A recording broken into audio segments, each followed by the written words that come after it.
Hello, hello. We're back from the ads. Give me half a second here. Let's go here, I guess. Hello. Hello, hello. Saluting with the wrong hand. Let's see here. We do have to do a little guy today. I don't know if Toot's gonna be here or not, but it is his little guy. He wanted a... We did one of Jake the dog, and now he wants Finn the human.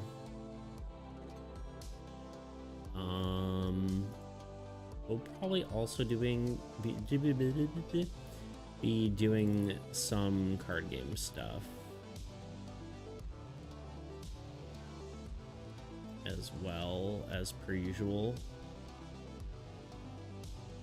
I think we'll probably do something different next weekend, whether that's just like a play test or... I was watching another streamer play Inscription the other day, and I'm like, that'd be kind of fun to do that. I should do that. I know I've been talking about it for a while, so... That would be good. Anyway, how y'all doing today? Oh, I'm just looking at the wrong stuff here.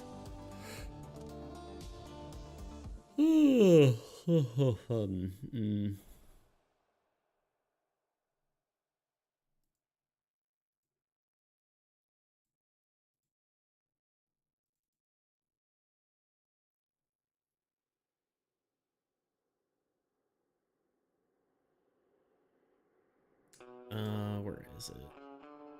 Sorry, I'm just trying to find all my documentation here. I wonder if I should just start with drawing right away and just like drawing the little guy. Probably fine. Let's just do it. Okay. Art. I think I kind of just, I'm trying to decide if I do like the full, like a little guy that's just like full body, or if I just do his like face and hat, you know? I do think that is fun to do, but I think that is more amusing.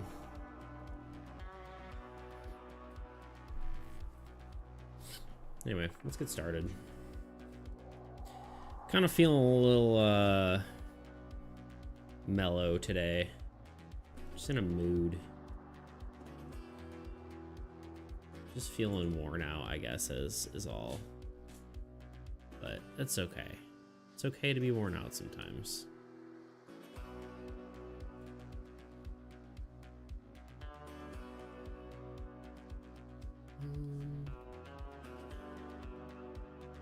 Heck? Oh, okay. On the wrong brush.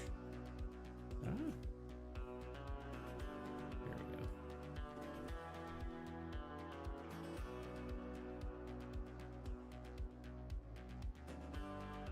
Like, in my head, this is what I think looks the best, but I'm not entirely certain. You know what I mean? Sup, Smelly Bean? I'm just smelling around, you know? Drawing a little guy for Toot. Although, I don't know if Toot's here or not, or will be here or not. But he wanted Finn the Human from Adventure Time, so we're doing that.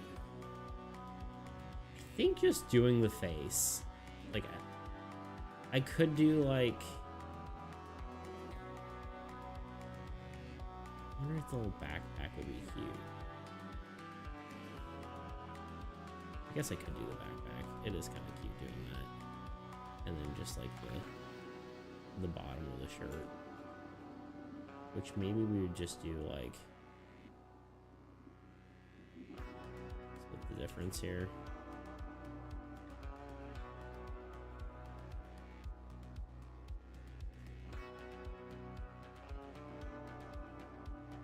As per usual, I'm making more work for myself.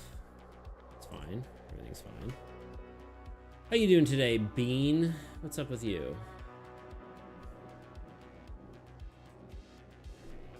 Tell me how you been. How beans you?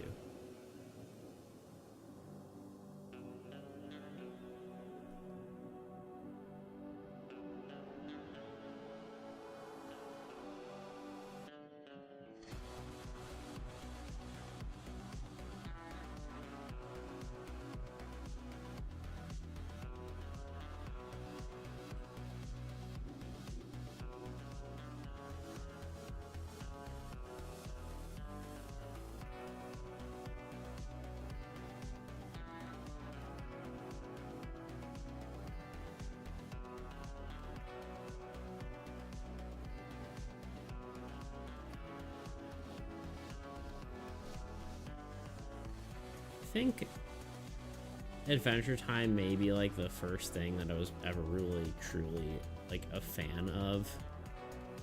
Kind of weird.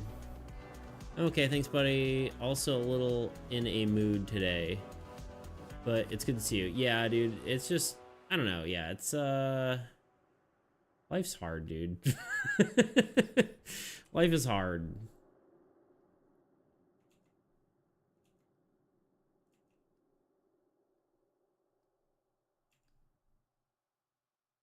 I don't know. I think maybe I'm just doing too much. Maybe I should just do the just the hat. I think the backpack and all that might be too much. I don't know.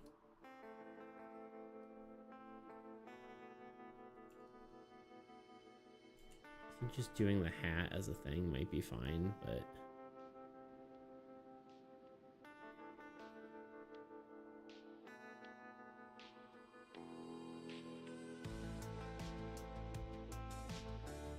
sure is. Makes the friendships and good times feel better though. Yeah, it's true. Very true. Yeah, hardship definitely makes the, I don't know, I find like a lot of time when you're like the hardest times, you always I see you all, you can also find the good in people, you know what I mean? Like a lot of time, like when I'm having a hard time, like a lot of people will show up and be like, hey, you're good, dude. And it's like, you know what? Thank you.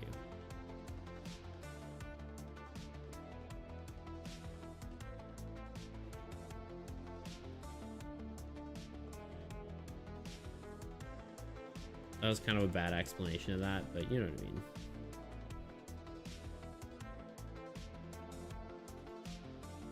You're basically just saying what you were saying anyway.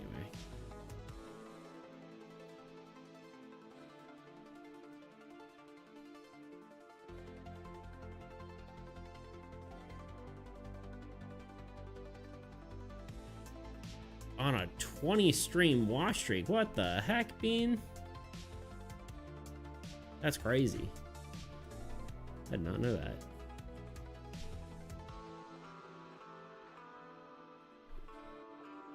Holy hackaroo. Thank you for hanging out with me. I almost want to just do more of a merp expression. I like the little merp expressions.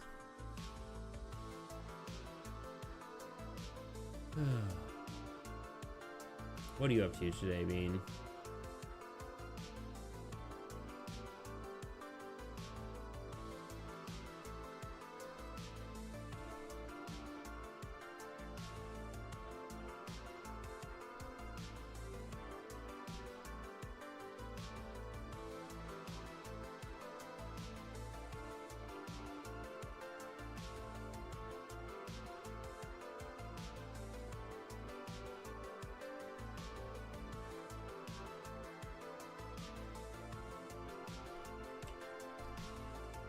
I guess these are technically like, this is all should be a little bit shorter.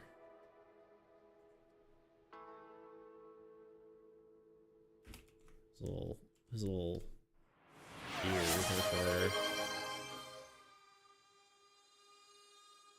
No one cares being sad. Vigorous exercise. It's true.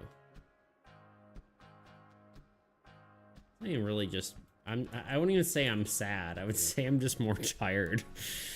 So this vigorous exercise, I guess, will wake me up.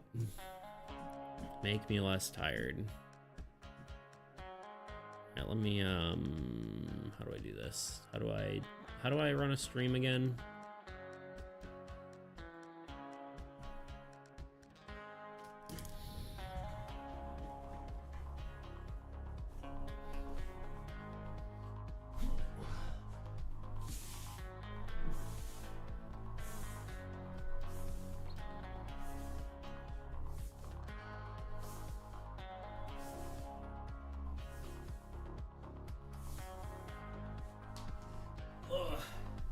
So humid out. It's like humid in my house. I'm like, I'm already feeling sweaty. How you doing, silly poo? You asked me something, I'm half listening and half listening to Skyrim. No, you're good. I was just saying, what are you up to?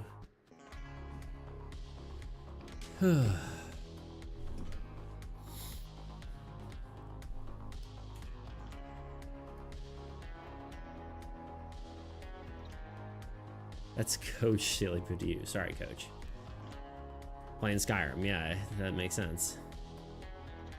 Based on your previous statement.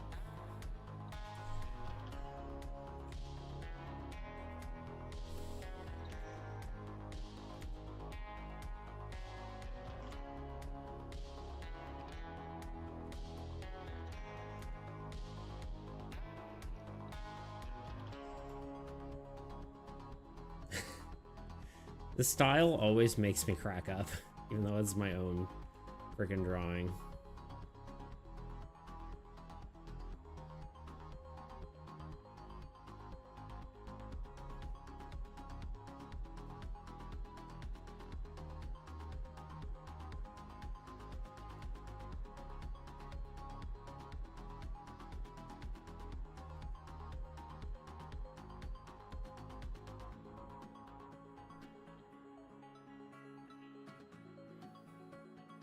This guy looks like a little meep.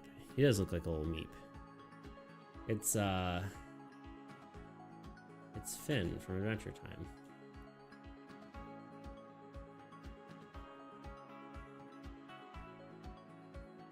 I could see that being what we actually call little guys, just like meeps. It might be more, I mean, I think they're just little guys now, but I could see that being an alternate name, you know what I mean? He looks like a little adventurer, which I guess he is, but it's just funny.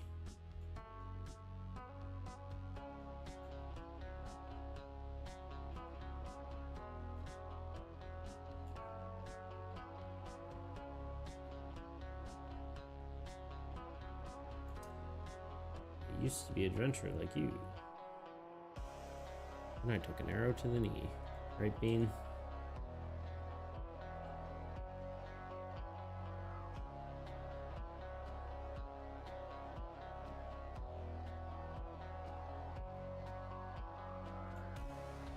Of course, I have to give him the Finn sword, because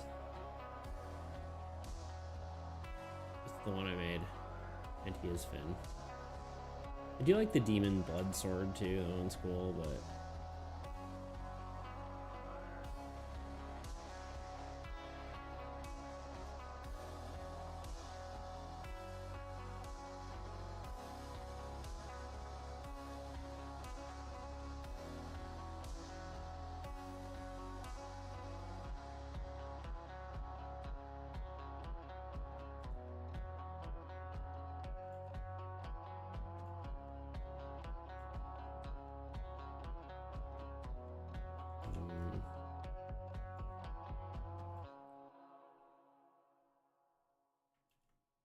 I was thinking about I was like drawing the circle, and the circle, I'm like, oh, that circle looks too big, but it's actually kind of funny because the gem in the cartoon definitely changed like sizes a lot, because when I was trying to make proportions of everything of the Finn sword, when I was actually like, you know, making the prop, it was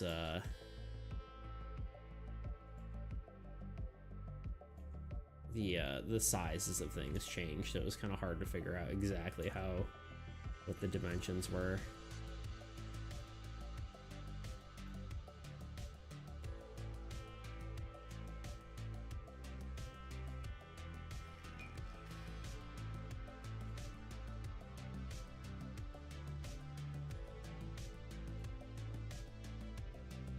One day I'll draw a line that's the one I want.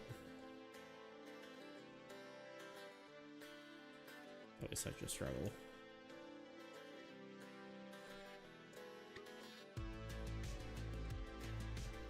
Keep curving too much. You know, I should just... That's good. I did it.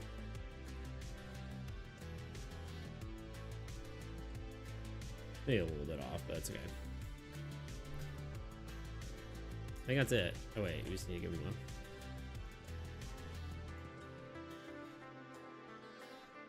I don't know why the merp face looks like the right one, but it is.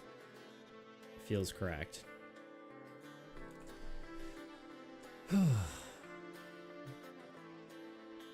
actually interesting. They added so you can actually have paid for redeems now, which I was very tempted to do, although it seems kind of maybe a gray area for art stuff, because like you're not supposed to trade like physical goods for bits, which I guess technically, you know, art isn't necessarily a physical good, but I feel like I'd have to be very careful with the wording if I were to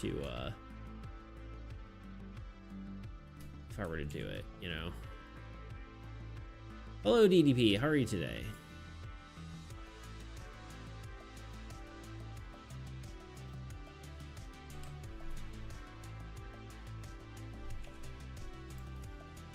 But yeah, it feels weird, the difference between asking for channel points for a redeem versus asking for money for it, because then it becomes like, it really does then feel like a commission to me. And I feel like that is like a weird gray area, you know? Like, especially like if it's a redeem for my game, I feel like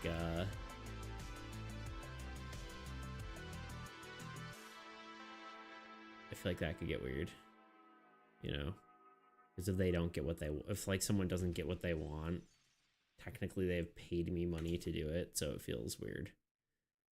So I don't know, might be something I do, but yeah, hard to say. Yo, Anonymous, what's up, dude? How you doing? Doing well. How's your day so far? It's okay, I would say. Feeling a little weird, but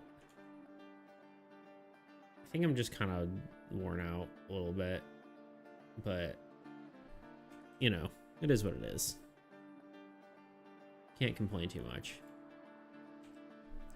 We're drawing Finn as a little guy, as per Toot's request, although I don't think Toot is here right now. Toot's no longer with us, you know. I'm sure he's doing weekend things.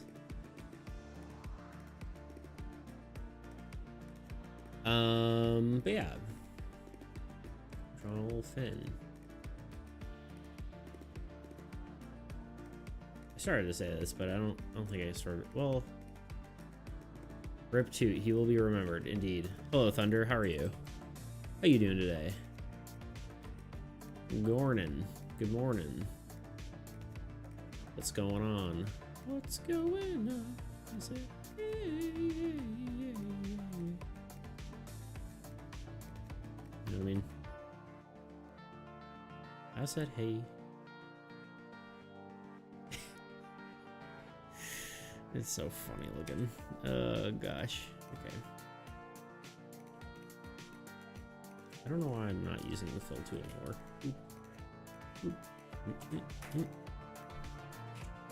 And this color in there. Then I want to do the lighter color.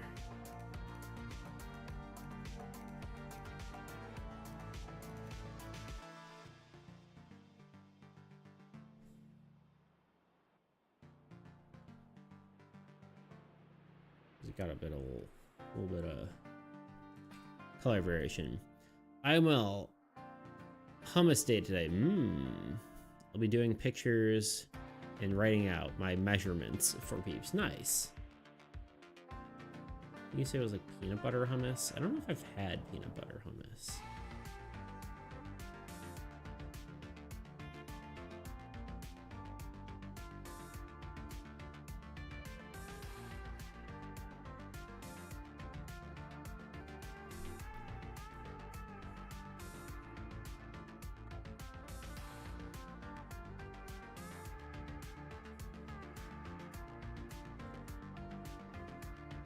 I'm not like a huge hummus guy, but I've been enjoying chickpeas more lately, so maybe I would like it more now. I have access to tahini up here. And peanut butter is a great substitute. That makes perfect sense.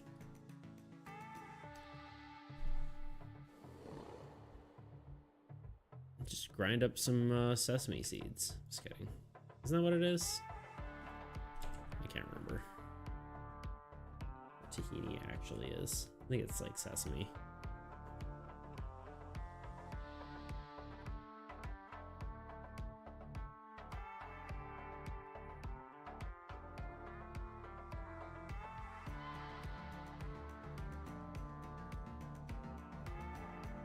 Is it? I'll have to look it up. Yeah, I think it's just like sesame, like ground up. I could be wrong. Maybe I am. I don't know. The fin sword thing is this color per se, but we're just gonna go for it. Maybe I do want to give him a different expression. I don't know. Let me think about that for a second.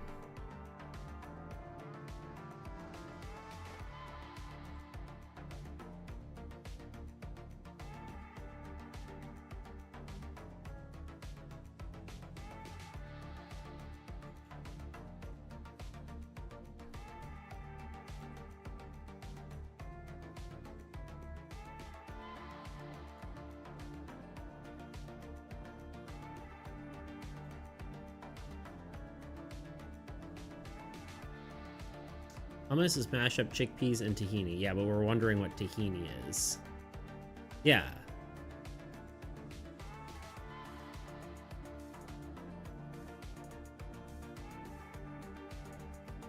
And you're a chickpea. Got him. You could be, though. Chickpea is a type of bean, right? Am I wrong in thinking that? Or, like, they're all legumes, rather.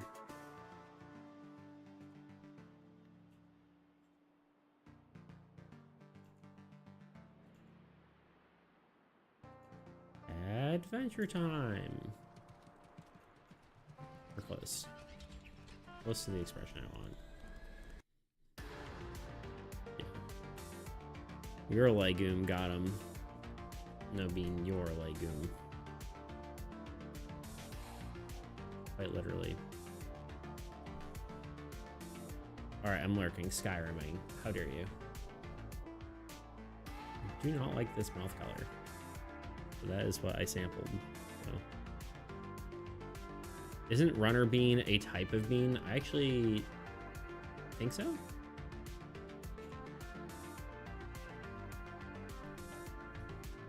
I think bean is just a runner and a bean, but maybe I could be whatever. Are you serious? It's so easy to make. Oil, salt, and some roasted sesame seeds. Well, now you know.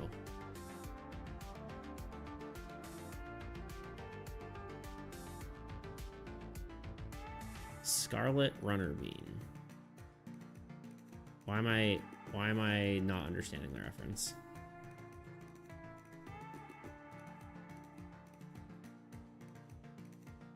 He also has his little teeths, but I feel like he might look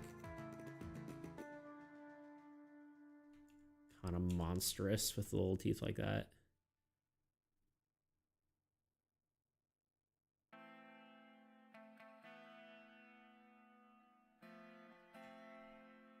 Yeah, maybe just do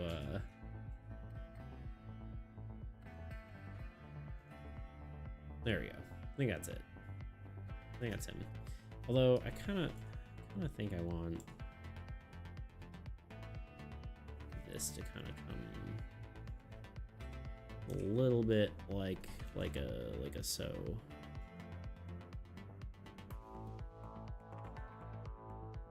Oh my god. That was probably it, and then I just undid it anyway. There we go.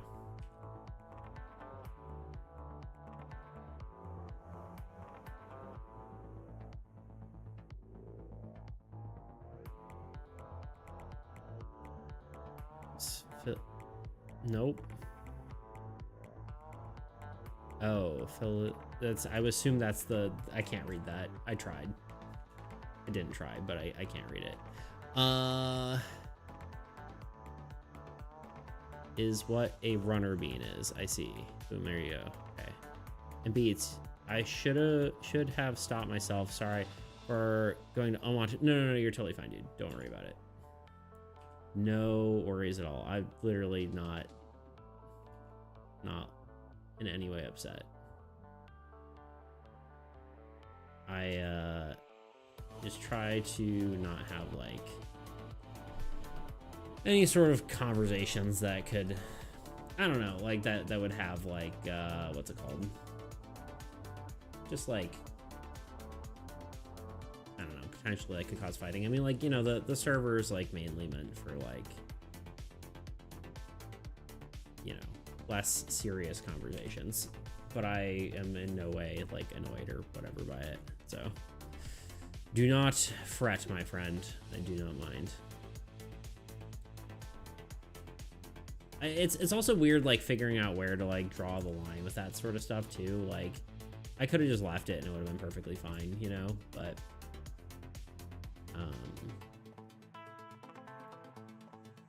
yeah, I don't know. It's weird to figure that, sort of navigate that stuff. But I do know that like I have to draw a line somewhere, and so at some point like it's got to be done.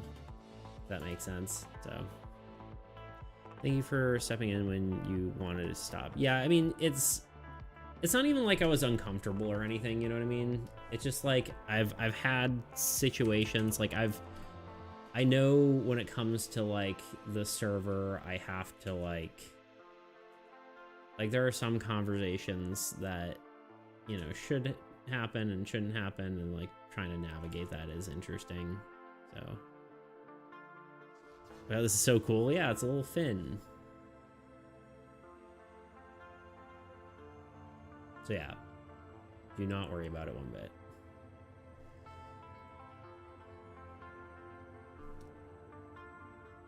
I am not upset anyway.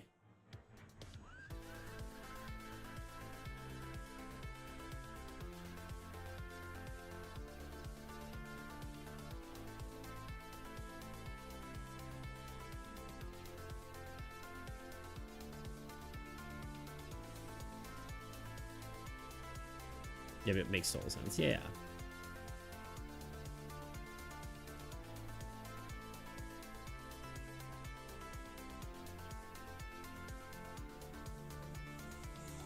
I find shading like skin tone looks so much worse when you use like you can use like a dark blue for almost anything except skin tone. You really have to do like I usually like doing like a slightly darker pink. Even if it's on a multiply layer, it just looks way better than... Like, you pretty much can get away with any other thing with just dark blue. Well, I guess with the exception of, like, warm colors, so I guess maybe it's not anything, but... And skin, I guess, is, like, supposed to be a warmer tone, but... It is interesting.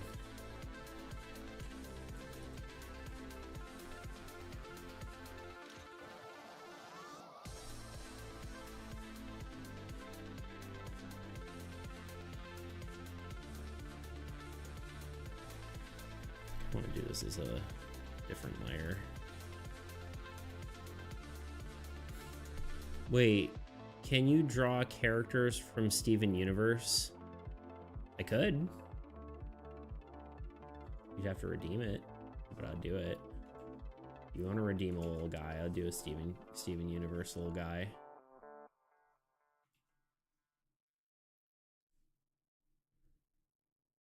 Dark blue and dark purple look amazing in darker skin tones for shading. Yeah, I guess that's true. That is also true.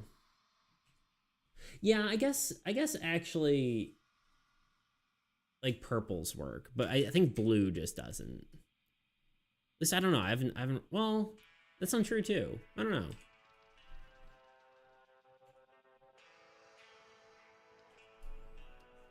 Yeah, you're right. You're right, Yui.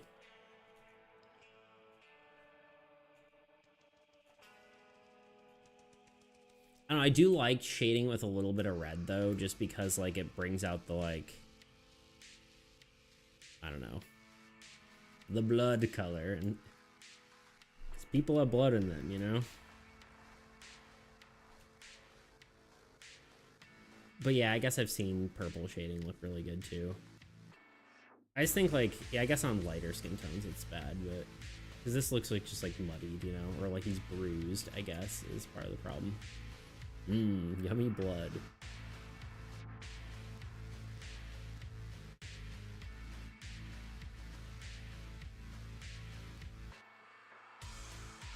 I want to make sure if Tuna has an idea or something for points, so I'll make sure it's him first before redeeming. I mean, you do you, my friend.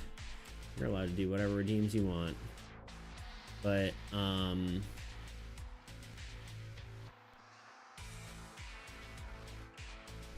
yeah, I don't even know if Tuna's here today. I haven't seen him yet, at least.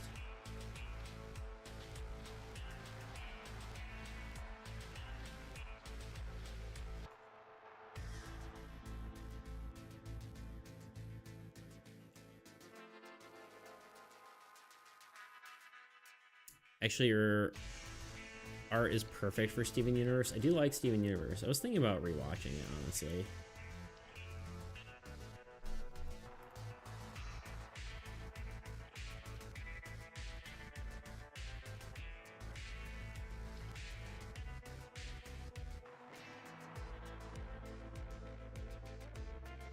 I also need to rewatch Adventure Time because I never really finished it because it kept like having like delays and stuff, and then it just ended up being like the last season took like frickin' forever to come out, and then they did like a last season but for real this time, and then I was just like, I don't know. I don't even know if it's still going or not. I know they have the spin-off, but I have no idea. I have to sneeze. Oh my god.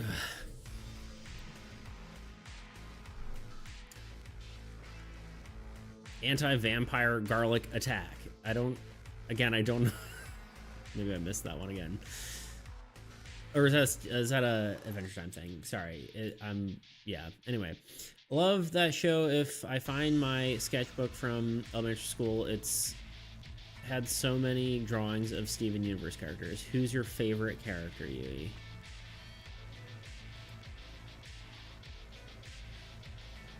They decide to make more after they finish it. Yeah, that's kind of how it works, isn't it? I think this guy's done. I think he's good. I'm gonna give him a yellow background to match. Oh god, it's too yellow. Help. Maybe like that. No. Gonna match Jake, but a little more orangey. There we go. Still kind of bright, but that's kind of the show, isn't it?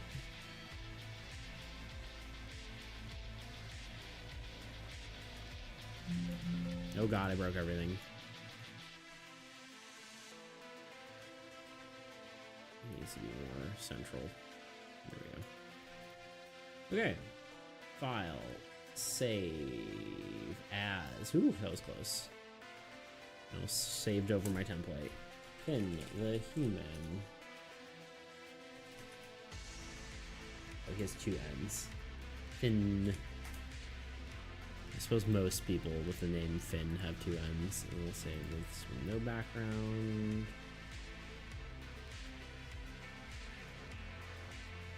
Oh, what, kitten? Oh, I don't think I saved the PNG though before. Or I did. Did I? No, I didn't. Hi, kitten. How you doing? How you doing, girl?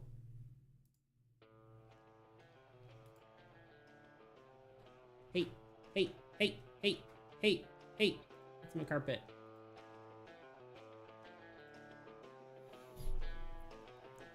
They decide. Oh yeah, I already read that. How do I always do this? Why can I never save things properly? No BG. Okay, and then save this one. Cool. And then we @2 in stream chat. @toot. Can you guys hear the frickin' lawnmower outside? It's kind of obnoxious.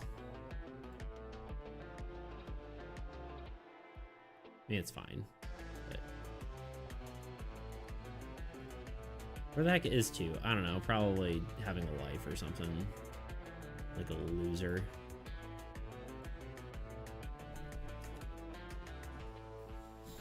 Alright, and then of course the last... Kitten! That's my carpet. Yeah, that's my carpet. Yeah, I love you. Yeah, I love you, but that's my carpet. The audacity, I know, right? Frickin' people these days thinking they can have lives. Kitten! Please stop. Please stop. I should stop giving you attention for attacking my stuff. Yeah. I'm rewarding bad behavior.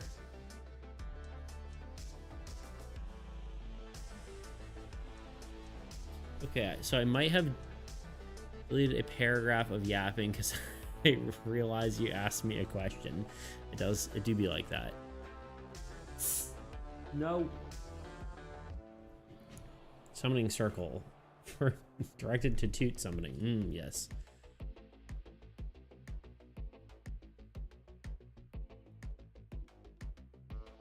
I think if you spam enough enough of the emotes, the strong beats emotes, he might appear.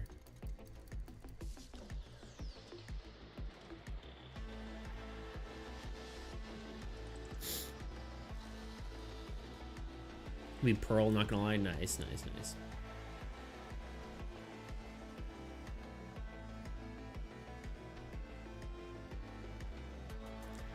But I've grown to love her after I grew up. Makes sense. Nice. It's just nothing happens, sobs. We need Beats little guy creature collector game. Yeah, everyone wants a little guy game. Maybe that'll be one of our next projects. Although I don't know if I would have copywritten characters in there. I don't know how that would work. I mean, if it's just for fun, maybe it's whatever, you know. Who's yours, Beats? Oh, that's a great question. I don't know.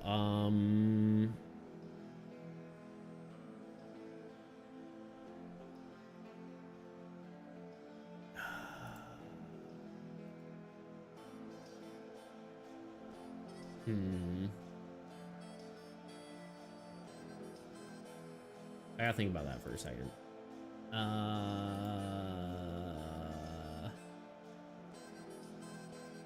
feel like I'd have to rewatch the show. It's been so long. I remember liking Peridot, even though she's kind of... I don't know. she's a... I don't even know. I don't even know how to describe it. Mean, I guess.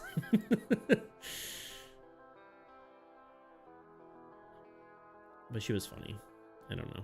All right, our little guy redeem is done. Oh right, I got distracted. We need to put the little guy on the old tower. The totem pole of little guys. The old stackaroo. Image. Thin.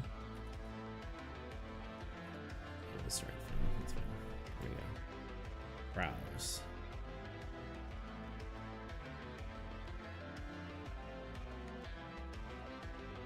I love the blue screen little guy. He's pretty good. No one was for Tebow. Alright, and then we need to shrink him to a... I think the sizing gets weird. Like, I was shrinking them to like the proper size and then it stopped looking correct. Like, it looks okay for some, but... No, I get what you mean. I watched it in like 3rd or 4th grade, but recently I heard cover a song. It's over, isn't it? Reminded me of how much I love Steven Universe music songs. Yeah, I feel like I need to just rewatch it because it's kind of hard for me to like really know how I feel about it anymore. Like, I feel like my opinion probably would have changed. But I don't know. It's just a good show.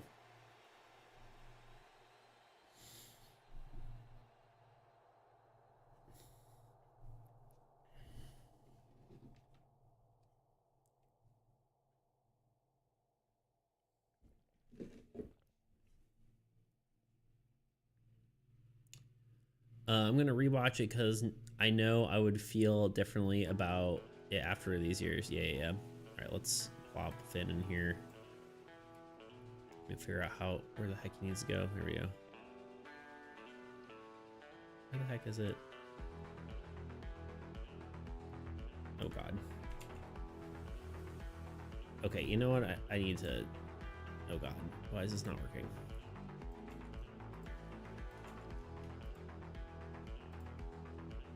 No, you know what? Okay. Filters. Hide the scroll filter. Close. We need to zoom out a lot. We need to do this. Oh wait, did I put him on the bottom? I did. That is why. These guys need to go way the heck up.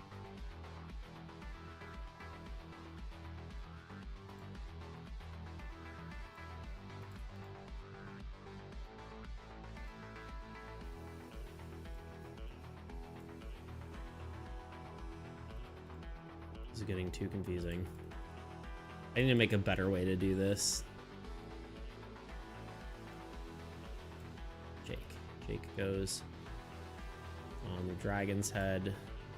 Finn goes on top of Jake's head.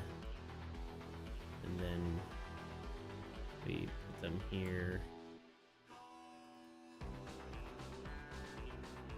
And then we, oh God, we scale them up a bit. And then we go to filters and we turn back on the scroll. Close. There we go. Done. Okay, did anyone here watch the Backrooms movie? I heard stuff about it. I have not seen it.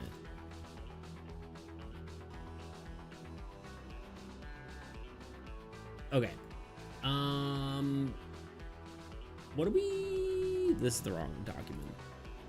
I need this, and I guess this. We need to add more Old God stuff. Mostly, actually, let's open Tabletop Simulator too, because it's where I kind of have everything organized, which again is probably a silly way to organize things, but it's a good overview. Still didn't watch it myself because I know if I start, I'm going to start digging into lore, and it's golden. I think I'm hyper fixated. That's fair. Finals start tomorrow. Yeah, maybe after finals.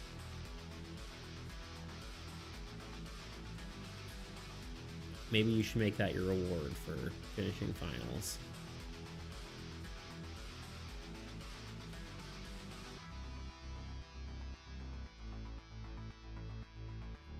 Maybe not the movie, but wait, hold on. Just how that's okay. We'll all easy after other than AP Calc. Yeah, that's fair. Not the movie, but I've just a lot of Pixel Kane. I don't know what that is. Love his analog horror kind of stuff. I'm not really a horror genre person, but I feel like that's probably obvious. Okay, we need a monster and we need a spell. Technically, the spell could go anywhere.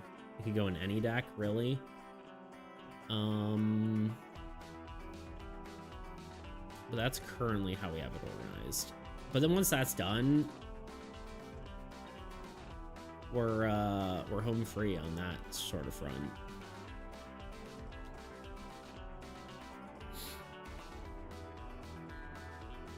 The guy who created Backrooms. Ah, I see. That's really cool. I've only really seen the games and some wiki. Yeah. Yeah, the movie is based on like his vision. The closest thing I've done to playing the Backrooms is there's like a level in Remnant, like a secret level in Remnant 2 that looks like the Backrooms, and that's about all I can tell you about it. I've seen some people play it, but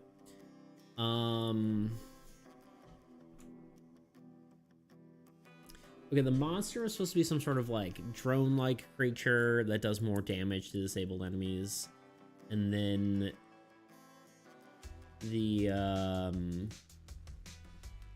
curse, I don't even know what we would do with that.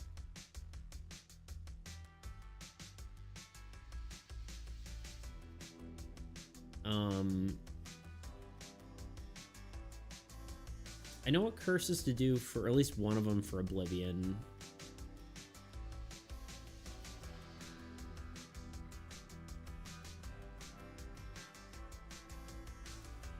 This is kind of interesting because so far, like, about each deck shares around 3 cards with everything else except for Oblivion here.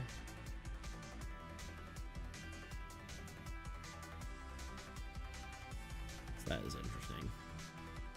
We could potentially move this to a land instead too and make a land for someone else, but I don't know, we'll have to see.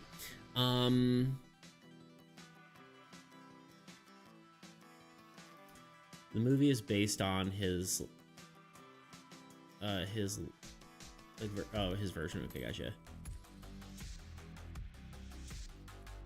They're the best. I mean, I do think like that kind of stuff is interesting, but I think psychological horror is more interesting than like just like blood and gore kind of horror, if you know what I mean. Like the Twilight Zone kind of stuff I think is cool, but it also is like makes you feel weird. I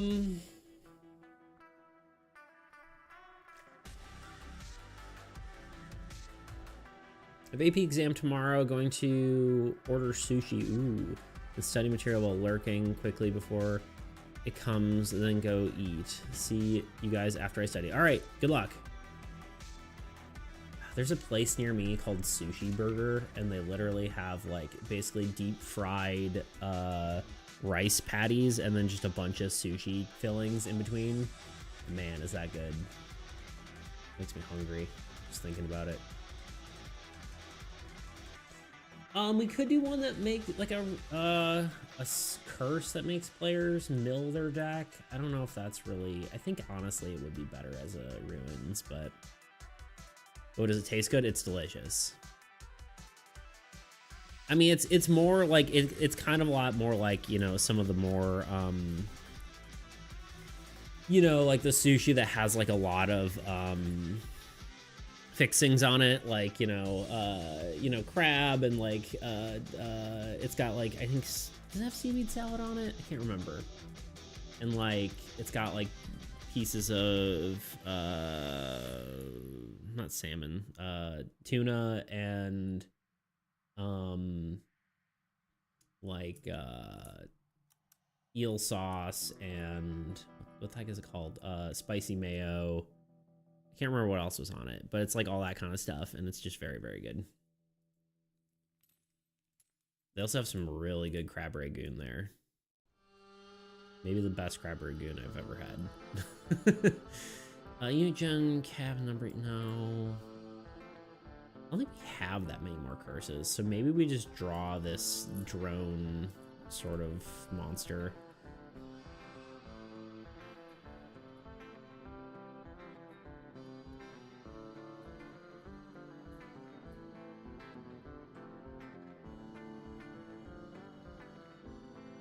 Lord Awesome 2 Async Institute made a doorway into an infinity spaced room and are changing,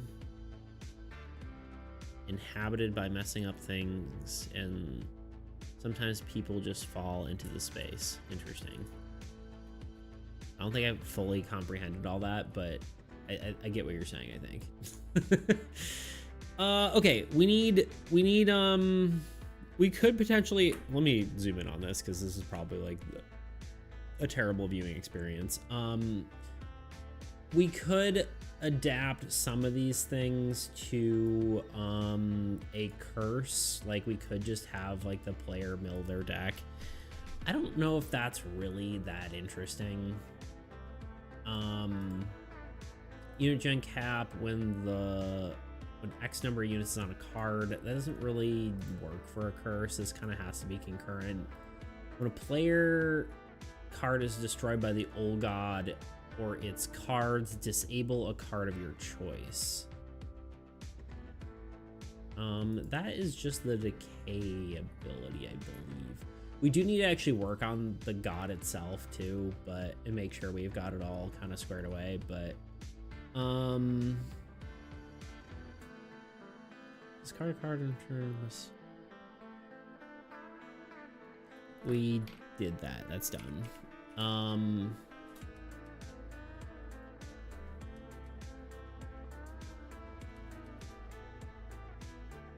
Unplay cards is actually kind of interesting.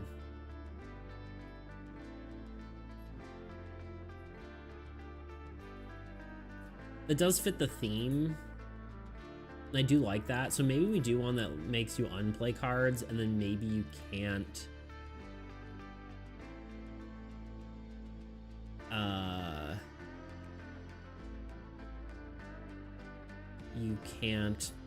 put back disabled cards. Stream is lagging so badly. It's got to be on your end. I don't have any dropped frames, so it should be fine. At least my internet's fine.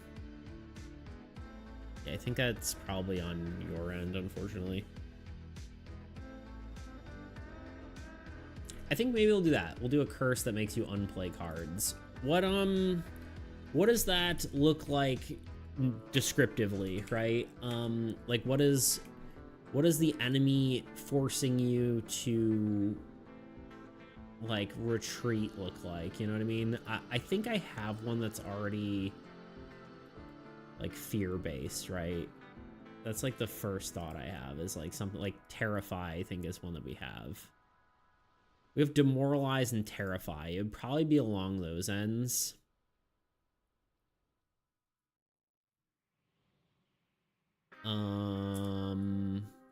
Cowardice sounds interesting, but that kind of feels like you can't force someone to be cowardly, you know what I mean? I mean, I guess you could, but what else we got? I'm just trying to get ideas what the spell could even look like, you know what I mean?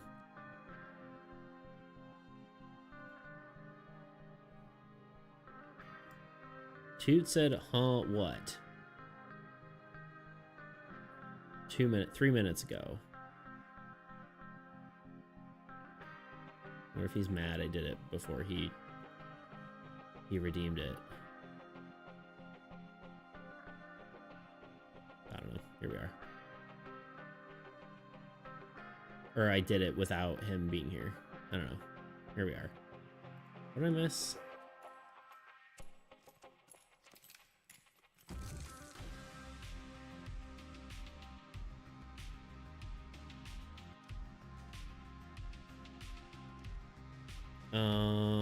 Okay. Let's yeah,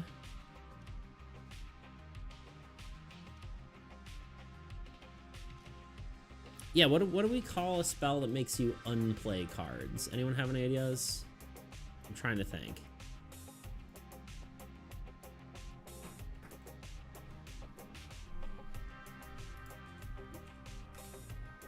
Oh, it's Claude.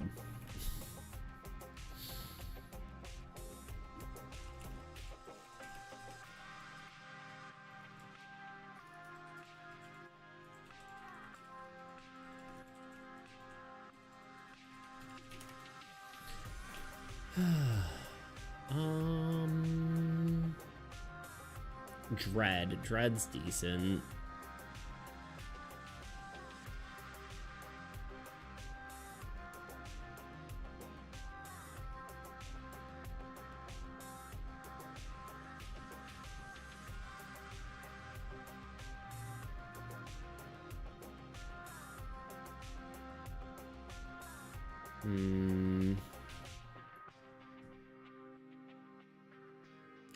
Dread doesn't really seem...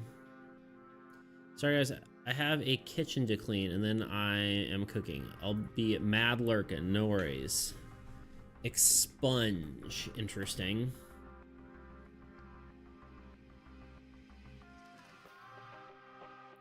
What does expunge mean?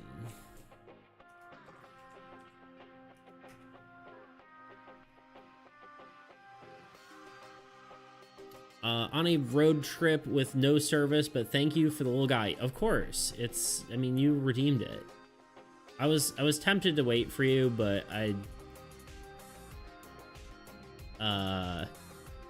you know, I thought it would be good to just do it, you know what I mean? Look at this guy. The tier 2. Look at that card. So shiny. Toot 123 just subscribed. Toots. Ooh, I like Sever and Forsake. Sever? Yes. Sorry, I was like server? No, Sever. Sever. Ooh, I like both of those. Which one do I like better? What could I draw something of either of those? You know what I mean? Sever would be like, I could literally have like one of these people getting cut in half, which seems a little much. We don't really have that kind of violence of people. So that would be a whole new thing. It would be like a shadow thing, but I will begin in 3 minutes. Forsake also is cool. I could see like this, like a guy like crawling and reaching out and called Forsake. Maybe we do that. Let's do that. Good call, Bean. You've been promoted to Bean Supreme. It's that easy. It's that easy to get promoted here.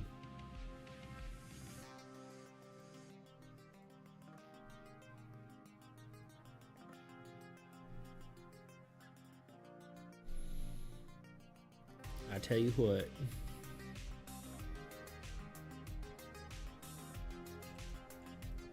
Let's open one of these curses.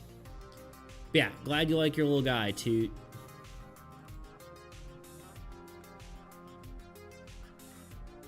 Can't believe you're on a road trip on a dam streaming. It's crazy. The audacity. The audacity to not watch my stream. Let's open this one. I need a Toot hug. That sounds like a weird thing to ask for from someone, you know what I mean? I'm not judging you, but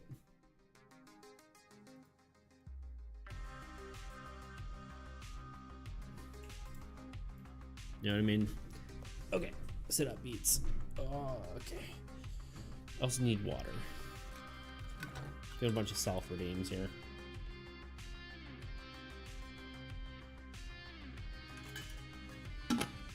Woo, chilly.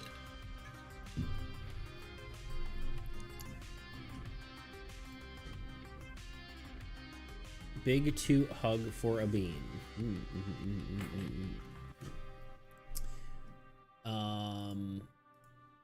What do we call it? Forsake? Yeah.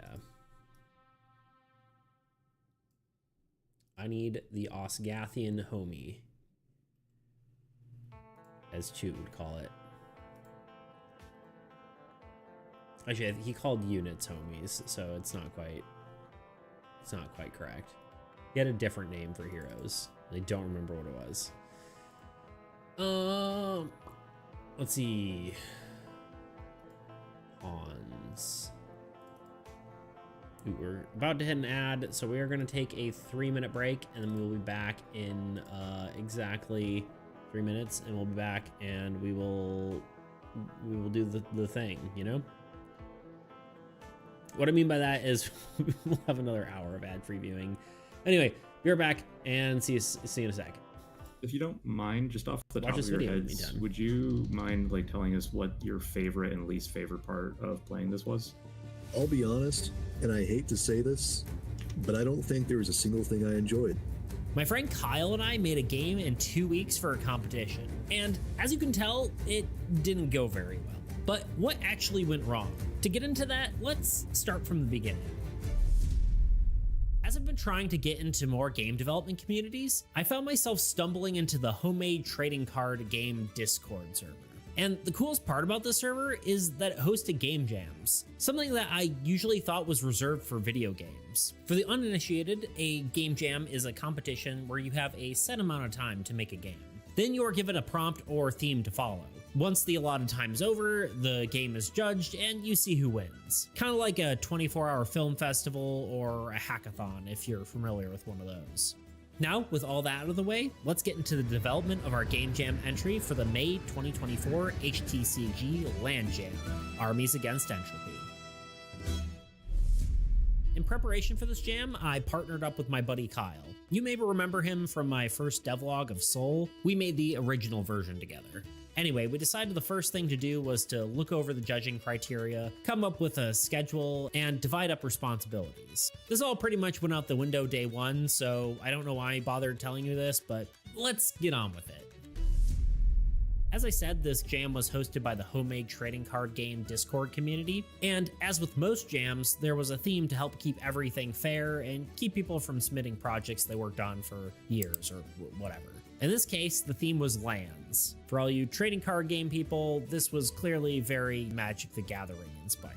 Upon hearing this, Kyle and I got a document together and started brainstorming ideas. This was pretty stream of consciousness, and we tried not to discount any ideas from the start. And while we didn't take all these ideas directly, a lot of them did help us come up with different mechanics for the game. So here's some of the ideas we came up with. Land is mana, basically like Magic the Gathering. I'll say this wasn't something we wanted to do, but it was worth putting out there because it's probably everyone's first thought. That said, our goal was to move away from this and defy any expectations. Land is a battle arena / cards you fight over. I'm pretty sure I've seen other games like this before. I couldn't name them off the top of my head, but I've definitely seen it. Basically, this would be a card that you play other cards on top of to battle. Then you get to claim the land if you succeed, which would then give you some sort of benefit or bring you closer to a win condition. A game like Stack Lands. The word lands made me think of the game Stack Lands. If you haven't played this game, I would definitely recommend it. This ended up being a pretty big inspiration for the game, so we'll get into that more a little bit later. Lands are spawner cards. I was originally thinking of Loop Hero when I thought of this idea, but we ended up kind of using a little bit of this concept, but not exactly from the idea that we wrote down. We'll get more into that later. So despite us saying we had 4 days to come up with a core idea on our schedule, we already had one day one. We liked the idea of something like Stacklands, a resource management game where you generate resources and battle monsters. We ignored the sort of survival aspect with the, exception of the battling monsters part. We also decided we wanted this game to be cooperative. We thought that it would work better for this sort of format and something more unique that we could bring to this jam. Kyle had work, so before starting this game in earnest, we did a bit of brainstorming and tried to expand upon this idea in the meantime. Here are the thoughts we came up with. The game was going to have one resource. While Stacklands or other resource management games usually have many resources to manage, we wanted to take a simpler approach. This is partly because we wanted the scope to be smaller, but also because we wanted the game to be as simple as possible. Okay, what are we doing? I need the Osgathian Warrior. Did you have a long day, Bean? Indeed. Did you? 'Tis the question on everyone's mind.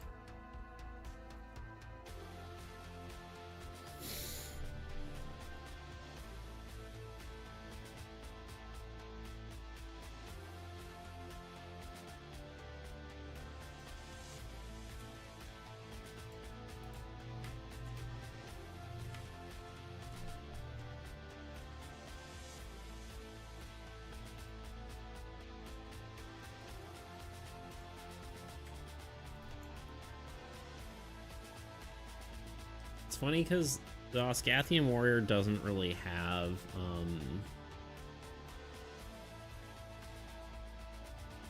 like quite the same proportions as everything else.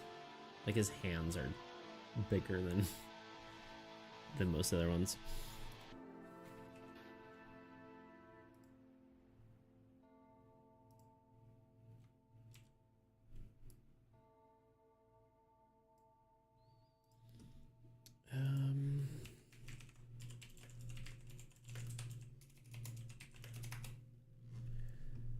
You know, let's just save this before A, I forget what I'm gonna call it, and B, I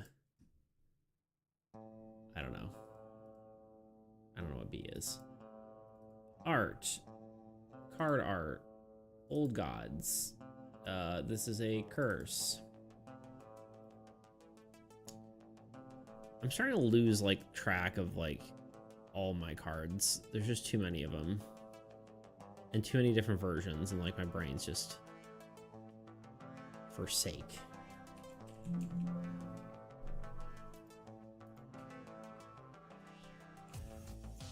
We do have a Forsaken Forest, but it's probably okay that we have a Forsake as just an ability. Probably. Just not in a good mood today after a series of events. It is good. We shall press on. It do be like that, doesn't it?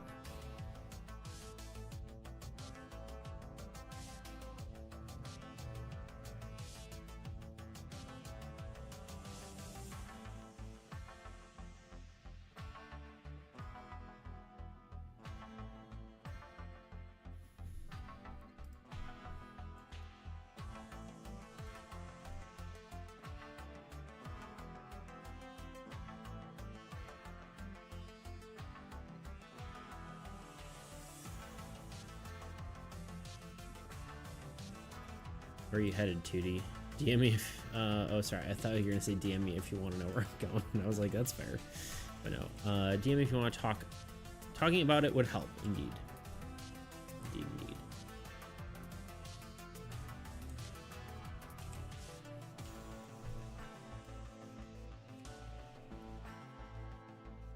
.2D and 3D.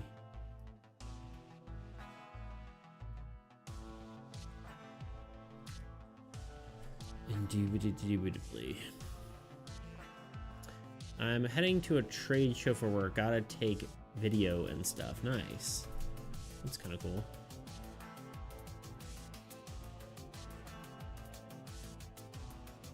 You know, I really should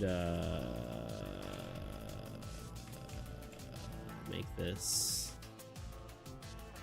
the way he's gonna be actually facing.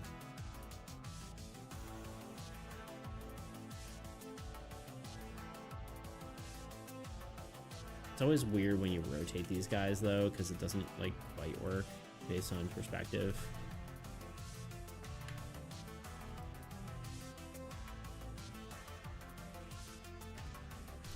I think it'll be okay, though, because it's...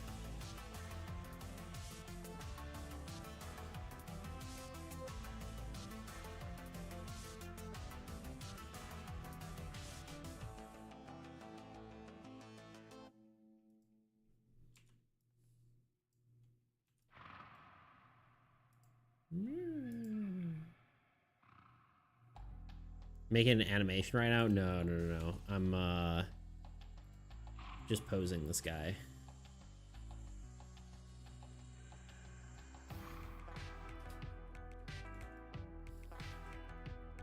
Would be cool if I was. We do have to do some animations for sure. Be cool to do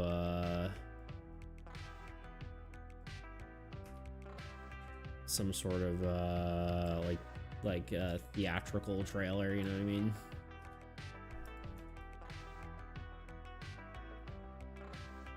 Why is his hand so weird? He does not draw good circles. It's okay. He's gonna be in silhouette anyway.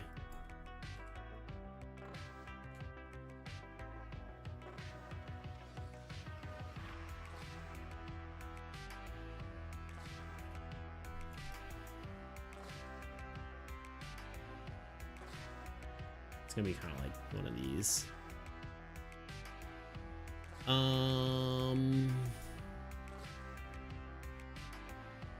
Also, I'm back I don't know what's wrong with my internet. Twitch wasn't beeping working with new extensions I downloaded. Are you on?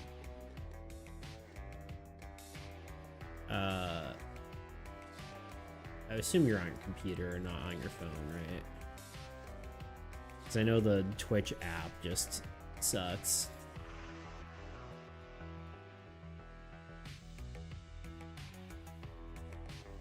Oh, this is the old one. I don't know if that actually changes anything, but well. Tuna! About dang time. Just kidding. I'm kidding. I'm kidding, I'm kidding.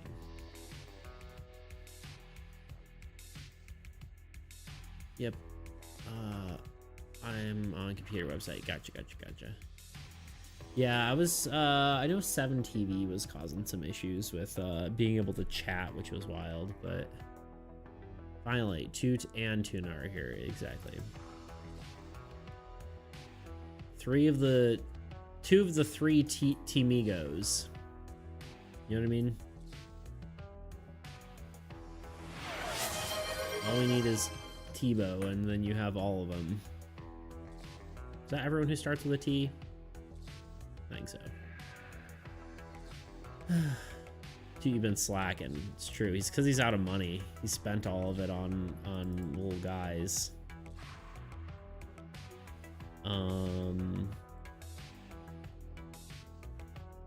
broke from all the little guys. That's what I was saying. When he'll be said, indeed.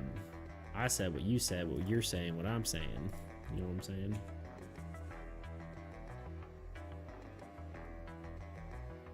That's why we're a team. Aw, pick each other up when one's down, you know? Alright, sit-ups. I have to have the little guy folder closed to like see what I'm doing because there's 12,000 little guys in my OBS thing. I have 20.7K, crazy.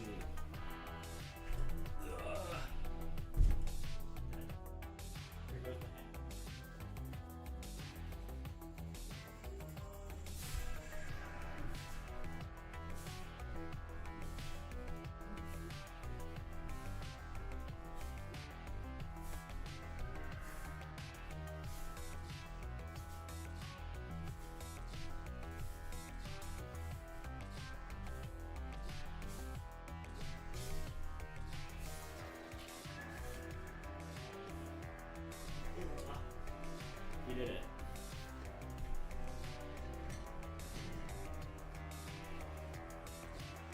Tuna, what did you need the points for? What evil plan do you have in mind? That's right. I remember you guys talking about that. Oh, weren't you talking about redeeming something bigger? I can't remember. A rocket team, some would say. I missed the context on that. If you have any monster ideas, we can join powers. And I can repay Dingus and redeem a new epic monster. Y'all are gaming the system. Okay, his legs just look too small, but I guess he's...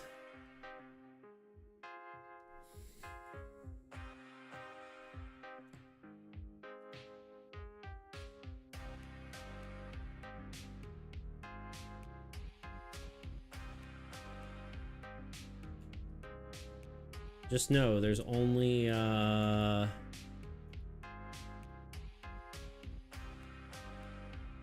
technically only 1, 2, 3, 4, 5 monster slots left. After 5 more monsters are done, it's over. You know what I mean?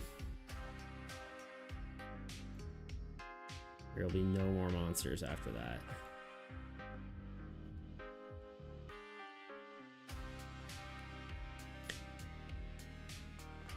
I have some ideas for the chaos boss, like a lanky scarecrow voodoo doll guy. Did you already do that? Am I crazy? Sorry, oh, you did. No, wait, you didn't. Never mind, that was someone else. Crazy, 75 stream watch streak. Insane. I also kind of liked your idea for like a tornado. We could use the Dust Devil as like a...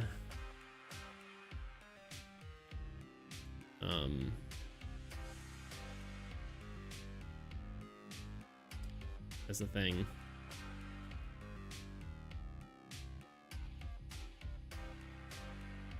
As a base, you know?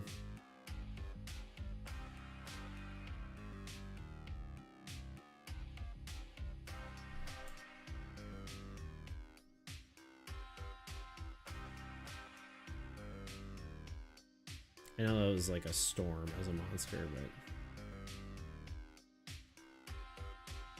3/4 of the way to triple digits, that'd be... yeah, that's crazy. It's absolutely insane. It's wild and crazy. What in the world? Indeed. Yuna's a true fan. No one can deny it.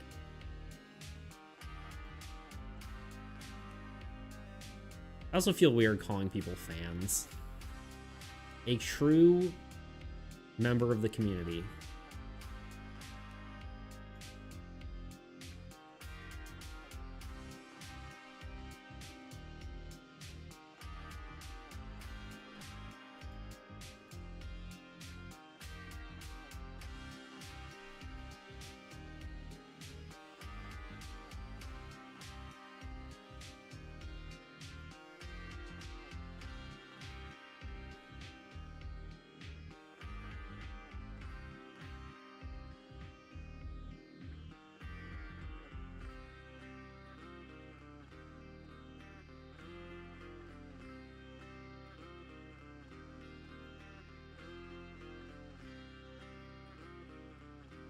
Peak unemployment, I must say.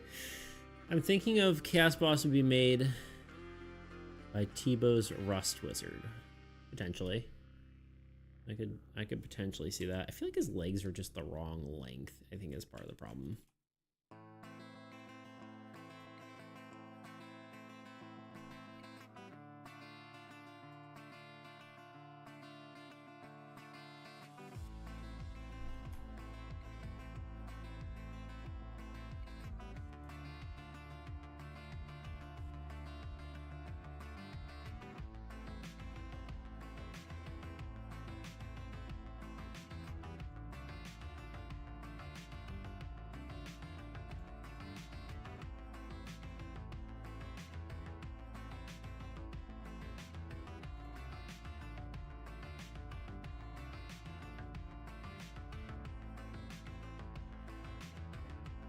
The most unemployed one here.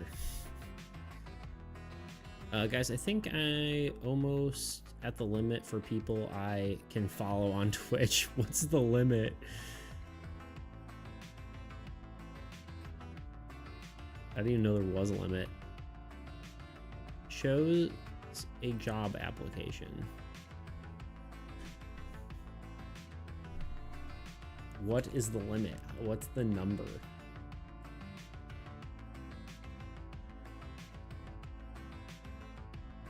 I am following a lot of people too. I think I could...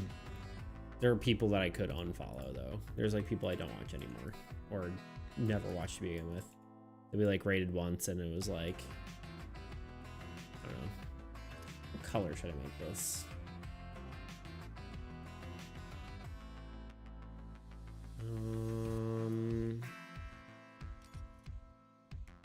Maybe more of a blue, like God of Decay.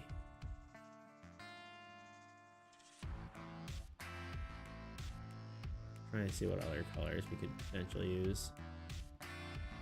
It is going in the Decay deck, so I'm okay with making it blue. Honestly, I don't even remember what this ability does anymore. Oh, it makes you unplay cards.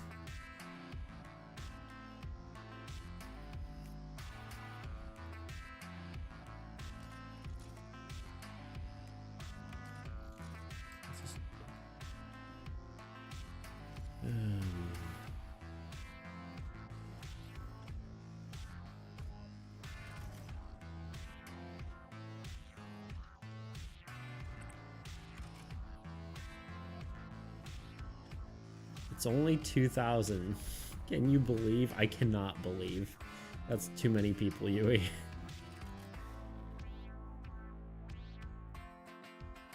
I have like 15. I have a good number. I probably have like maybe 100 or so, but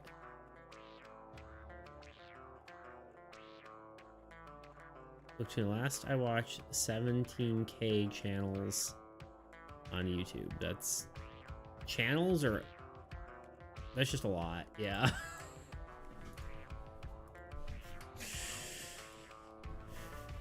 No judgment, but I'm judging. Okay, so we can't do both at once.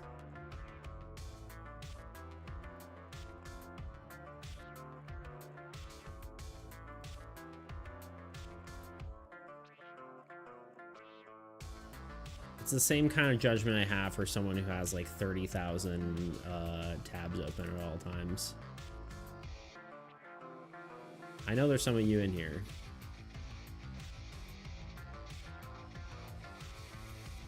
You can't, did I say 17? Whatever, 7. Seven's still a lot. You can't drop this info after calling me unemployed. Also true. I think Tuna gets a small pass on that front.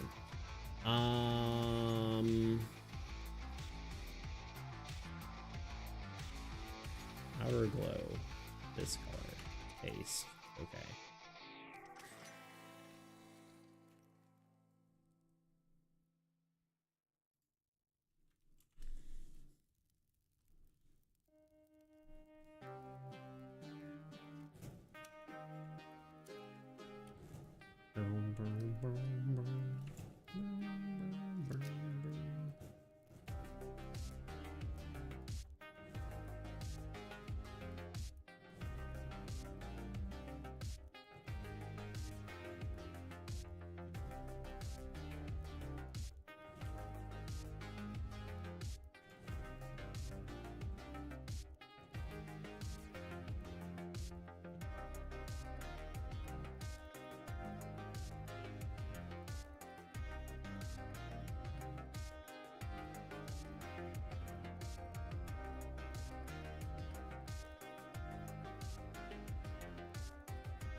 Made his eyes too big because I made the circles are like around his eyes, so they need to be, his eyes need to be like more hollow-esque.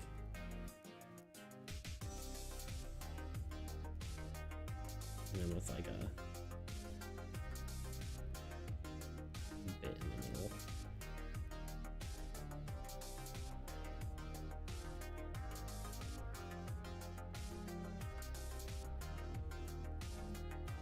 Looks wrong.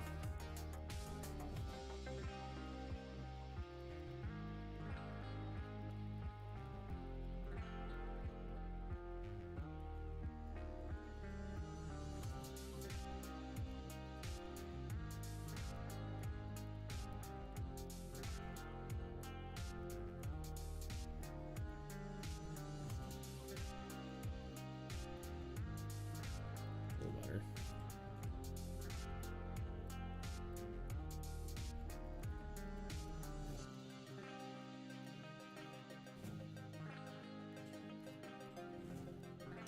Sorry, I'm ignoring you guys right now.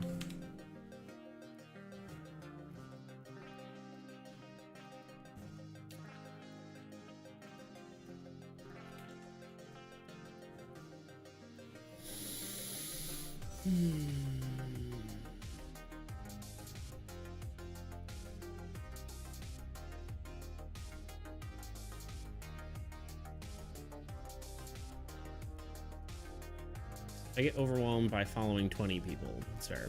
Don't worry, I'm also unemployed high schooler. It's also fair. Also fair.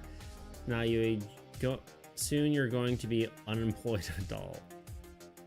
I mean, soon she's gonna be a college student. I watched over 1,009 hours of Twitch last year. That's 45 days of, or some shit. A whole month and a half. Beats, what's this curse, by the way? This is gonna be called Forsake. At least that's what the current working title is. And then it basically makes you unplay a card.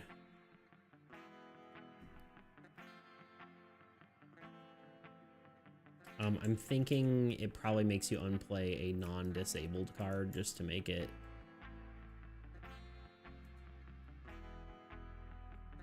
more synergistic.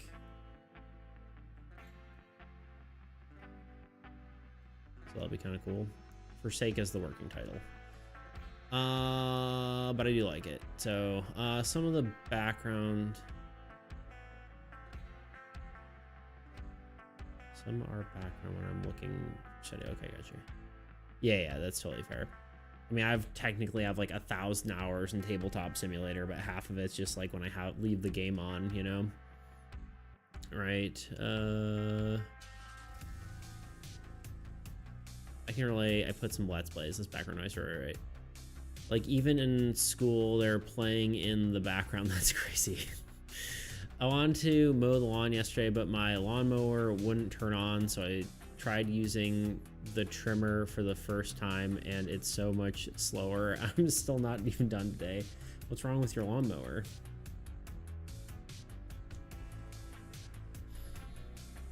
What do you do, Tuna? What have you done?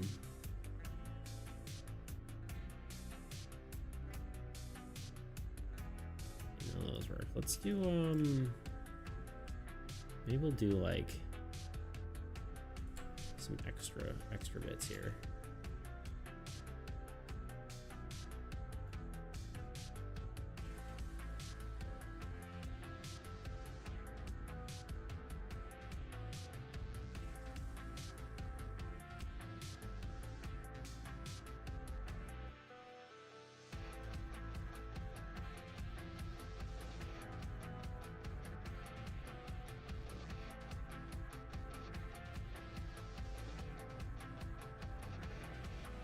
Little lines.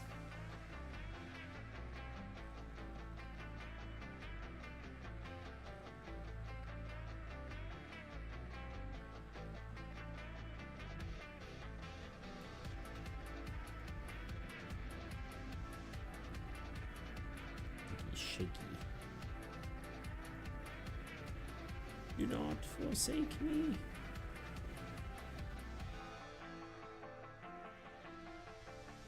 Mowing the lawn with a weed whacker? Yeah. Oh man, that sucks. It turns on and turns off shortly after. What do I do? Replace the oil. Have you changed the oil in your lawnmower?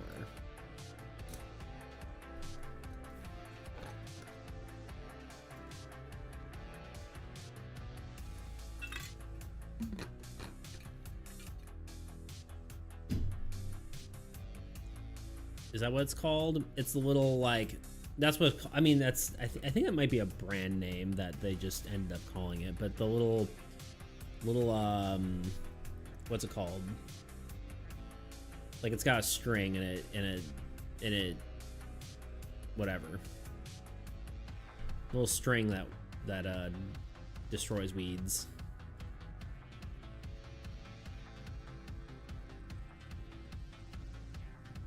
I feel like we can't have his butt wiggling, you know what I mean? It's maybe a little weird. Let's we're doing too many.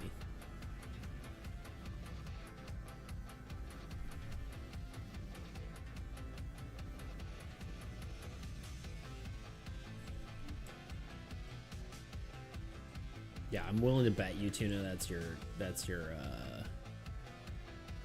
you need to replace oil.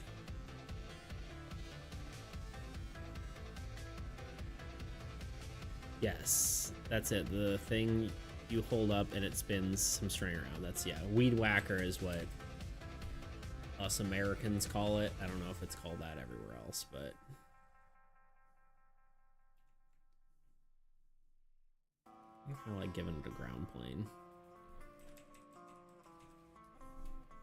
Then maybe, ooh, I kind of like the fog look too. All right, and then we're gonna tone it back.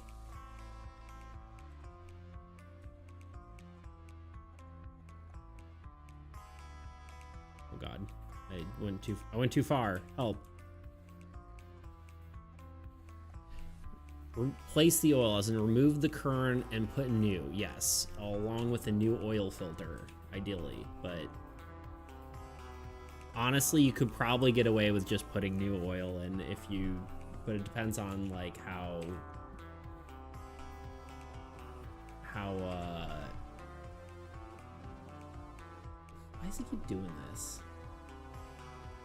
Depends on when the last time you changed your oil was, if ever.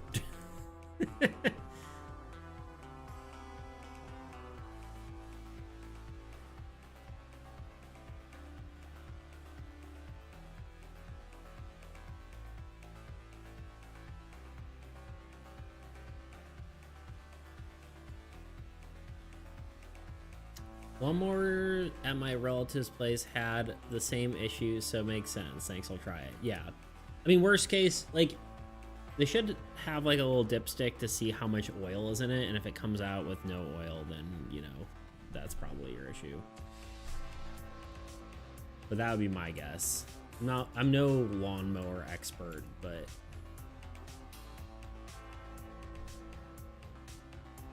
that is, usually the most likely suspect, especially if it starts and stops like that.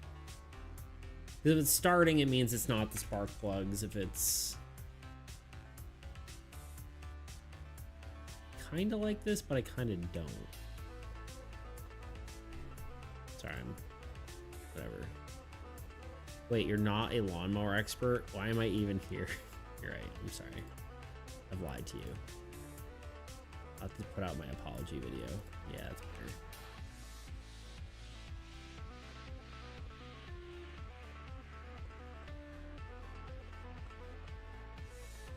I almost wonder if I should put like another little guy like leaving him like this, and then just like have a guy with his back turned.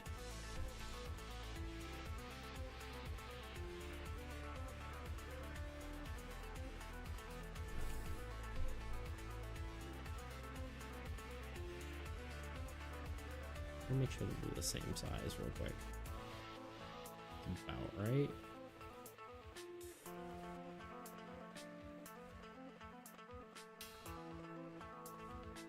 Delete the sword.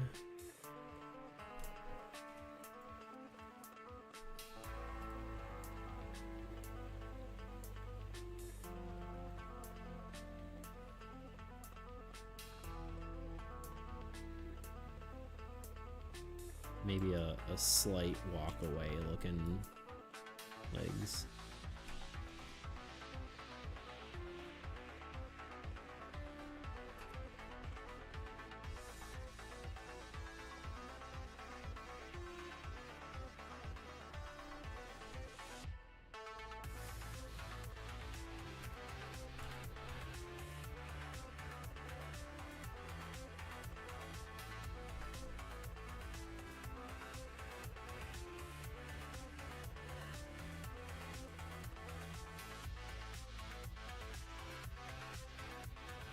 Why am I blanking on? You know, maybe we'll just have just with this back turned. I think that's fine. I'm not gonna go too crazy with it. And maybe we'll get a smidge, but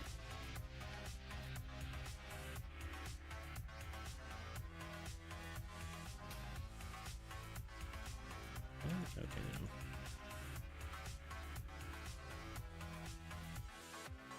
His posture is just stiff, you know what I mean?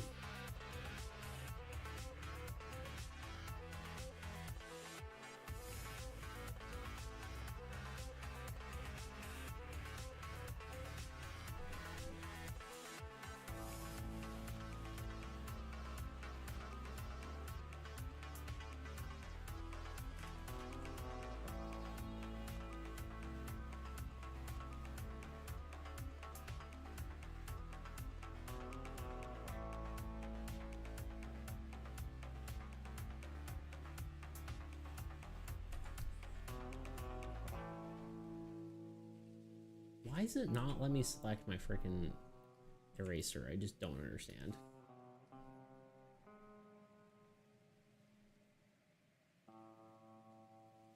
Beats, if this works, you'll get a title of lawnmower expert. Okay, good.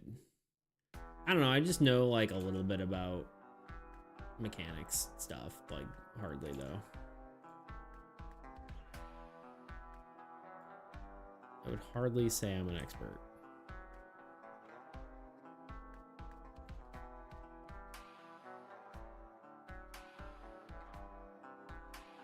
I feel like the Osgathian warriors freaking proportions are just different than like all the other cards. I think their legs are like shorter.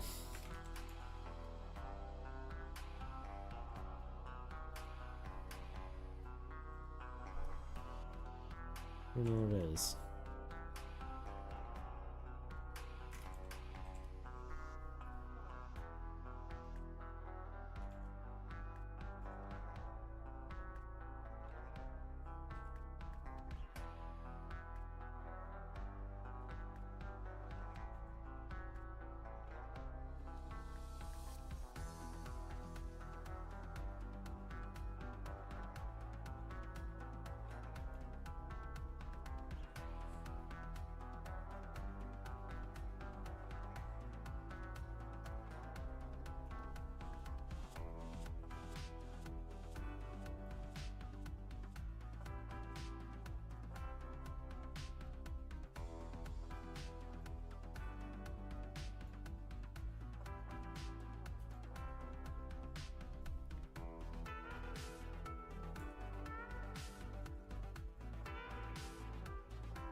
I think that's it. I think that's simple, easy. I went to school for mechanics and I know literally nothing about anything related to it. Interesting.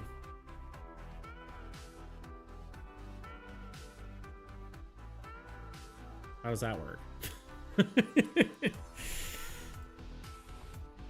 Alright, I think this is it. Keep it simple, right?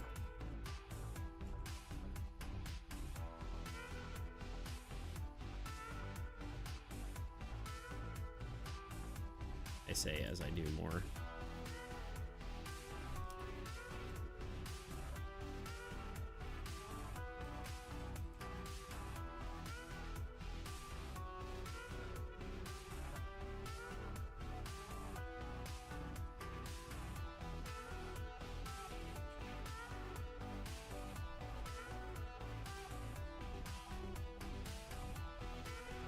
Nah.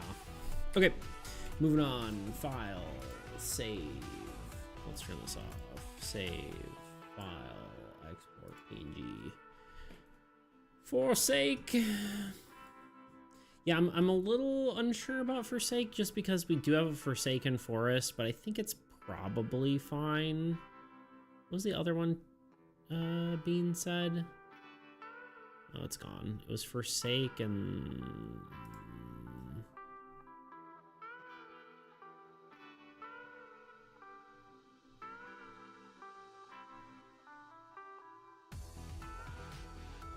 Sever. I like Forsake. We'll leave it.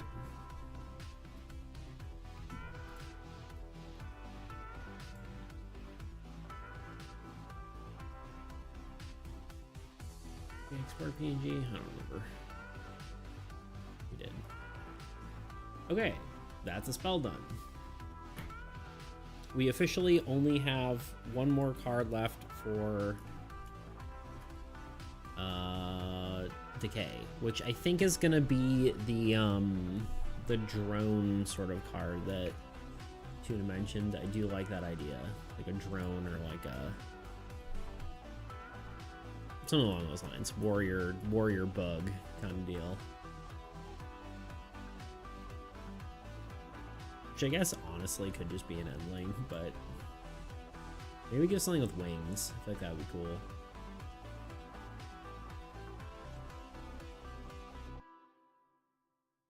Ooh, I'm having a cool idea in my brain. A brain idea, if you will. Okay, beta cards.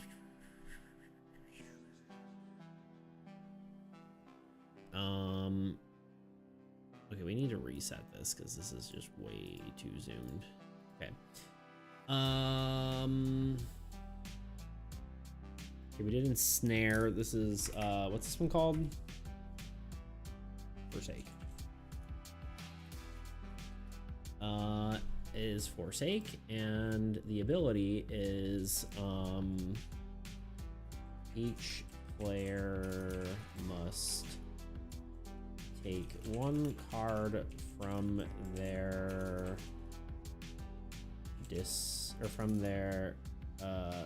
one card in play and place it back in their hand. Take one non-disabled card in play and place it back in their hand. That way it's not anti-synergy. Each player must take one non-disabled card and place it in play and place it back in their hand. I think that's fair.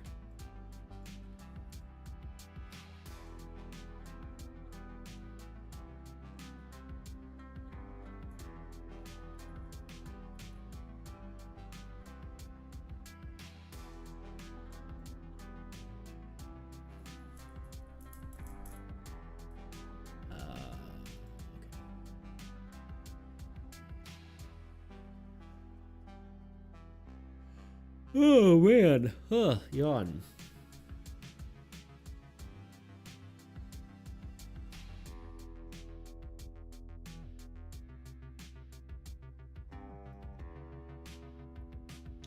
Anyway, what are y'all up to? Tell me things. Tell me what's new. Tell me something interesting. Last time I said that was we got bad news, so let's hear some good news. If you want to change Forsake, you could use Abolish, or Can't, Renounce, or Quelch. Nah, I think I like Forsake. I think it's good. It feels on brand.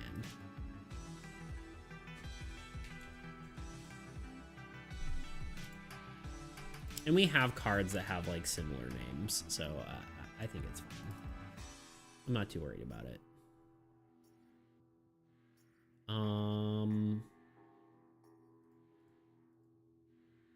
A spell should not have a defeated effect. Dexterous.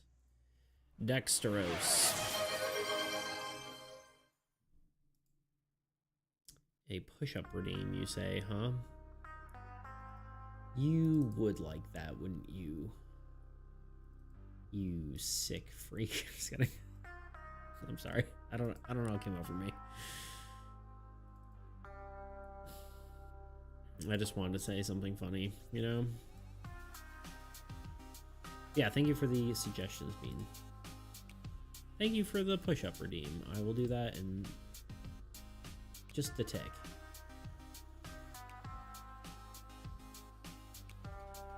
Yes. Just yes. For sake.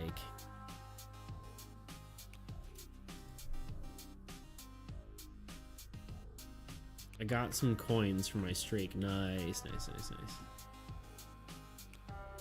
Maybe I should just lower the redeem at this point, just for your sake.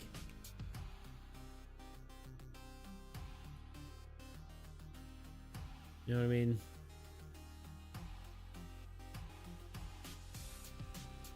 It's not like you don't do it on cooldown anyway. Maybe I should save you some money.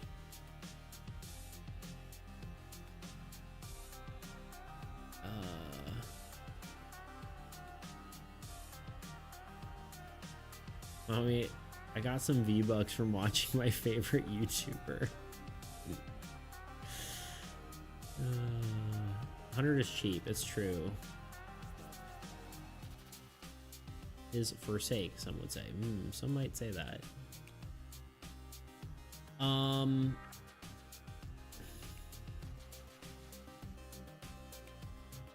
Cheap.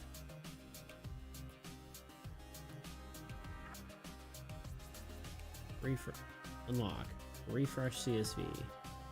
I'll do it in half a second. I just want to look at the new card. There you go. There's new card.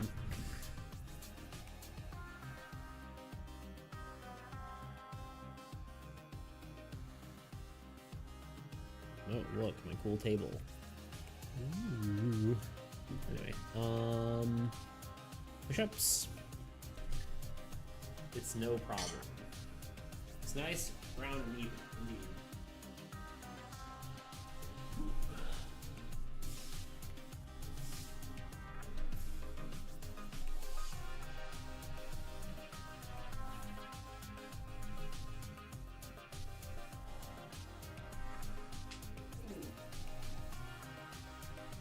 Freaking elbow just cracked.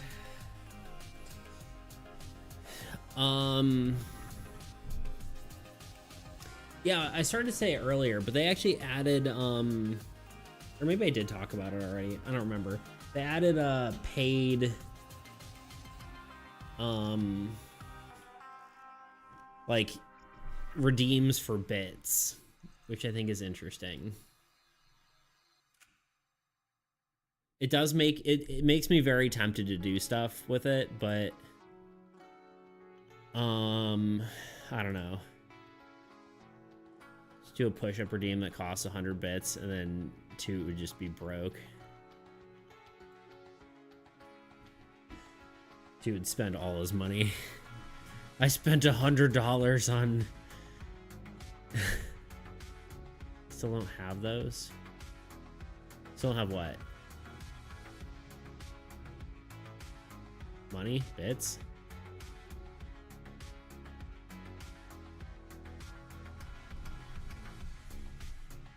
That's fair. But I think it would be cool to have that. Like, it almost seems like seems dumb to not have like some sort of redeem for money. Not that, like, I don't know. It's just like it makes sense to monetize my stuff. You know what I mean?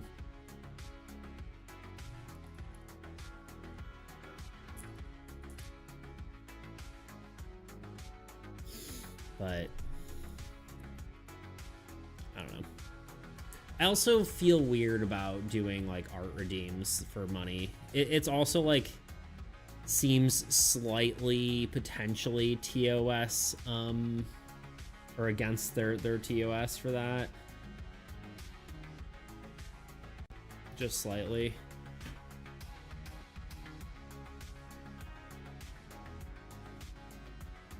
Because technically you're not supposed to get physical goods for doing it, but technically be digital. I think I have to be very careful with my wording if I end up doing like card redeems, you know what I mean? Because it would really have to be like, you get a card, you get to guide what kind of card I make, instead of being like, I'm making you a full commission, you know?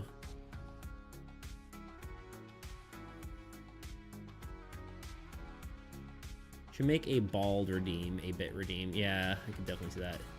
I'd pay money to see that. I was thinking workout redeem. Like an extra workout redeem that isn't, has no cooldown. Then 2 would just be broke, but again.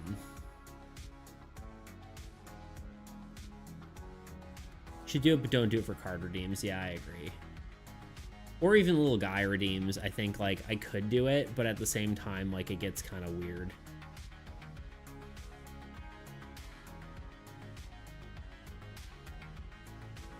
I think honestly, maybe after this patch, even though we really need to focus on getting all these cards done, I might take a break to do stream improvements, because we kind of haven't done that in a while.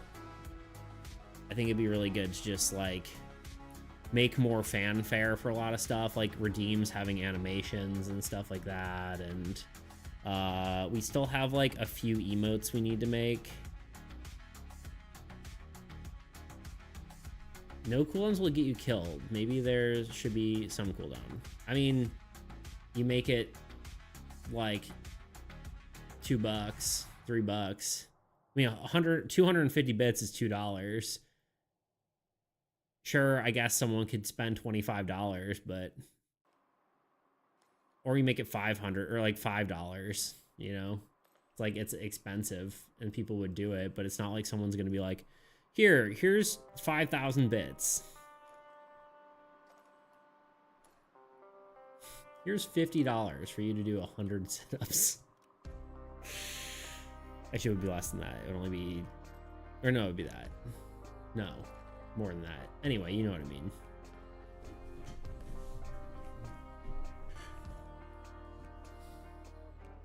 Anyway, you know what I mean. I don't even know if you can do, oh, I'm sure you can do cooldowns. Either way, I should do it. We definitely need to do like a stream improvement time at some point. Okay, well, we got a little guy. We got a spell done so far. I say we do this last card.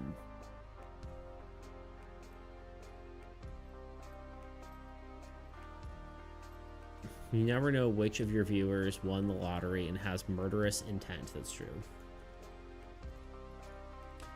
I'll have to read what the guidelines are too.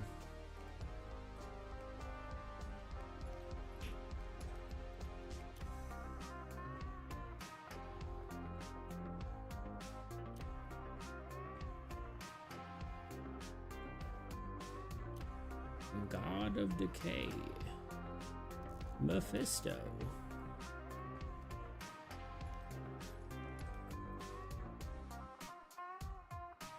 All right, one more of this sort of theme of weird bug creatures and forest that's got weird vines and stuff. This is our last one of that sort of vibe. I think we're doing the you know, let's just open all of them. I feel like it'd be kind of cool. Not me. Oh. You're not gonna make me do 30,000 sit-ups and die. I wonder if that's even like, I wonder if that's against TOS technically. Not that like I feel like they enforce anything, but it's just like if you go like, I had this guy and he commissioned me a little guy and he didn't like the little guy, so he wanted his money back and I don't want to give his money back, and I had a fight, and then it's like I don't think they would I would think they would just be like, yeah, no, you're out of luck, buddy. You were breaching TOS, not them. Give them their money back.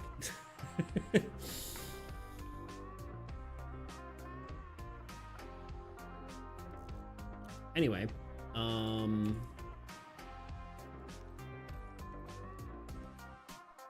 do I always get cat hair everywhere? Little shetty spaghetti. You know what I'm saying? Especially in the summer, like holy heckaroo.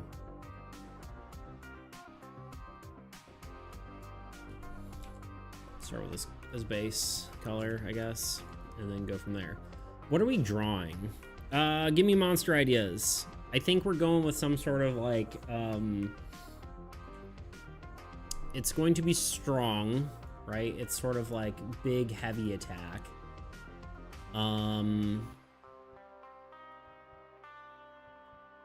Big, heavy attack, probably bug-like, probably, yeah, warrior-like, like a whatever. I think it'd be kind of cool to maybe like my thought was like kind of give it like crystal wings would be kind of cool, and sort of like pincers, little pincies, like a drone ant or a wasp kind of look. Guy like concerns aside, keeping card redeems beats coin exclusive also could be better for the game, because for someone to accumulate that many Bitcoin, they have to spend enough time here to get the vibe of everything. That's true.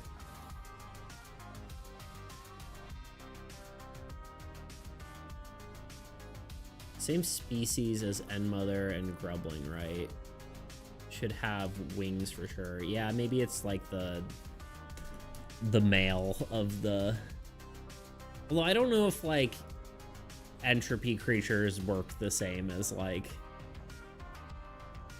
I don't know if they birth creatures the same way. Let's look at bee, or like a wasp maybe, or like maybe a like ant drone, which I think are gonna look pretty similar. Yeah, I think wasp is gonna look slightly cooler. They're a little more angular. Yeah, it's gonna be hard to draw a wasp, but we'll draw something like it, you know? The question is, do we want to draw it in like, do we want to have it be stinging, or do we want it more like, I feel like it'd be cooler, more like somewhere between like a praying mantis and a wasp, right? It is a creature design, so we can kind of be a little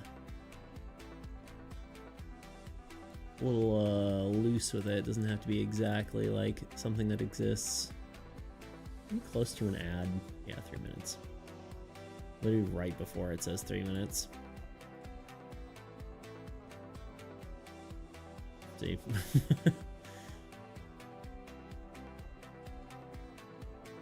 Big pincers, teeth, claws could be interesting. Yeah. I think I agree. Like scythe hands, like a praying mantis, but big pincer and teeths and wings, I think, is what I'm thinking.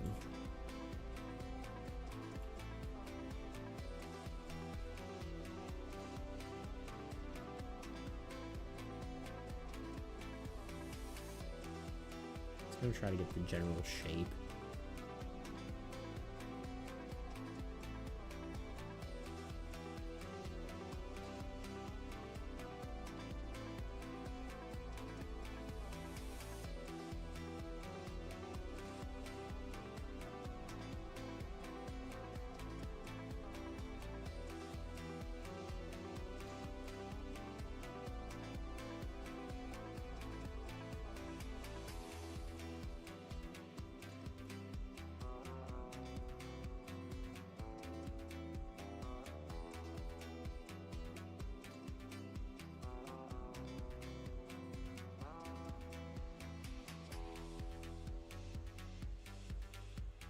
What is this card gonna be, visually or ability wise? We're kind of going with the same family of whatever. It's the idea is it attacks, or it does double damage to disabled cards. So but yeah, visually it's gonna be in the same family as the End Mother and the Grubbling.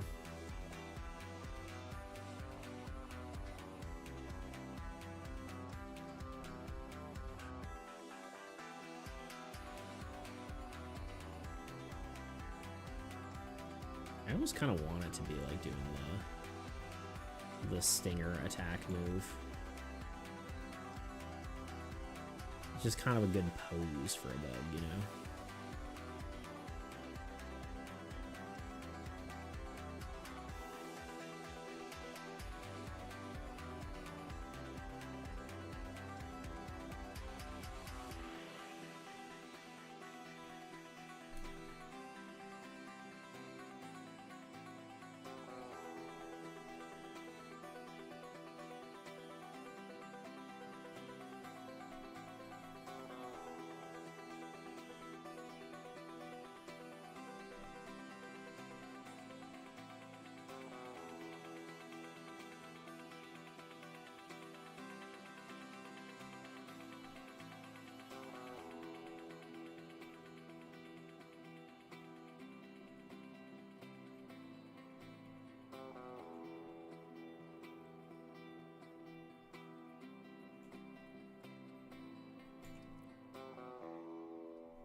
Trying to decide if I want to give it like the mono eye.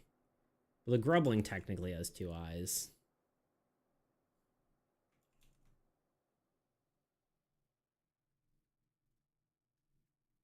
Spider eyes.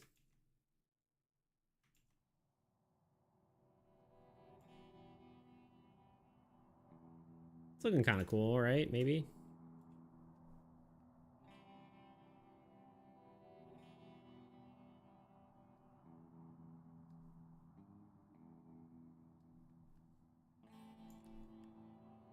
Oh, ad time. All right, be right back. If you don't mind, just off the top of your heads, would you mind like telling us what your favorite and least favorite part of playing this was? I'll be honest, and I hate to say this, but I don't think there was a single thing I enjoyed. My friend Kyle and I made a game in 2 weeks for a competition, and as you can tell, it didn't go very well. But what actually went wrong? To get into that, let's start from the beginning. As I've been trying to get into more game development communities, I found myself stumbling into the homemade trading card game Discord server.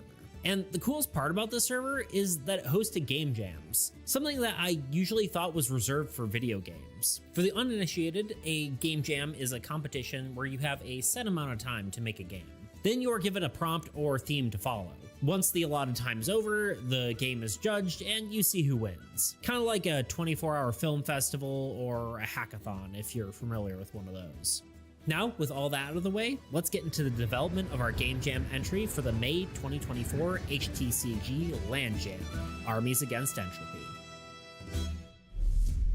In preparation for this jam, I partnered up with my buddy Kyle. You may remember him from my first devlog of Soul. We made the original version together. Anyway, we decided the first thing to do was to look over the judging criteria, come up with a schedule, and divide up responsibilities. This all pretty much went out the window day one, so I don't know why I bothered telling you this, but let's get on with it.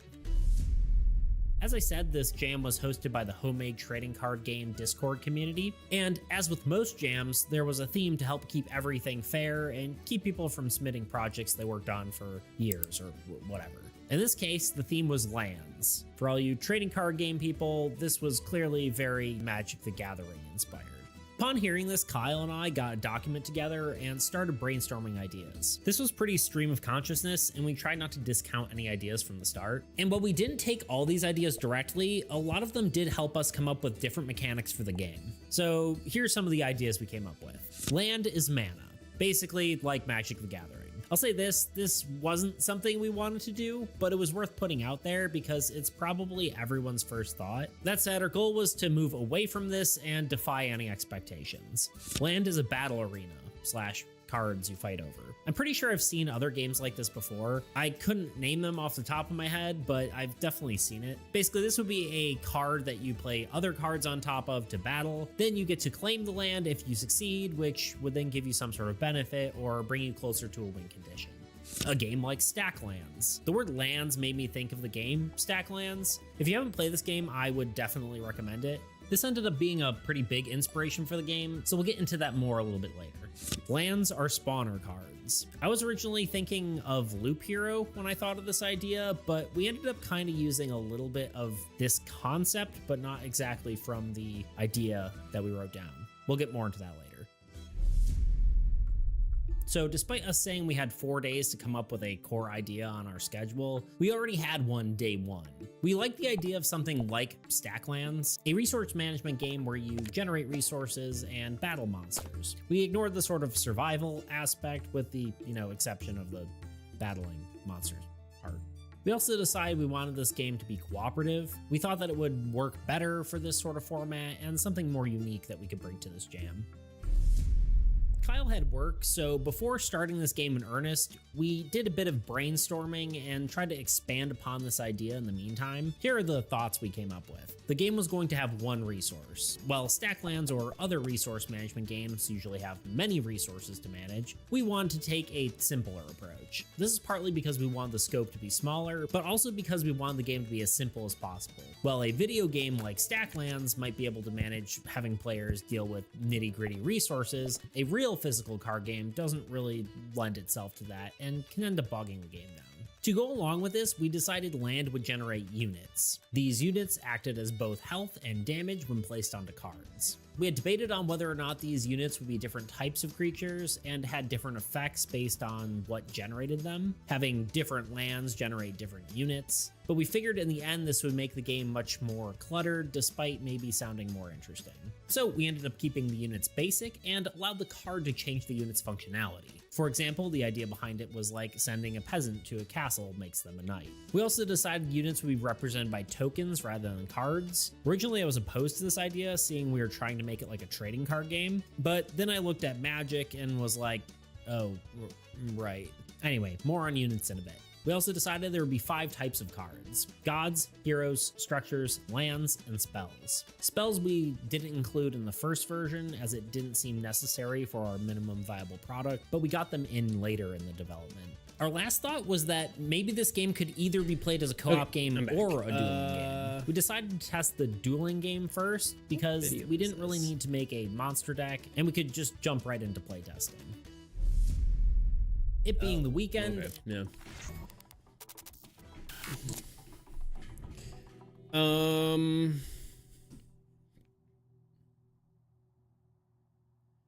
Still taking suggestions, but foot soldier bug for Highvine. Yeah. I think you should look at Pokemon designs. Yeah. Paris for the mouth. Yeah, I could see that. I'm kind of liking this already.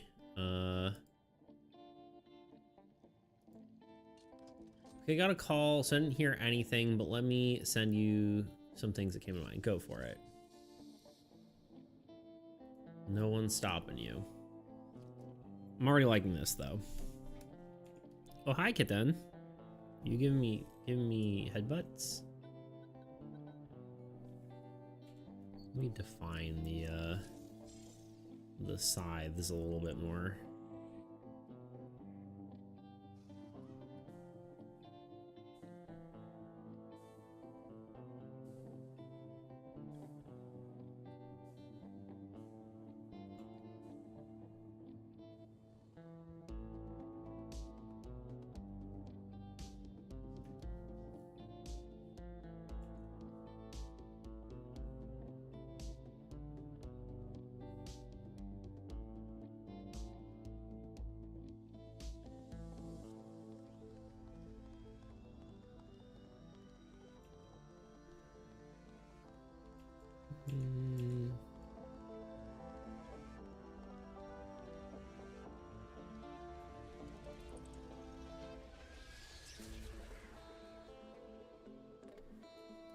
Yeah, we can make it. Let's look at your the old Pokemon reference. Paras.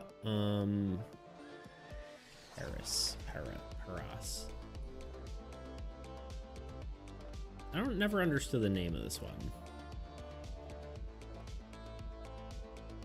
I could see a little maw mouth.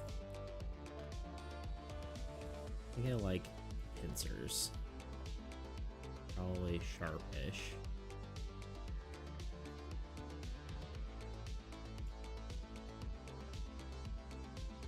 Serrated looking pincers with little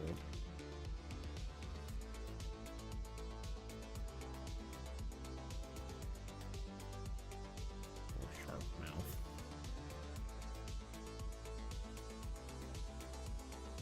Parasitic mushroom. Oh, interesting. Okay.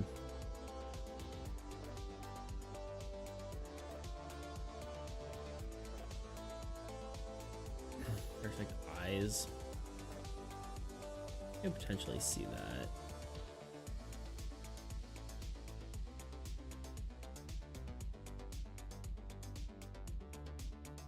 You know, those claws. Yeah, I almost have that sort of shape. I mean, at least we could add more detail, but I don't know. I kind of like how they're looking right now. What if the head was pink and the eyes were white? Yeah, I was thinking that could be interesting. I kind of do like the lots of eyes look. I don't know though.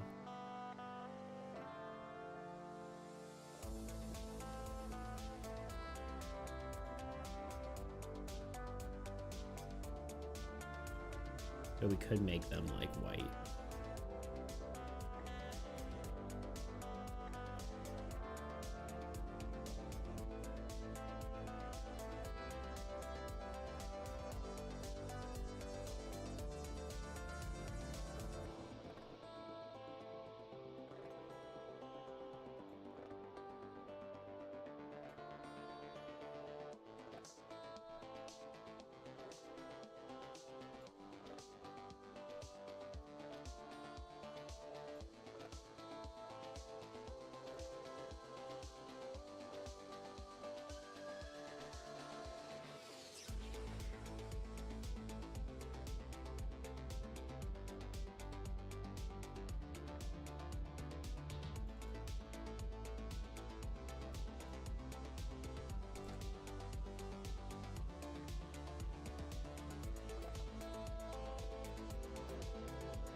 I think that's what we're looking at.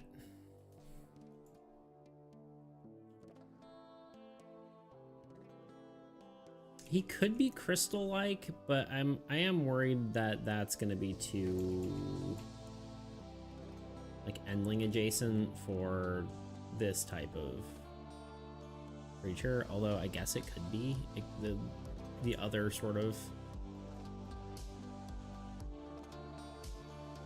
I guess, half of this could be like, I know the End Mother technically is supposed to be like endling related, right? At least that was the idea.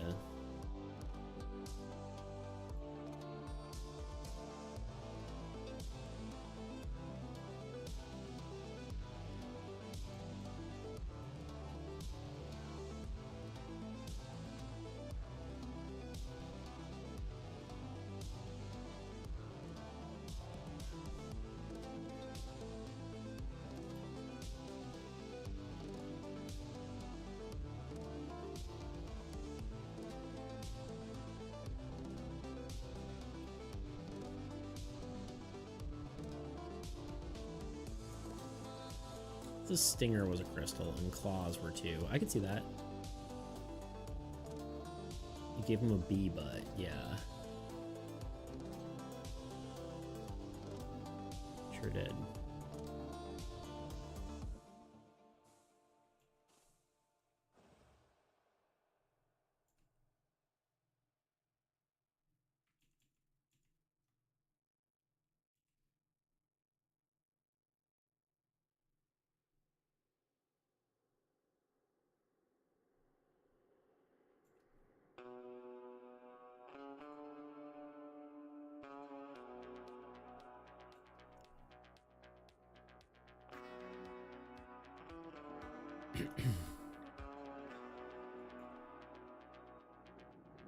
All right, I think that's good enough for a sketch.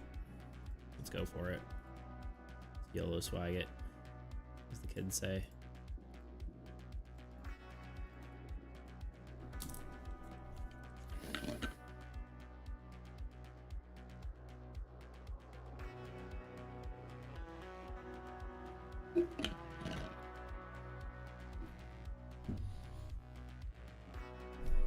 I technically didn't give him any other legs, which means he just crawls around on his talons, whatever you want to call them.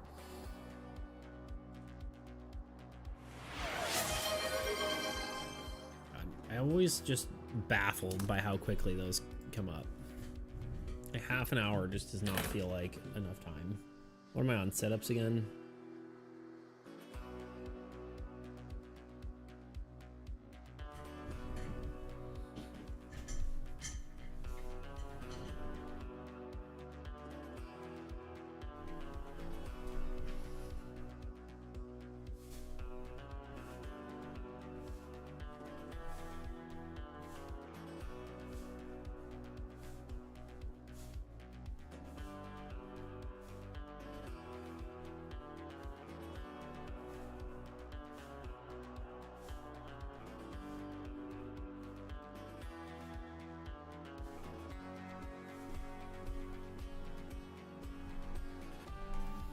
You should keep the silhouette simple because it could potentially add other ones in the far backgrounds to slightly it's an arm. Yeah, I mean, I think it'll be fine with this. Yeah, I mean, honestly, it depends on how far away we have them, but yeah, I think this will be fine. Not too worried about it. Yeah, I agree. That could be a cool, cool background.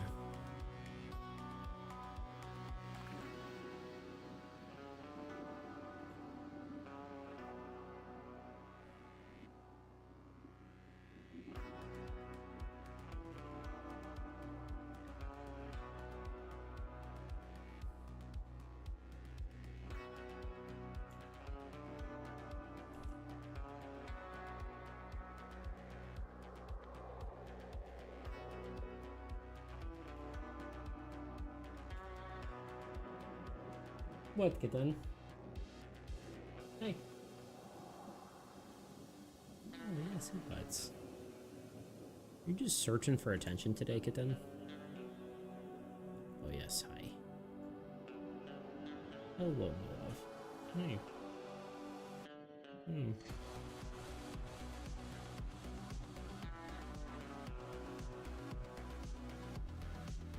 It's basically a white magenta croissant with some big claws and wings. Man, do I want to eat this thing? Tuna, stop trying to eat everything.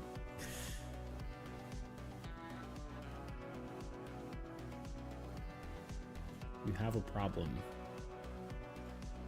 It needs to stop. You cannot eat all of my creations.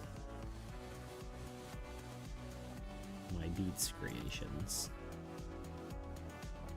as some might say.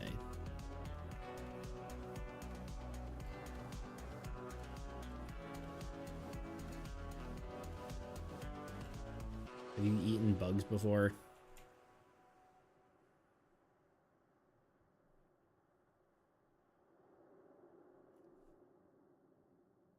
Eats creations, nice. Looks like a tasty shrimp. I like shrimp, that's fair. Have you eaten ants before? I think its arm should kind of be in front of its wing here.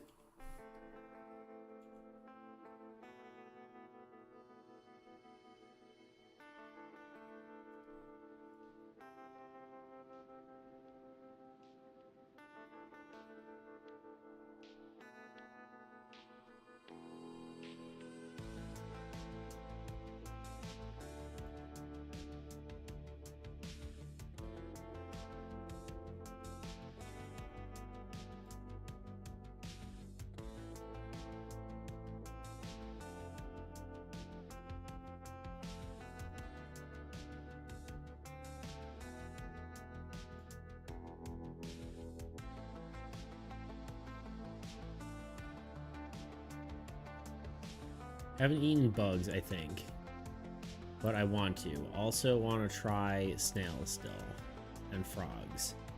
I've not had I know, snails sound gross to me. I have had frogs, and I have had bugs. I think we've talked about this before, haven't we? I've eaten ants, and I've eaten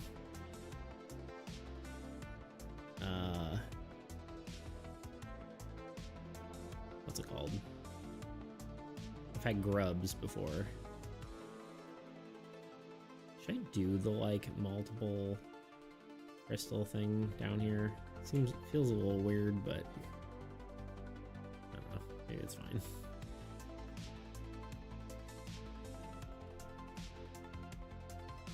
Doing a stinger at all like just feels weird. Anyway,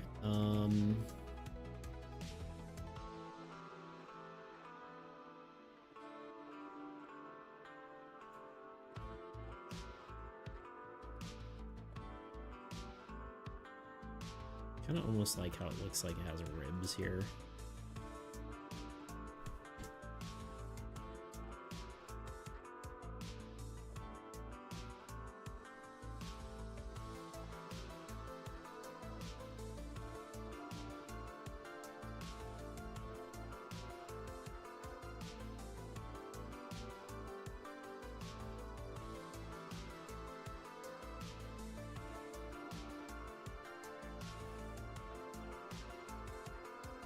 Do not eat snails. They carry lethal parasites. Yay. That's why I want to try snails. They're considered a delicacy in some places, so I need to know what it's about. I'm feeling FOMO every day. Don't eat snails. No snails or slugs, tuna. Just eat something else. Why not both? Snails and everything else. There you go.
Is that it? That was really fast, I feel like. I'm just gonna do this even though we won't see it.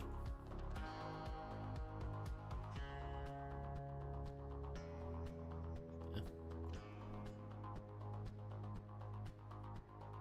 I think I accidentally made the line art. No, it's okay. I was gonna say it feels maybe thicker than it should be, but I also feel like the head maybe feels a little off. I don't like maybe these sort of lines suggesting, yeah, its head just has like some weird shape to it, you know?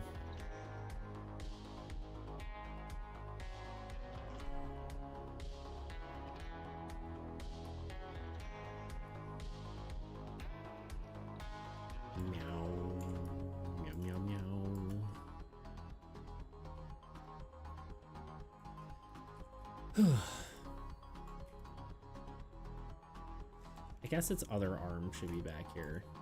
I was thinking about that earlier. I don't know if I had vocalized it, but I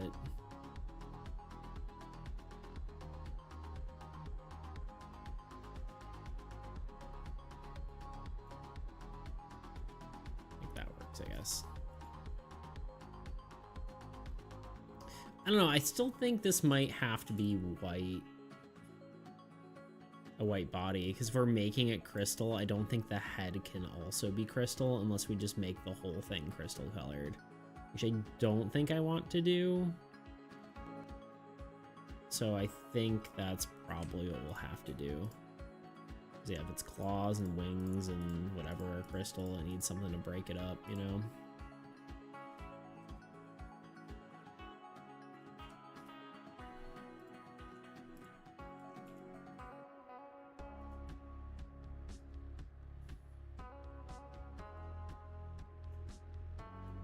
think it's just this white.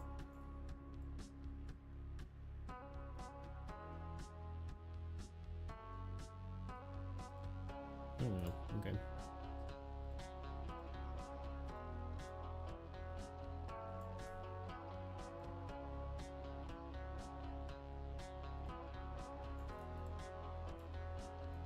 You son of a gun. Did I do that on the... I did that on the color layer. It's okay. It's okay. It's fine.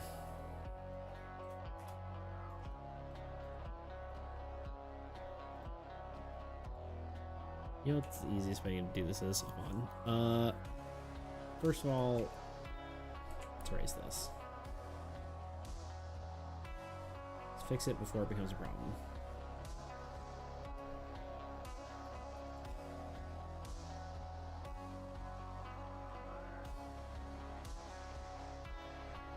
Okay. Now we go like this. We expand the mask, and then we invert it, and then we just do this. Ooh, wrong color.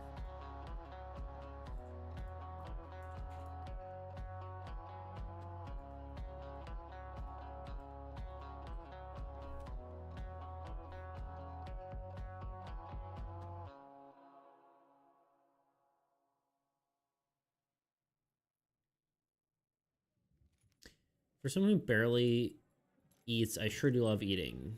It's probably why, though, because you don't eat enough. Wait, what the heck? This is what a grubbling grows into? Generally looks like an evolution of grubbling. It does, doesn't it?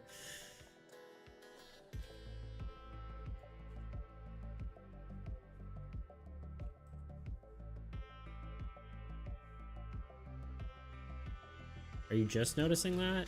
Or are you... Or is that just like, it finally clicked? Oops.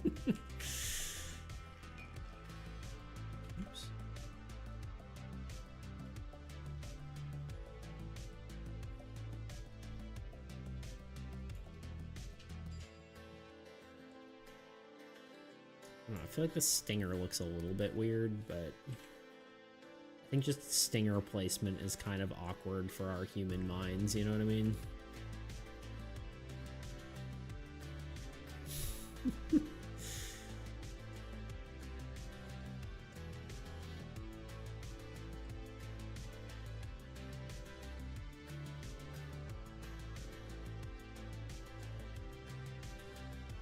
Just noticing.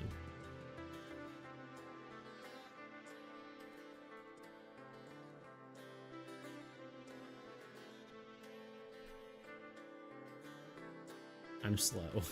Yeah, that's what we've been talking about, though, right? Like, I don't know. Maybe I'm crazy. Like, isn't that the whole point? That's why I'm baffled.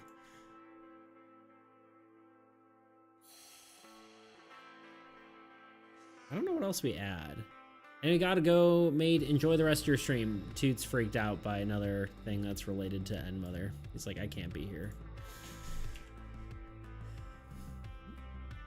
Anyway, Toot, thank you for being here. Appreciate you as always.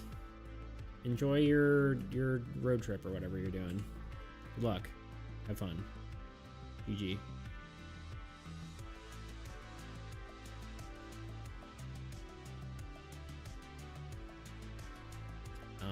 I could see some,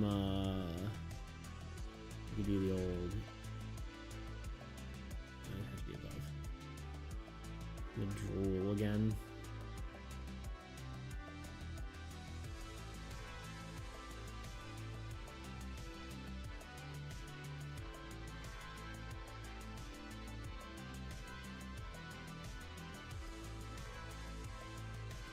I mean, I think this is it. I don't know what else to add, you know?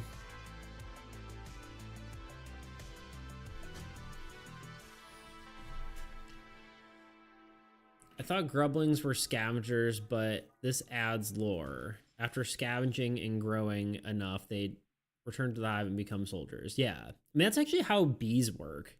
I don't know if you've like read about the life cycle of a bee, but their job just changes over their life. It's very interesting.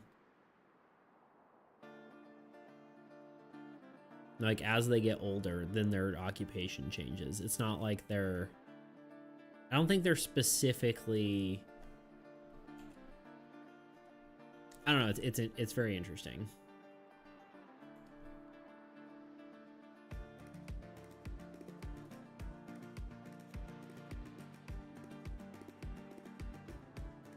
For and mother, but I wonder if the correlation between those two is as clear. Yeah. I don't know. I think end mothers might be more like a queen than like if we're doing bug I kind of don't like losing the other wing. Part of me is wondering if I just shrink it down a smidge.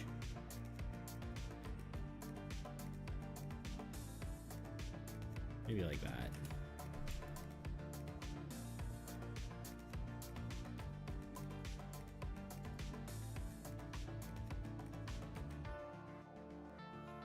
Maybe what we do is like for the background, because we didn't even think about it, we do like the canopy of trees, you know? I think these are the trees.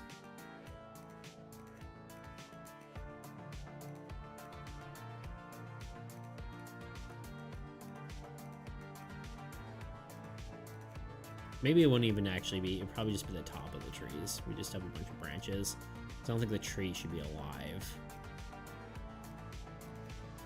Then we have a bunch of little croissants in the distance. You know what I mean?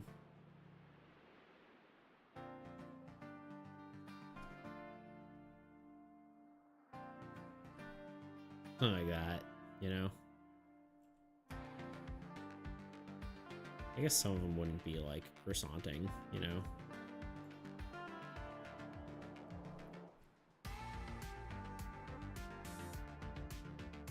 The others seem more like a royal guard as well as nurses.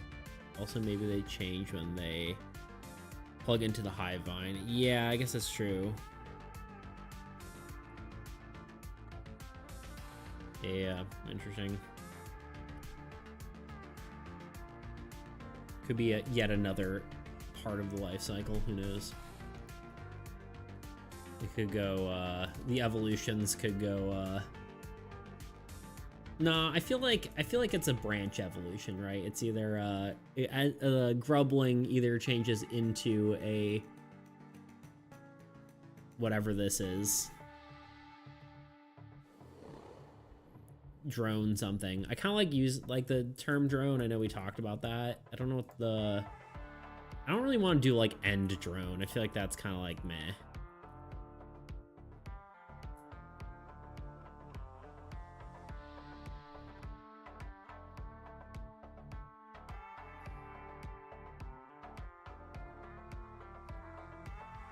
Drone something, because I do have to save this. I'm just gonna call it drone for now. Save as.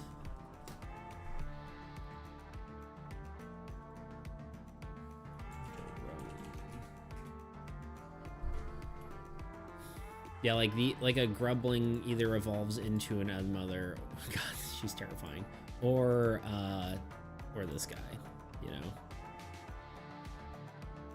Like maybe if it interacts more with the crystals, it becomes one of these things. If it interacts more with the hive vine, it becomes an end mother, you know. Like these guys can go super far from the hive, but can only follow simple orders, while end mother could be sophisticated, like their eyes of the hive vine.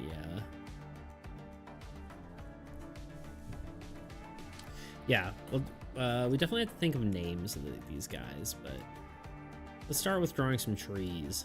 I drew directly on the background. That's fine. Actually, it's not fine, but it's okay. You know, we're just gonna delete it. and start over. Maybe not. I lied.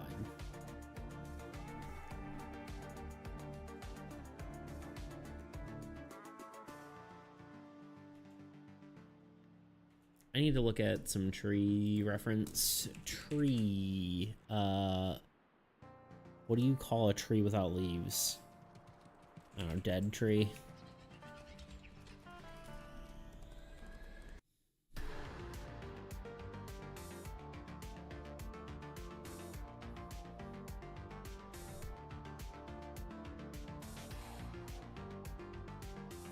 These are going a little too crazy.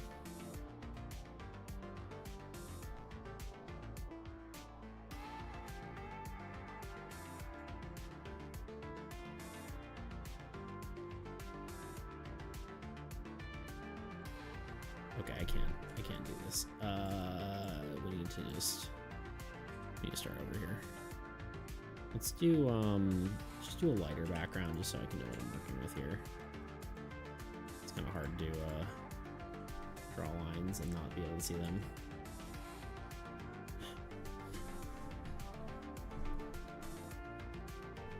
If I didn't make the whale, I would also be interested in the entire purpose of the hive vine was producing a king. So the lotus at the center of the hive vine was actually an egg for him. Yeah, that's true. You can see that. What am I even doing? I need a sketch. No, I don't. You don't need a sketch piece. Yeah, you do. I don't know. I need the generic shape of a sketch.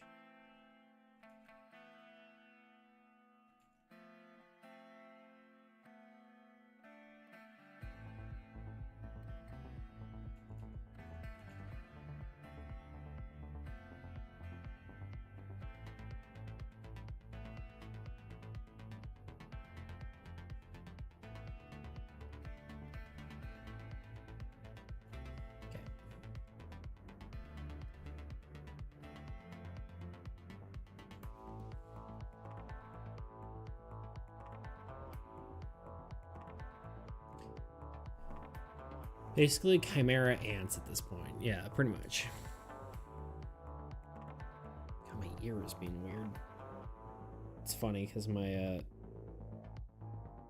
friend had an ear infection the other day and he like lost hearing in his ear. Basically, not lost, but like could practically not hear. So now my ear's twitching and I'm like, oh no. Do I have the affliction?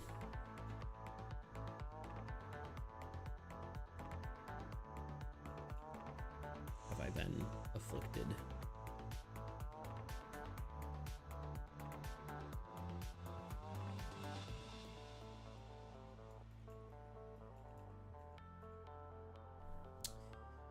We're gonna do a secondary sketch. It's kind of crazy, but must.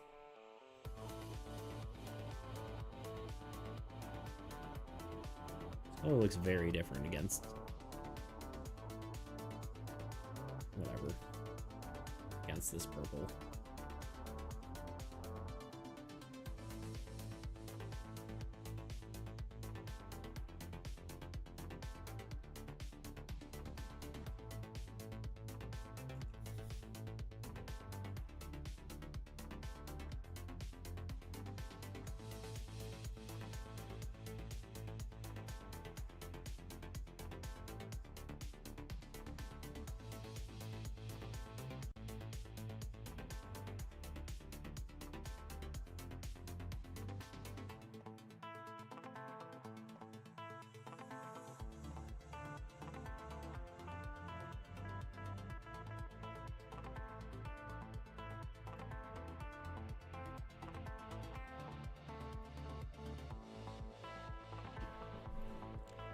Chimera ants. It sounds like a real thing, you know? Like if there was a species of ants called chimera ants, I would believe you.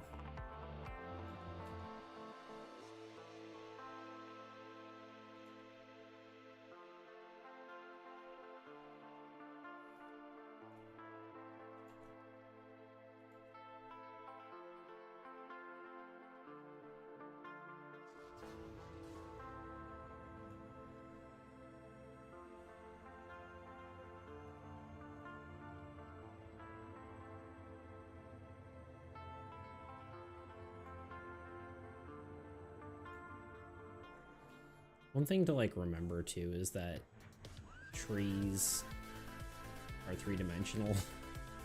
A lot of time you're like, oh, you can't have the branches overlap, but they can because they're behind each other in a three-dimensional sort of whatever way, you know? Half of this is probably behind the thing, yeah.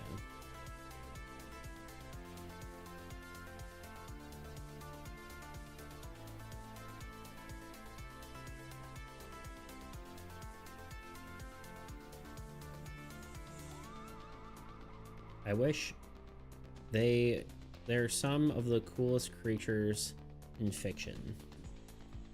I'm gonna look up Chimera Ant.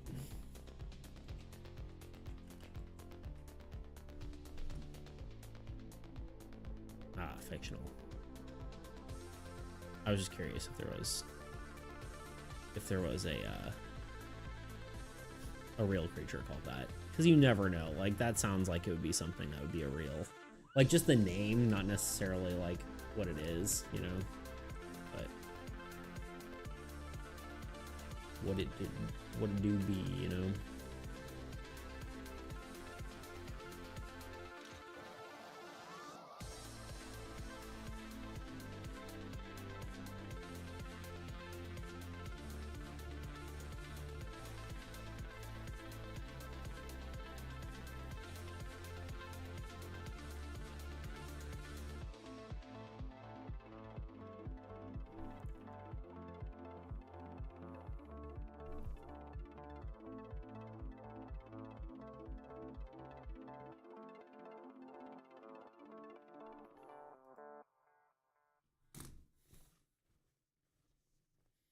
Sorry, give me half a second.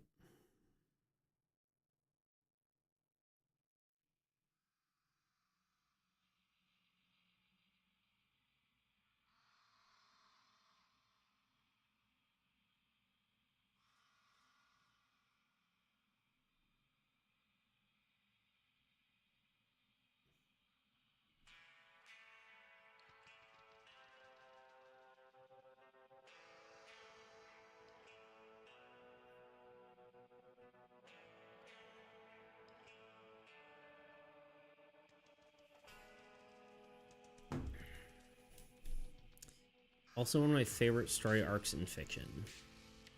I honestly, I don't even know the reference, to be honest. I did, when I looked it up, I did see that it was from something, but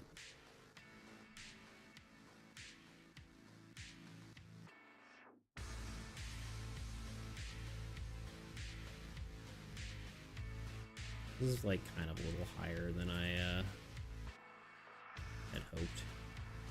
Let me move this down. Stop. Here. Let's do this. Maybe the other one a little taller.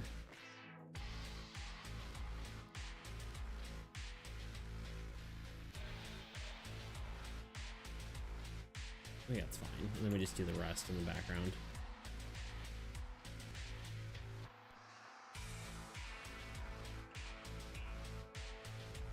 I've been playing Pokemon Fan Game a lot recently, and for some reason I've fallen in love with bug types out of nowhere. I really do like bug types. I feel like they're not usually that good, but I do like how they look.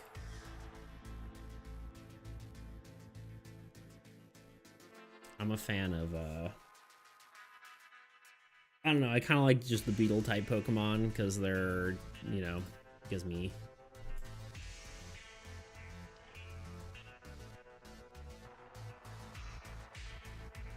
Ultra Strength. Yo, what's up?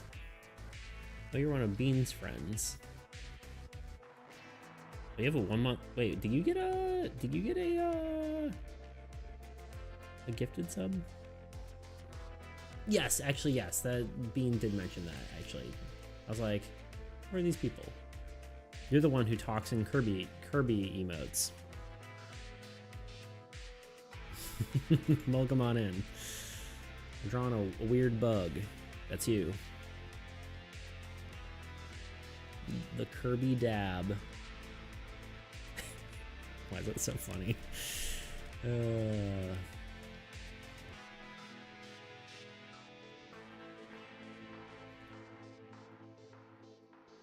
It's from Hunter x Hunter. It's a species of ants that can incorporate the DNA of their prey into the future generations.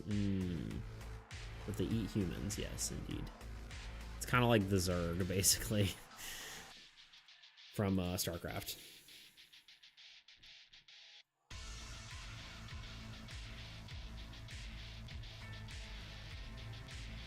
Not to be confused with Zerg from Toy Story.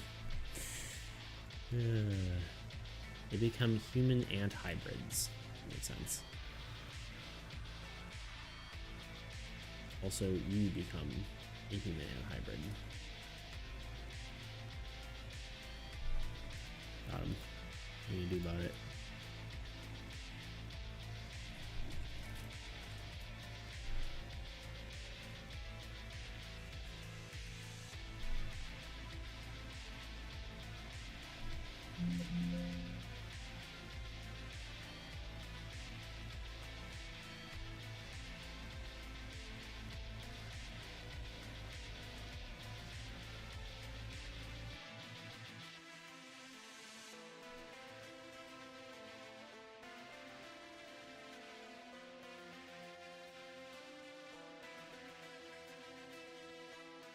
Is Heracross one of your favorite Pokemon then? I do like Heracross a lot. I don't know if he's my favorite per se necessarily. I don't know. Heracross is pretty cool.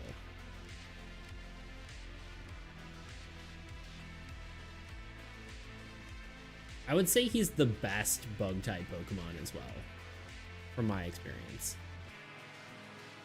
So I do like him a lot. Both because he is good and also is a beetle, and also what's it called? Ninjask? The ninja one is also cool. A ninja beetle.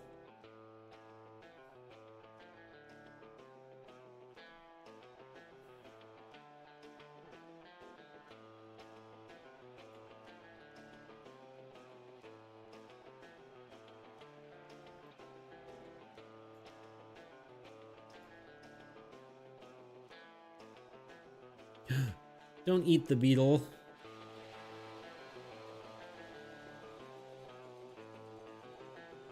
What do we eat? Did anyone play the new Kirby Air Ride? Is that good? Because the fact that they made another one is wild. Because the first one was like, press A to do literally everything. Press A to accelerate. Press A to use an item. Press A to drift. Press A to...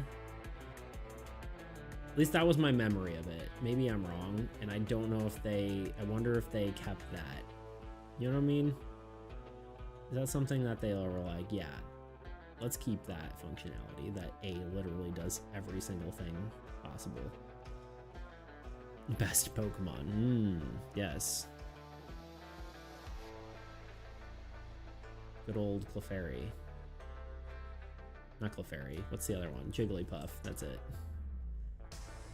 Jigglypuff is the best Kirby. Wait, what?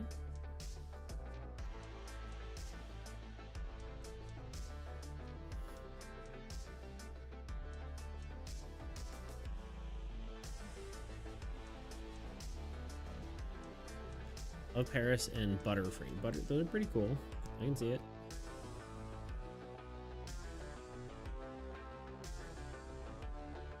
I need Donkey Kong Jungle Climbers remake or sequel. I love that game. I have never partooketh.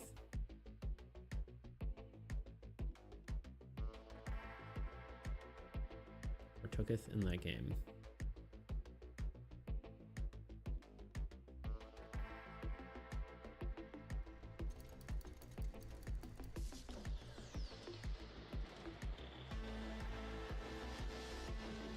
Dead trees.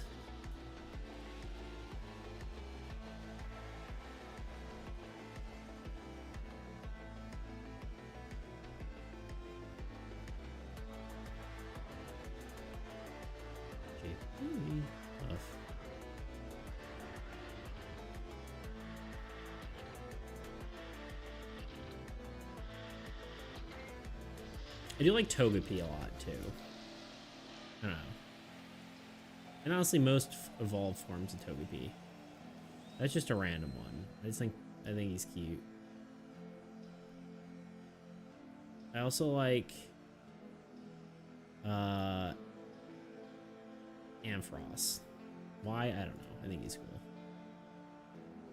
Because I dream of Electric Sheep, you know?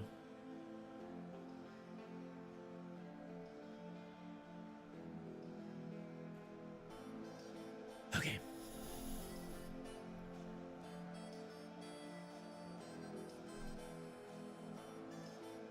Now I drew a tree that half of it's covered up by the background. Let's color it in. What do you mean? Oh, there we go.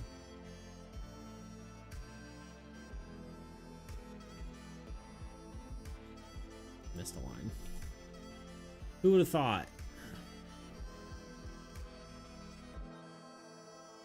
Oh, that one's actually supposed to be going like that. Yeah, yeah, yeah. I like fighting types, but I never use them. Yeah, isn't Heracross a fighting bug? Or am I crazy?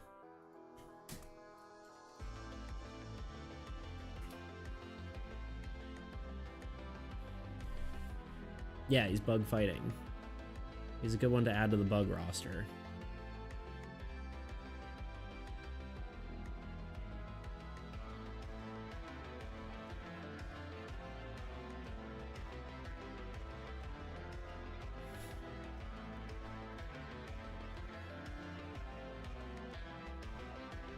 Every single time my team is like 50% water. Yeah, that's fair.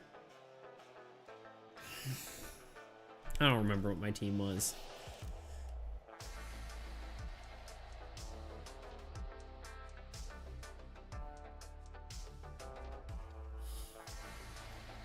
I really mostly only played Heart Gold.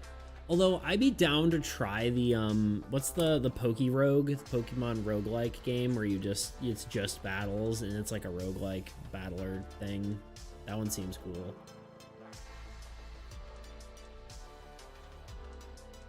And it's free. It's like a browser game, right? I mean, it kind of has to be free, otherwise Nintendo would sue the boop out of them, but how do they manage that?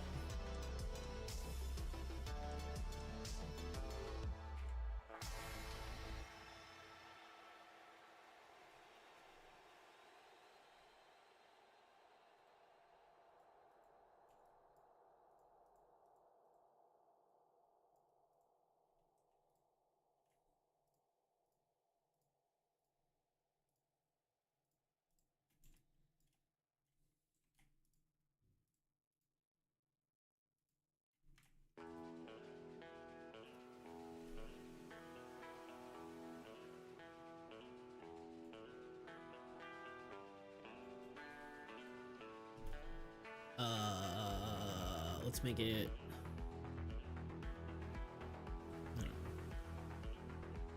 For our trees, I guess like this color, maybe like this color, maybe.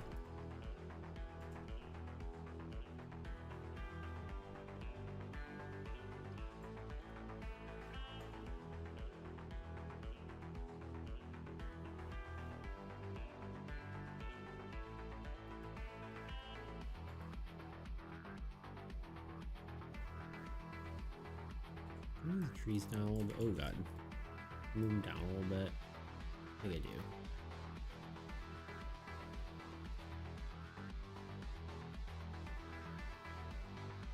Yeah. I should. No, I think if I put a little bit of fog in the background, we'll be fine.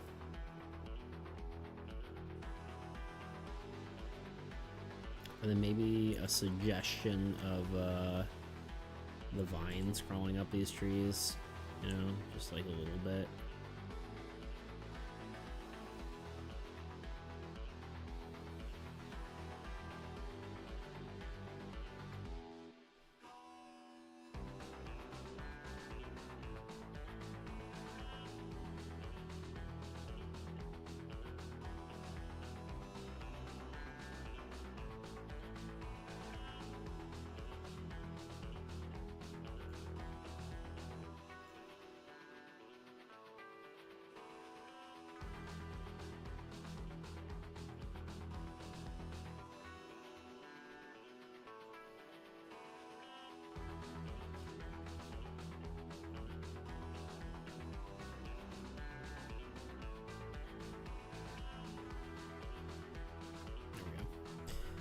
Very subtle little tiny amount of that. But kind of just to tie it in with the other ones.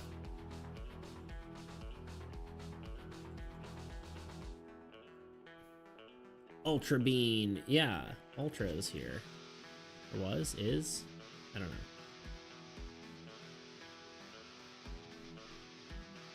Maybe left. Heracross isn't in either fan game I'm playing. Big sad. Saw Pokemon in Pokemon Sage, which is the best fan game. Can't be convinced otherwise. That immediately thought you'd like, but now I can't find it. So I'll just recommend it. Okay, fair. Is it like their own Pokemon?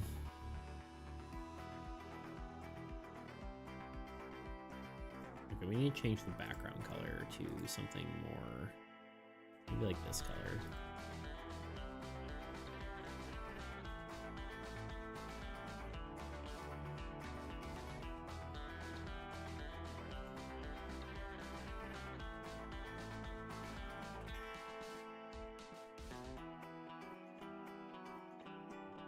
And then we need this color, I think.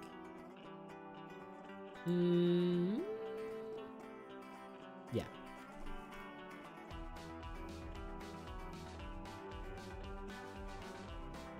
We're about to hit an ad in a minute and a half, thereabouts. Yes, entirely original Pokédex, and they also good. They're also good that I generally wish they were actual Pokemon, yeah. It is surprising they don't, like, ask some of the fans to, like, take their designs. It's like, hey, we'll pay you an artist commission if we can use your design.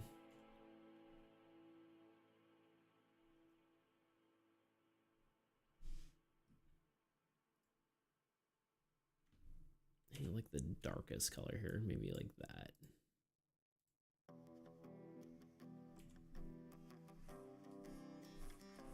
Okay, that's not that much darker. Let's change it to, wait, hold on. Please hold.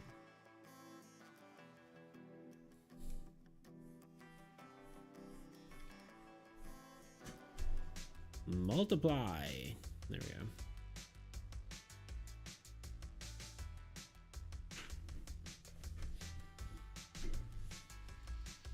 We have to draw clouds to make it scalier. It needs to be more scaly. I also do want some sort of haze between the tree and our character here.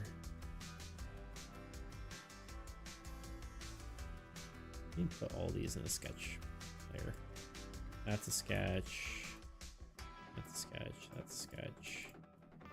We're about to hit an ad, so we're gonna take a break.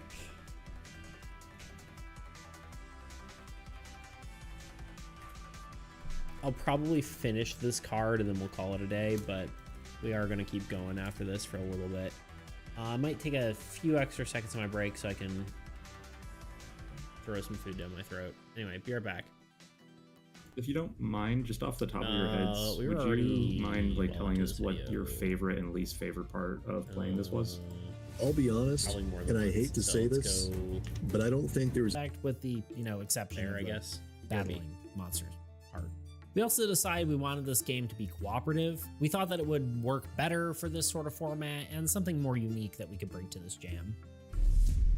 Kyle had work, so before starting this game in earnest, we did a bit of brainstorming and tried to expand upon this idea in the meantime. Here are the thoughts we came up with. The game was going to have one resource. While Stacklands or other resource management games usually have many resources to manage, we wanted to take a simpler approach. This is partly because we want the scope to be smaller, but also because we want the game to be as simple as possible. While a video game like Stacklands might be able to manage having players deal with nitty-gritty resources, a real physical card game doesn't really lend itself to that and can end up bogging the game down. To go along with this, we decided land would generate units. These units acted as both health and damage when placed onto cards. We had debated on whether or not these units would be different types of creatures and had different effects based on what generated them, having different lands generate different units, but we figured in the end this would make the game much more cluttered despite maybe sounding more interesting. So we ended up keeping the units basic and allowed the card to change the unit's functionality. For example, the idea behind it was like sending a peasant to a castle makes them a knight. We also decided units would be represented by tokens rather than cards. Originally I was opposed to this idea, seeing we were trying to make it like a trading card game, but then I looked at Magic and was like, oh, right. Anyway, more on units in a bit. We also decided there would be 5 types of cards: gods, heroes, structures, lands, and spells. Spells we didn't include in the first version as it didn't seem necessary for our minimum viable product, but we got them in later in the development. Our last thought was that maybe this game could either be played as a co-op game or a dueling game. We decided to test the dueling game first because we didn't really need to make a monster deck and we could just jump right into playtesting. It being the weekend and finally having all our ideas together, Kyle and I met up on Discord and quickly put together a player deck. We used a lot of placeholder stuff like random fictional hero names and random structure ideas. Then once we got it all together, we sat down and played the game. And unfortunately, it sucked. It wasn't fun at all due to the game basically being made in such a way that whoever went first would always be the winner. We really didn't want this to be a dueling game anyway, so we pretty much gave up on that idea and decided to start making a monster deck. So in that vein, we started working on the mechanics for the evil deck, and here's what we came up with. The evil deck would have similar types of cards: monsters, which were just heroes renamed, structures, lands, and spells, and then what we were tentatively calling demons, which were the opposite of gods. However, to keep this from getting too confusing, I'm going to call them by their final names, which were the old gods instead of demons. Secondly, rather than having units, monsters would have a set power level, along with an attack order.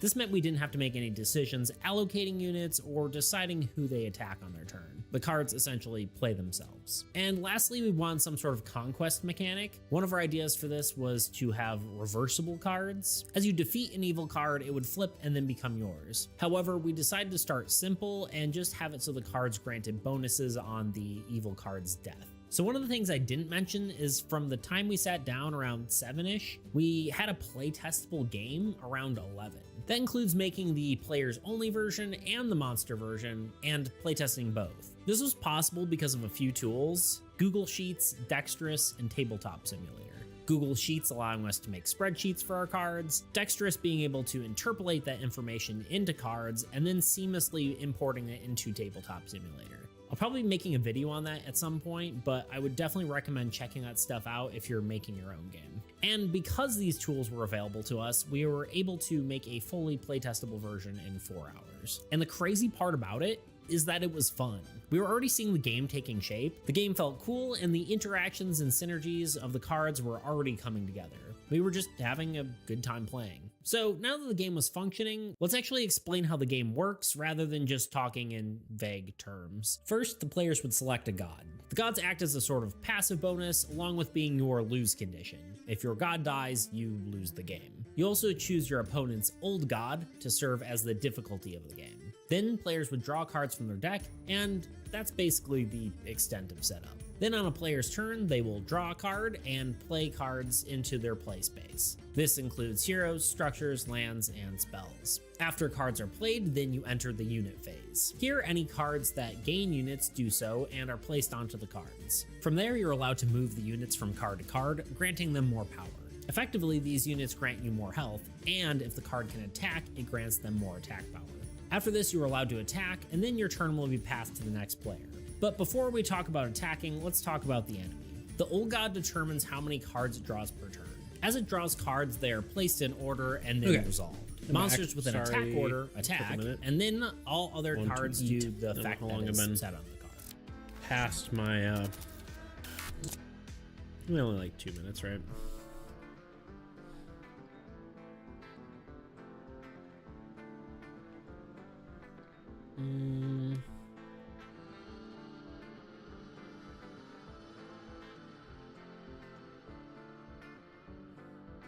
Maybe do a little bit more here. No, no, no, no, no.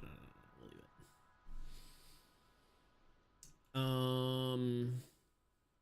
Currently this is too bright. Too bright to be an old god card. In a way.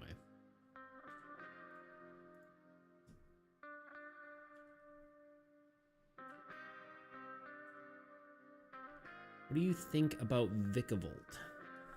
I'm blanking on which Pokemon that is, so let me take a look in a second.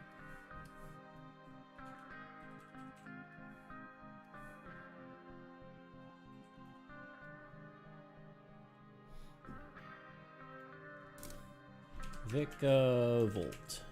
Clearly an electric Pokemon. Oh. I like it. I have never I don't think I've seen this Pokemon before. What generation? Let's see.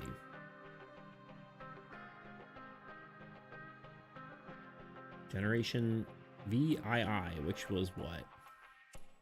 Sun and Moon? Yeah. I like him. I'm a fan. Honestly, I don't think there's many Pokemon I don't like. Like, I'm a fan of just all the creature design. Honestly, I know it's what's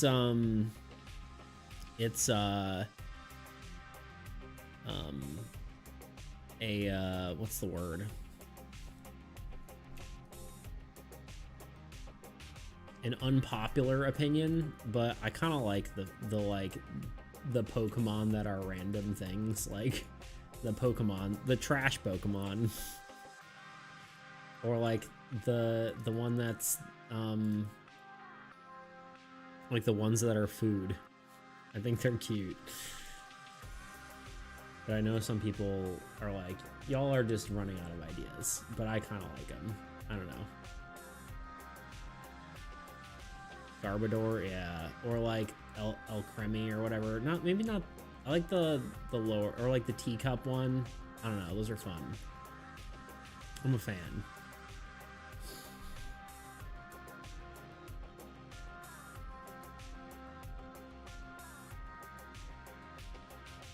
How do we shade and mother? Dockley. Okay.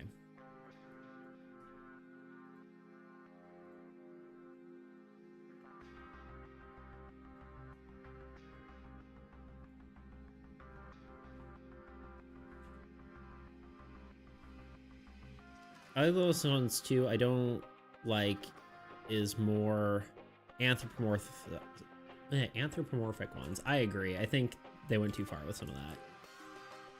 Like Sprigatito, or whatever you want to call him. I don't remember his name. I don't think should have evolved into a human-like person. I feel like it should have turned into just like a lion. You know what I mean? I don't like hate the anthropomorphic ones. I just think if it is anthropomorphic, it should stay that way, right? Like if it's bipedal, it should stay bipedal, or like bipedal. If it's a quadruped, it should whatever. You know what I mean? Like I guess depending on the Pokemon, but like still, for the most part, I think that should be the case.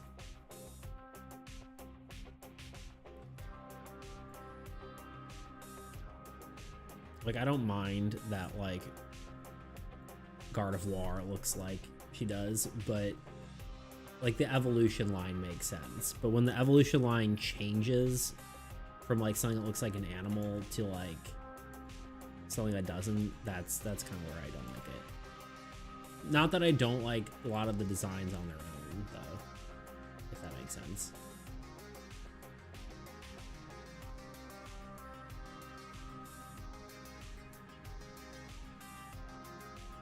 I agree. It's too common of a thing where they turn animals human. Yeah.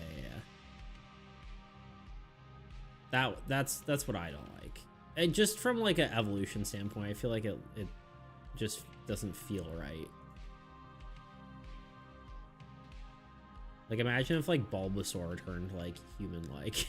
You know, it feels like it breaks their own sort of, like, world, like, how the evolutions work, you know? In my mind, I don't know.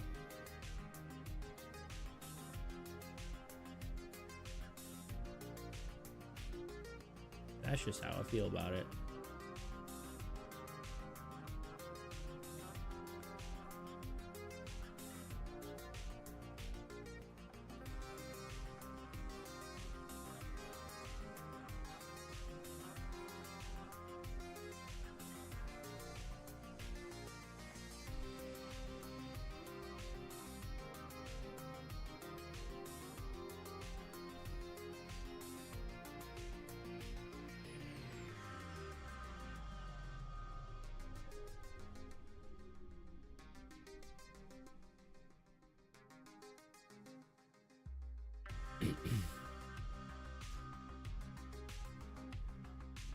But Thunderos, Landorus, and Thunderous are some of my favorite legendaries because they know what they are from the start. Instead of going from animals to humans, they do the opposite. They are the opposite. They do the opposite. I don't actually know these ones. Hold on. Maybe I do. I just maybe not by name. Let's see. Thunderous. Oh, like a little genie guy. Ah, they remind me of what game are these guys from? They remind me of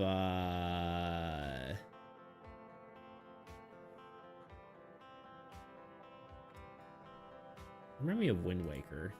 Which I think they're probably a more just a Japanese like folklore thing or something, but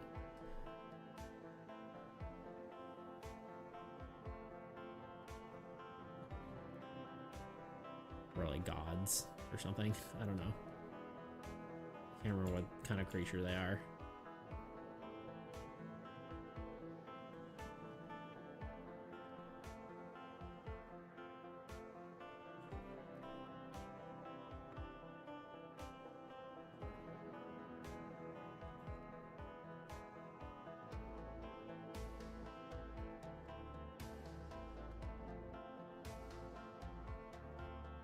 You're Greek god inspired. It's just really interesting because don't quote me on that.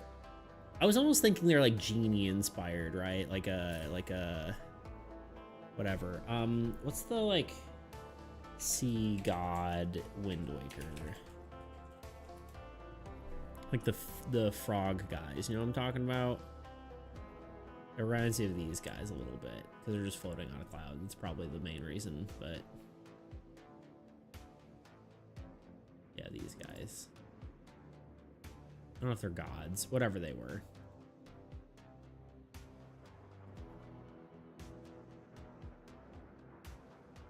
Anyway, what a good game. If you haven't played Wind Waker, would highly recommend.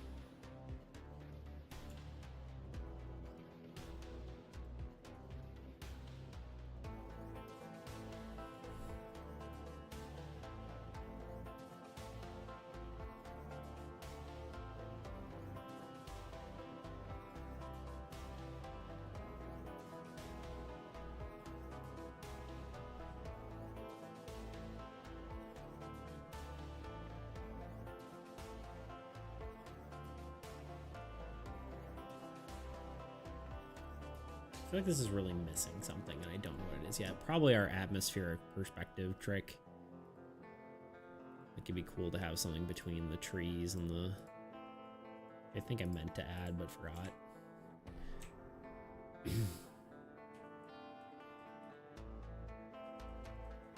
We like the fog in the old god cards.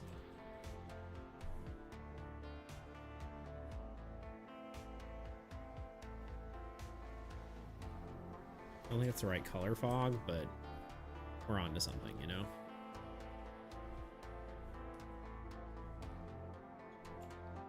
Yeah.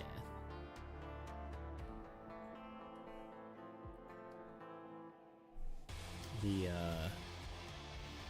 whatever color this is, or Nivik blue, you know what I mean? Oh, I need more games, but I can only run 20-year-old ones or very low spec indie games. I'm trying to think. What have you actually? I'm actually really curious, because I remember when we were playing Dispatch, we rated someone who was playing Dispatch, and like, I'm surprised it works on my computer, but I feel like that game's all pre-rendered, is it not? Like, I feel like it could work well on pretty much any computer, right? Like, I think it's like playing a video on your computer. It's not much different, right?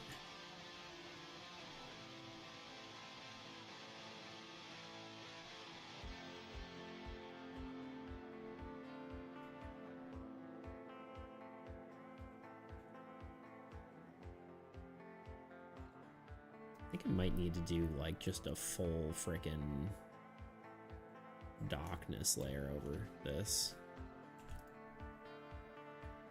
No. Multiply. And then just erase most of it.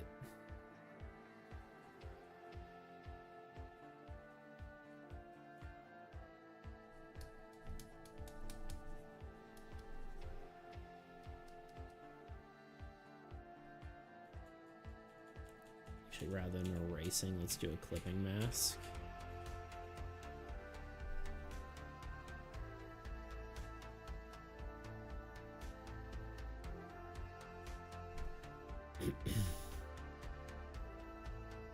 This match is basically, wait, sorry, I missed some of the stuff. This is the end of Decay deck. Is there anything left to add? I think we actually need to like make sure we shore up the Decay ability. But other than that, I think that's it. This is it.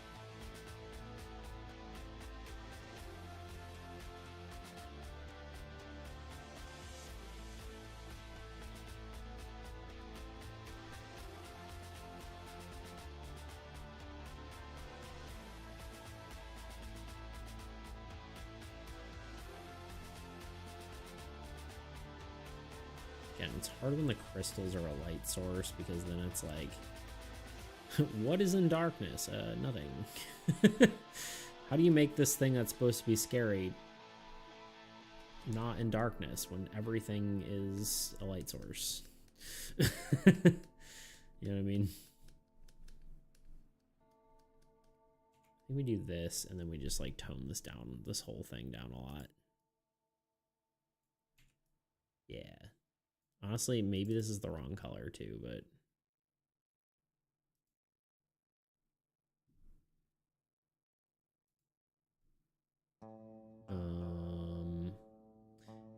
oh wait, I'm just being dumb.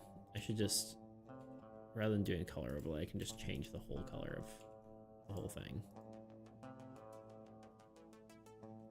Can I not? Or is that actually changing it? G, click. What? But for why? Okay, maybe it was changing it.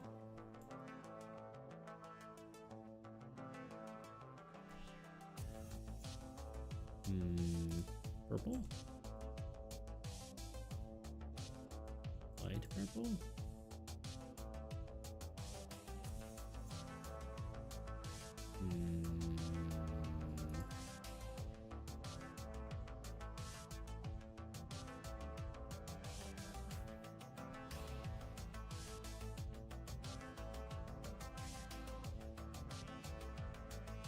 I like the blue the best. Oh god.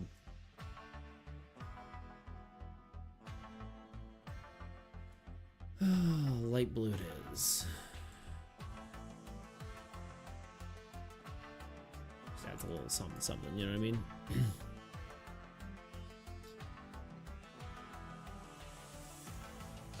Dispatch is basically a movie. Yeah, so it's probably a fair point. Yeah. I'm trying to think of any other. Honestly, Baba Is You is a great game that I'm sure doesn't take much. It's like a An amazing puzzle game. That one's probably good if you like puzzle games. I don't know what kind of genre of games you like though. Probably why you could apparently run Telltale games too. Yeah, true. When are you thinking of releasing this patch? That's a great question. Ideally, I guess soon. This needs to be over here. There we go. That's a great question, Tuna. I should release it basically very soon. I really kind of wanted to get like a few more player tweaks, and maybe we should just... I've been trying to set up some play tests, but no, it's always hard to coordinate things.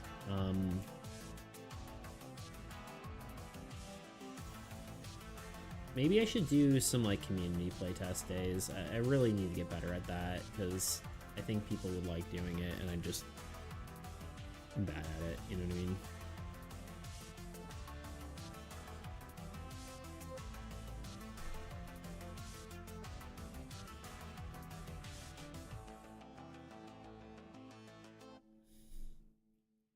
It's gonna be interesting working on Umbra because it's the most simple of these three. Yeah, for sure. Although we do need to actually give Umbra an ability because we kind of haven't. Like, we kind of have it, but we kind of don't. Like, we have the flavor of what it's supposed to be, but...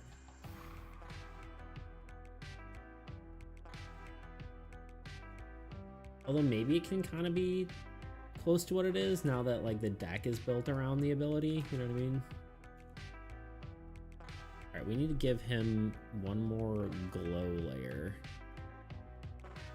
Kind of above everything. And then...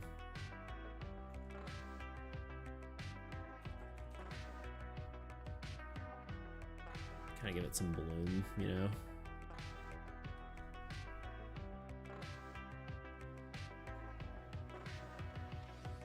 And then, I don't know, something's still feeling off.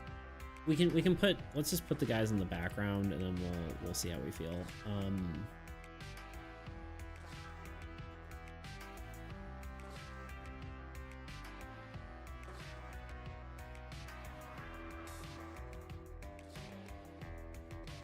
What if we put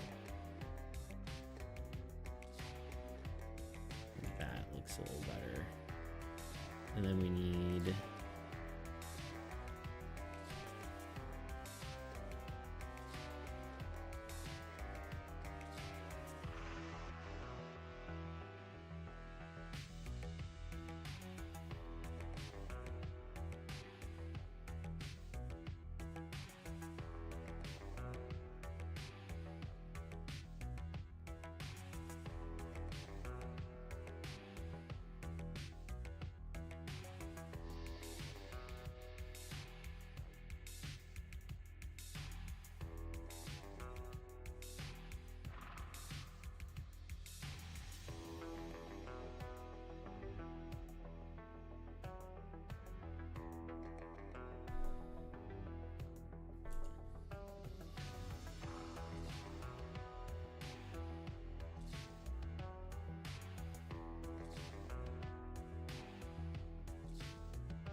a little kind of silly right now, but I think if we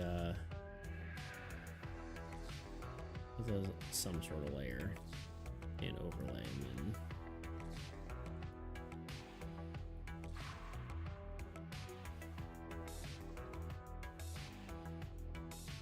maybe we do like, oh man, I kind of like that. That's not what I meant to do, but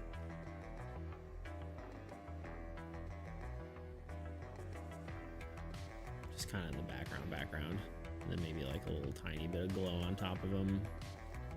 Sorry, I'm not reading chat apparently. be fair, Umbra doesn't need an ability to be effective. It's basically just put a massive strain on attack economy. Yeah, she still needs it though. Like, it feels wrong to not give her an ability at all, but I've said this before, but no ability is also an ability because it allows for higher raw power. Yeah, but raw higher god power doesn't really do anything.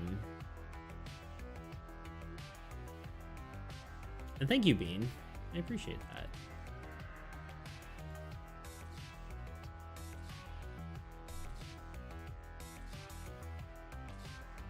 Because we already have Null. Null already has no power, so Umbra has to have one.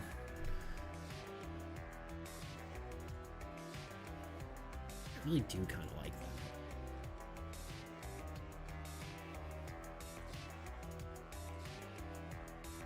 But it doesn't really quite fit.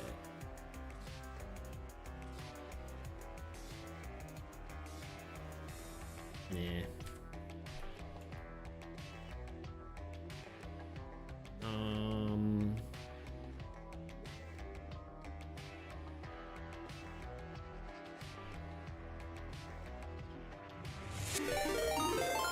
Hey, what the heck and heck? Photo Inspirations just raided with 8 viewers.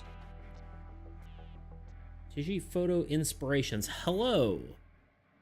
Ah, I see a low base guy. Hello, hello. The web people. I see.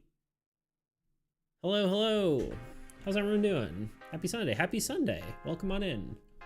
I'm Beats. For y'all who don't know me, I am currently working on my cooperative trading card game. Thank you for the follow. What do I call you? Dig? Let me know what I call you. Welcome in. Yeah, we're working on my my trading card game. We'll do Unleash the Bald. All right. Bean wants me to show you guys my bald head. Which I need to shave again, but it's okay. But yeah, what do you do on your stream? While I ask that, I'll show you some of the cards we've been working on. These are the old god cards. Push-ups, sit-ups. Now they want me to do a workout in front of you. Yeah, these are some of my cards that we've been working on. This is the old god. It's the main antagonist of the game. Just editing some macro photos. Ooh, that's fun. I like that. I always thought macro photography was cool. Yeah,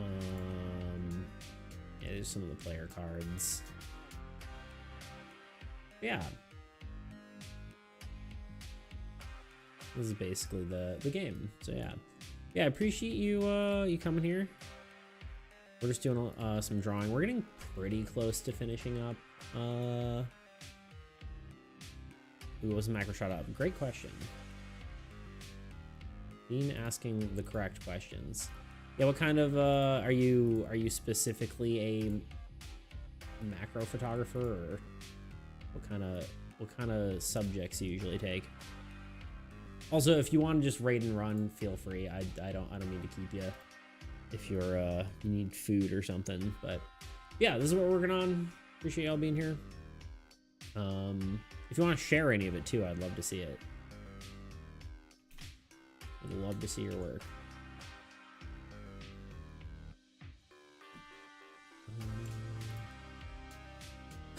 That's funny. I just made the thing invisible. What if you just do like a soft light? Does that feel more grounded? It doesn't really feel anything. All right, I guess I am owed to do push-ups. Am I in push-ups? I don't remember. I think so. Anyway, chat redeems push-ups. I have to do them. Here we go. Still need a name for the thing. I've got drone as one of them, but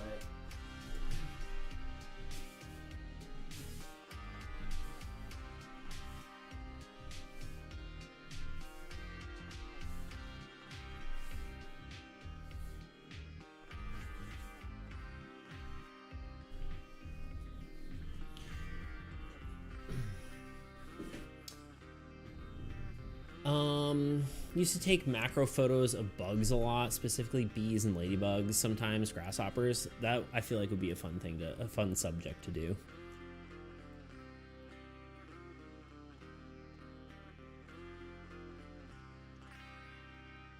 Low base guy, I also saw you in there. How you doing today? How's life? It's been a while. Drone of the Hive. Hive drone. I do like Hive drone better. I'm okay. How's you? I'm also okay. It's also a derivative. Yeah, I guess so. I feel you though. Doing all right. I'm tired.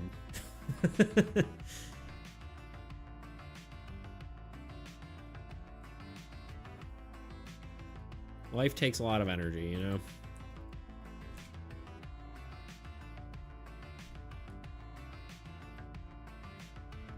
What the heck? Oh. What's the... Oh god. Ah. There it is.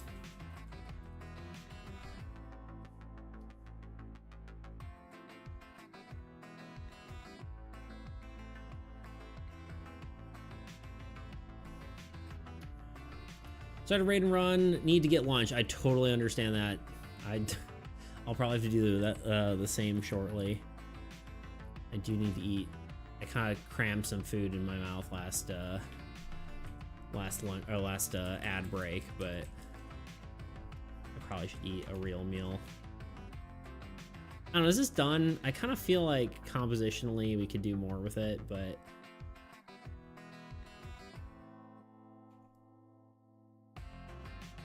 I don't know. Maybe we're good. Scythe drone, Reaper drone. Do we have a Reaper already?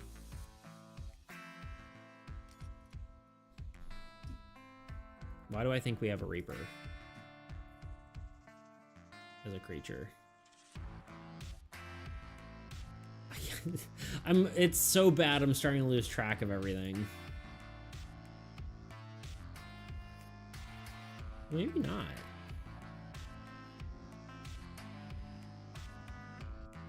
I guess not. Doesn't forward shade, blah, blah, blah. Yeah. I like Reaper drone.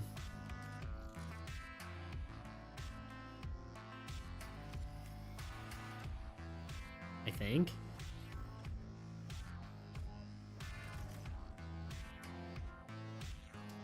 Did I read that already? Sorry to raid and run. Oh, I already did read that. Okay, sorry. I was like, I read it in my head for sure. Did I read it out loud? Yeah, thank you for bringing your community here. Sorry, I forgot to say. I'm terrible at this. But yeah, thank you for bringing your community here. I will take as good of care of them as I am able.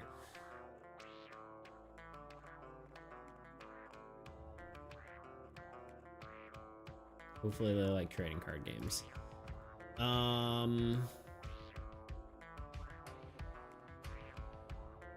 It fits well with the effect very well. Yeah, Reaper. Yeah. Okay, yeah, let's call it, right? Is that good? Anything else we need to do with this card? The only thing I could see is like trying to direct your eye more toward the thing. Like we could just do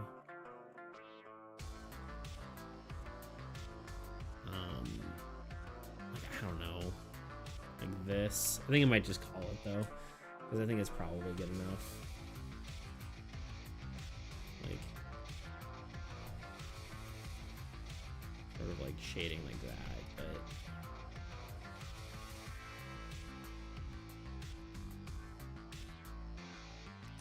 it does kind of work. It's not really motivated, but it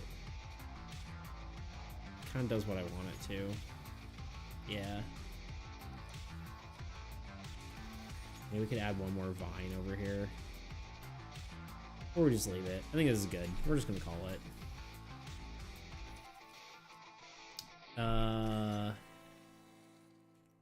Cool. This is it. Done.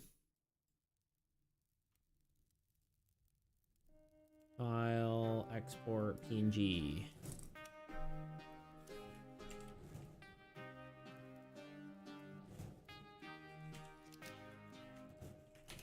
drone.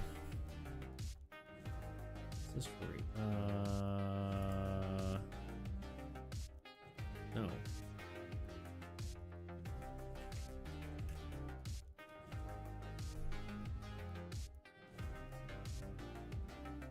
Okay, cool. I guess I can close out all this. If any of you are looking to get into making trading card games, I can highly recommend Dexterous. It is very good for building cards. Not a sponsor. Basically, you can take spreadsheets like so, and you can throw all your card information in there, and then it just builds the card for you, which is extremely useful. Really need to put these Highvine cards side by side now. Yeah, maybe we'll throw them in the game real quick.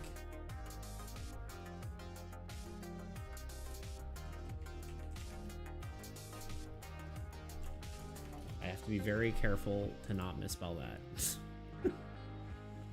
Oof, cringe. Anyway.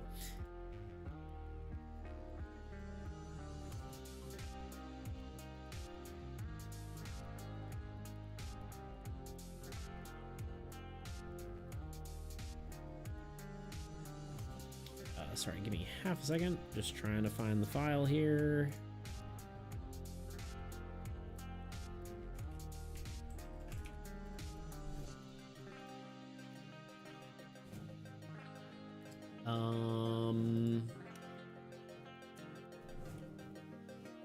Let's write in what we want here. So go here.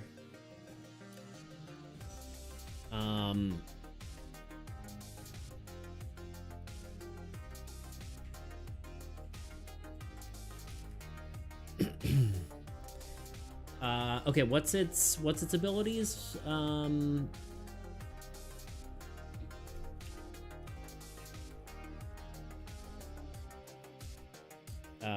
It attacks. I don't know what its attack order is yet.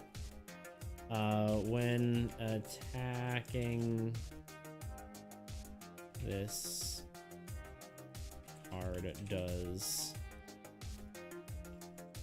double damage to disabled cards.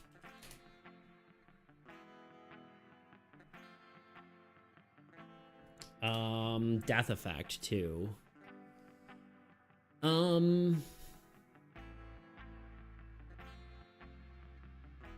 Negative death effect that disables, right?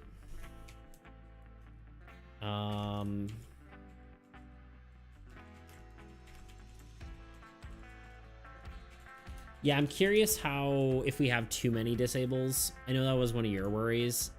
I think the only reason it might be too many is because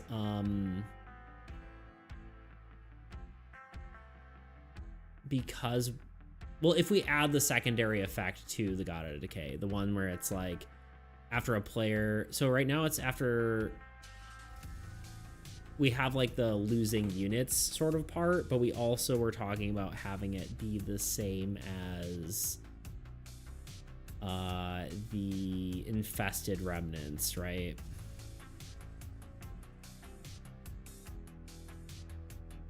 When a player card is destroyed, the old god, or destroyed by the old god or its cards, a player disables a card of their choice. I think we should add that to Decay so it kind of self-synergizes, but we might want to take a look at that as well. Why is that a different font size? I don't know. Anyway.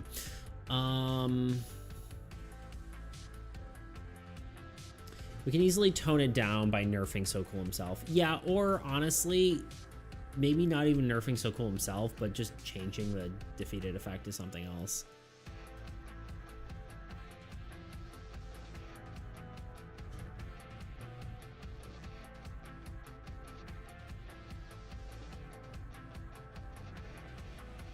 Disable a card, disable one of your cards. I think is how I want to say that. Is that how I have historically said it though? Let's quickly check.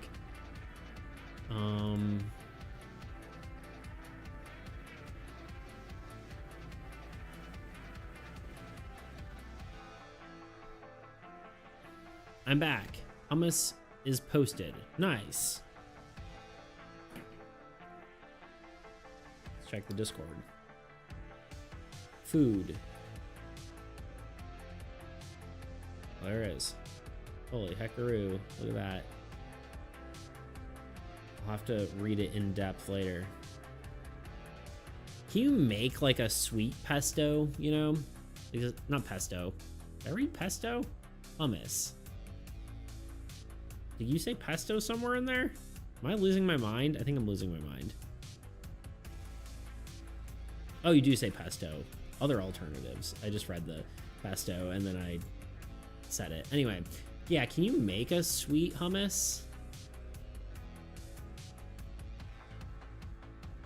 Yeah, okay, I was gonna say, my brain just broke there because I read a word and was trying to say... Like a dessert hummus, is that a thing?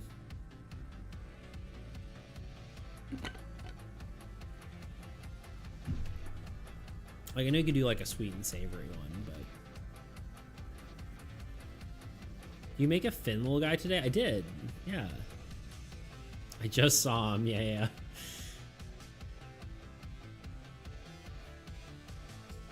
Okay.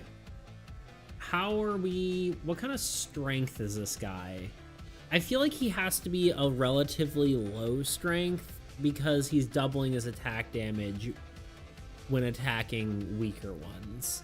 Let's also look at what we have so far in this deck.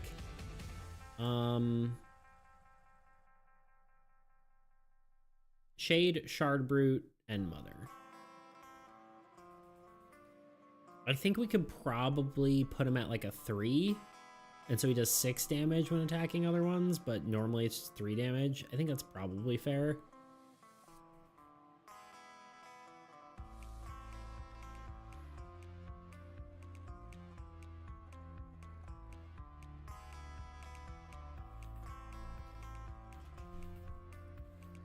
We could make this extra spicy by having him target disabled cards, but I don't know.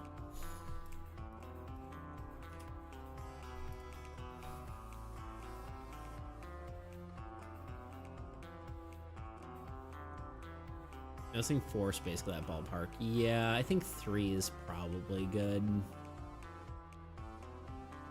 I think he has to attack strongest in that sort of vein as well.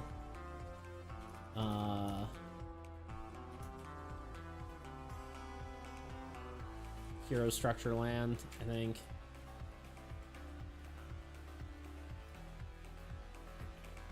Normal attack order. Yeah.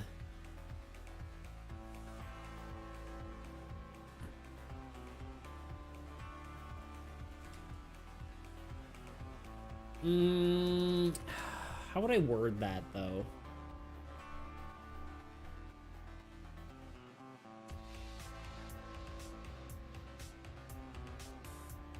Like this card attacks. Would I get rid of the strongest? No, because it has to still be.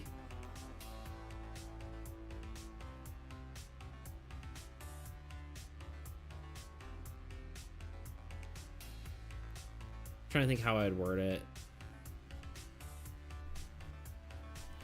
Like this card attacks.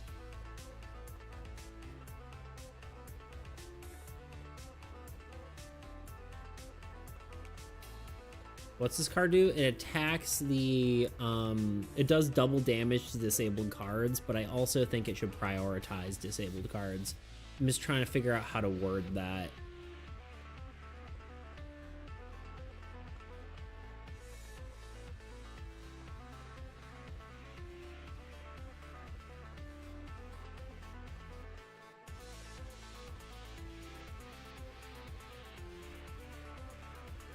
No, disabled card. Well, I mean, disabled cards can have units on them, so you could load it up with units to keep it alive.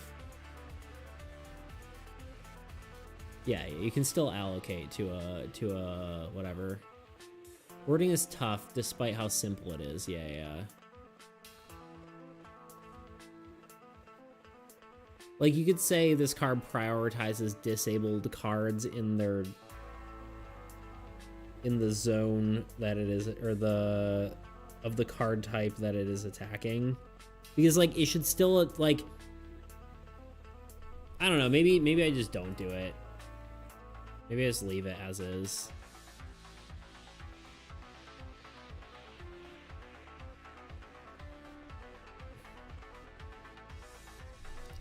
I don't know, I'm trying to think.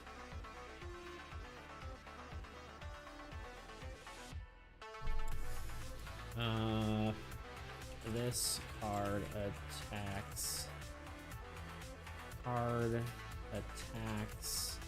unit cards that are disabled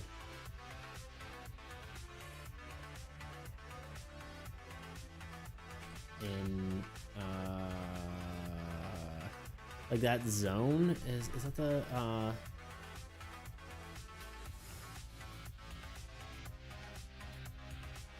don't do it. You can look how it performs and just, yeah, I think you might be right. It's a cool idea, but changing how cards attack is, or like the attack order is weird. Unless we just got rid of this completely and just have it only attack disabled cards, but that's kind of a different card, right? This does more damage if it's attacking a disabled card, whereas like we could just get rid of its attack order and just have it attack disabled cards, right? Words are easy, wording isn't. True.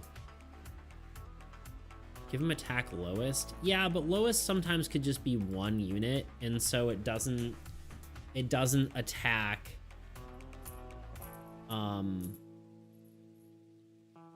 then it just does one damage, right? I think having an attack strongest is better in this case. There are so many ways to say things, and you are looking for the most clear way. True. Or it gains plus units for each of your disabled cards, maybe. Well, this is an enemy, so I guess it could gain strength for each of your disabled cards, but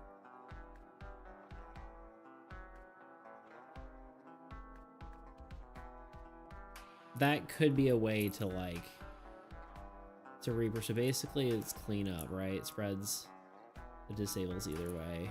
Yeah, strength, right? Okay, no, you're good. You're good.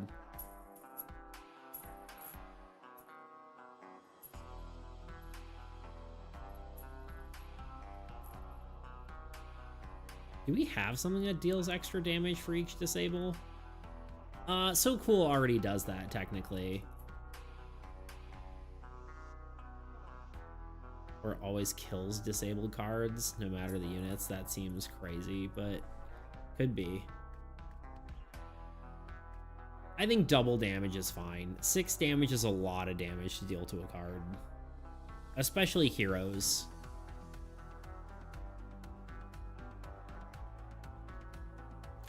Huh. I mean, that could be a way to do that. That is, like, really scary.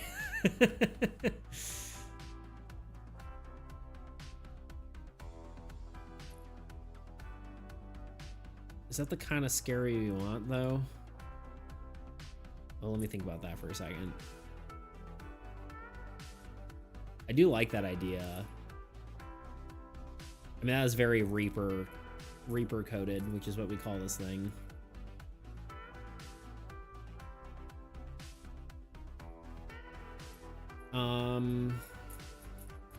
I'm trying to think.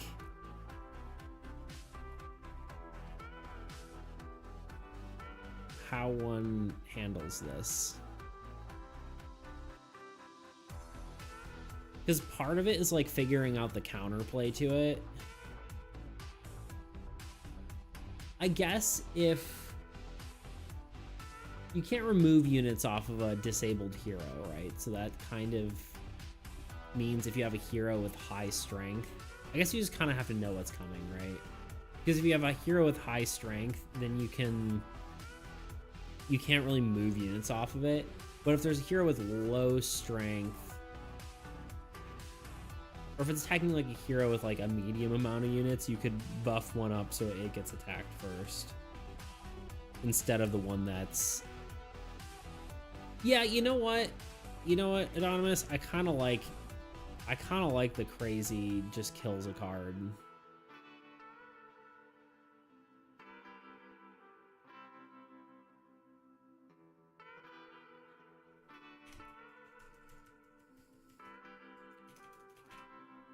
It's the strategy of make it too powerful and then we'll tone it down.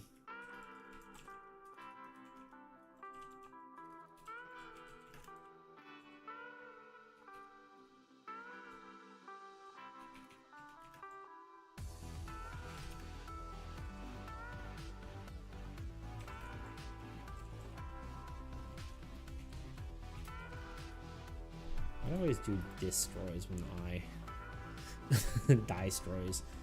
Okay, I think that's it. How would you replace the targeting priority if you wrote it like if any player cards are disabled, this card if any player cards are this card prioritizes attacking the highest unit disabled card. Well, the problem with that is that means it would always attack. It would attack, like, say if you have a hero, a land, and a structure, right? And this is disabled, but it's supposed to attack heroes first, right? So then it would just attack the structure. I think it would say this, it would have to say, like, this card prioritizes attacking the highest unit, or the strongest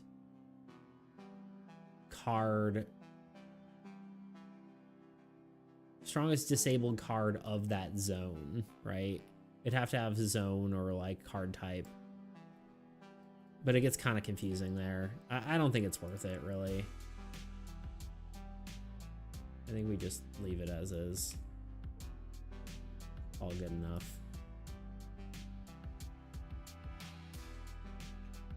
I kind of like the idea that it's like you can play around it instead of it just automatically attacking your disabled cards.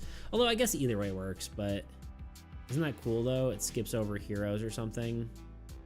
Only issue is that there's no counterplay on the turn it's drawn. Yeah.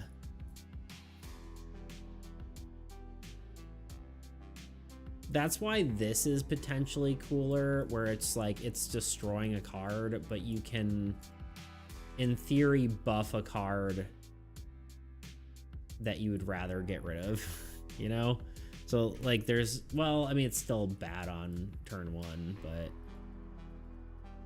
a lot of AE is knowing what cards are in the enemy deck as well. Like, card counting is definitely part of the game.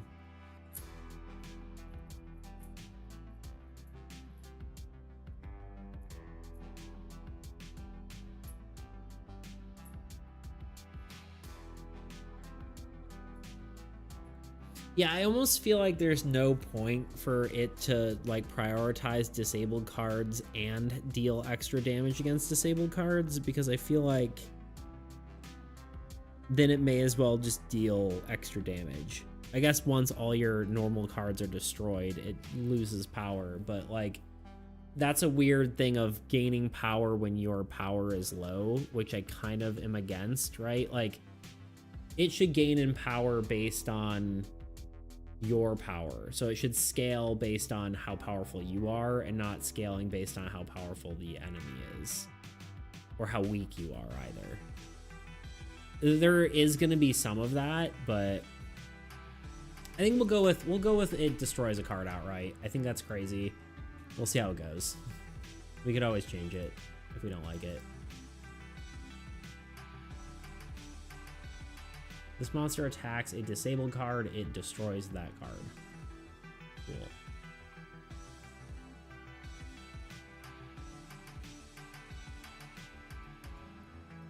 I do think attacking different priority is cool, but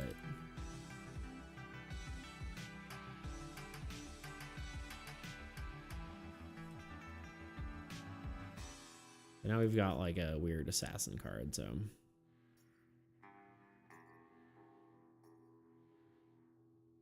besides, we kind of already have stuff prioritizing attack, like hurting disabled cards, because the god itself damages cards that are disabled, right? Like it lowers units of disabled cards every turn.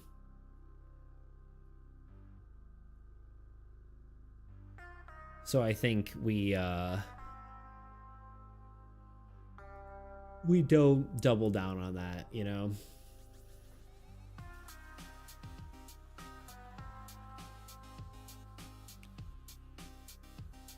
Because the current power is that after unit phase, all player cards are that are disabled lose units equal to the number of disabled player cards. So it already scales kind of the way we were talking anyway. I need the art file. I have not uploaded it yet.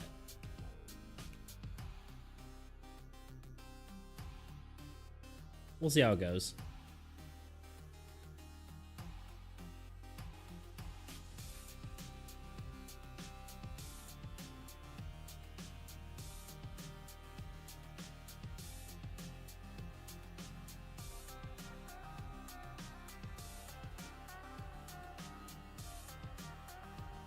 Right. Only got a minute until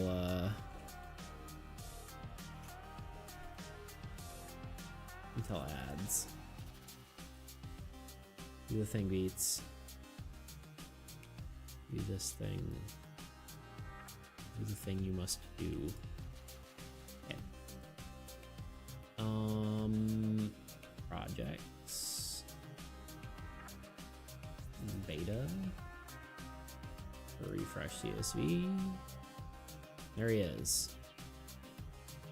The old Reaper drone.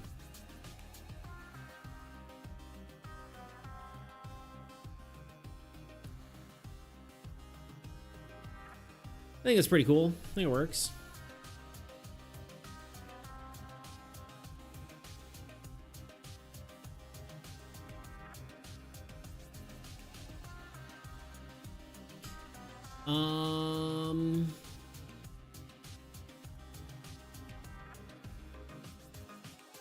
Oh, I didn't put the attack order in.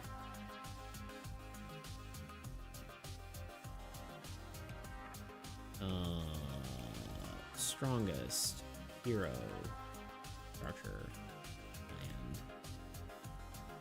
I'm also like okay with it not being like attacking something weird in the attack order, because we have the attack orders for a reason. So if it's like attacking stuff weirdly, then that also gets kind of confusing. I could see something that just like, honestly, I could almost see like a thing that just attacks disabled cards, but I think it's fine.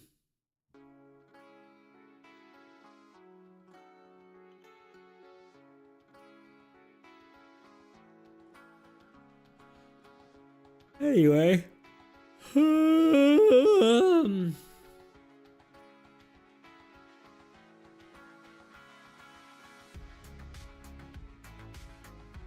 I think we're good. Ads are starting. Man, these calls. Classic tuna getting called. Oh, we're in an ad. All right, we're gonna take one more little break and then we'll get started. We'll do a little bit more. Just get them, look at them in game, and then I'm gonna call it a day. So I will be back in 3 minutes. We'll have like a few more minutes of ad-free viewing. Be back. If you don't mind, just off the top of your heads, would you mind like telling us what your favorite and least favorite part of playing this was? I'll be honest, and I hate to say this, but I don't think there was a single thing I enjoyed. My friend Kyle and I made a game in 2 weeks for a competition, and as you can tell, it didn't go very well. But what actually went wrong? To get into that, let's start from the beginning. As I've been trying to get into more game development communities, I found myself stumbling into the homemade trading card game Discord server. And the coolest part about this server is that it hosted game jams, something that I usually thought was reserved for video games. For the uninitiated, a game jam is a competition where you have a set amount of time to make a game. Then you are given a prompt or theme to follow. Once the allotted time is over, the game is judged and you see who wins. Kind of like a 24-hour film festival or a hackathon if you're familiar with one of those. Now, with all that out of the way, let's get into the development of our Game Jam entry for the May 2024 HTCG Land Jam, Armies Against Entropy. In preparation for this jam, I partnered up with my buddy Kyle. You may remember him from my first devlog of Soul. We made the original version together. Anyway, we decided the first thing to do was to look over the judging criteria, come up with a schedule, and divide up responsibilities. This all pretty much went out the window day one, so I don't know why I bothered telling you this, but let's get on with it. As I said, this jam was hosted by the homemade trading card game Discord community, and as with most jams, there was a theme to help keep everything fair and keep people from submitting projects they worked on for years or whatever. In this case, the theme was lands. For all you trading card game people, this was clearly very Magic the Gathering inspired. Upon hearing this, Kyle and I got a document together and started brainstorming ideas. This was pretty stream of consciousness, and we tried not to discount any ideas from the start. And while we didn't take all these ideas directly, a lot of them did help us come up with different mechanics for the game. So here's some of the ideas we came up with. Land is mana, basically like Magic the Gathering. I'll say this wasn't something we wanted to do, but it was worth putting out there because it's probably everyone's first thought. That said, our goal was to move away from this and defy any expectations. Land is a battle arena / cards you fight over. I'm pretty sure I've seen other games like this before. I couldn't name them off the top of my head, but I've definitely seen it. Basically, this would be a card that you play other cards on top of to battle. Then you get to claim the land if you succeed, which would then give you some sort of benefit or bring you closer to a win condition. A game like Stack Lands. The word lands made me think of the game Stack Lands. If you haven't played this game, I would definitely recommend it. This ended up being a pretty big inspiration for the game, so we'll get... Sorry, I didn't actually skip forward, even though we were supposed to be farther ahead. But also, fair criticism. Whale was not in the game yet. I see. Nuna thinks there's nothing enjoyable about my game, but Whale. Understood. I get it. It's cool. It's cool, Tuna. I get it.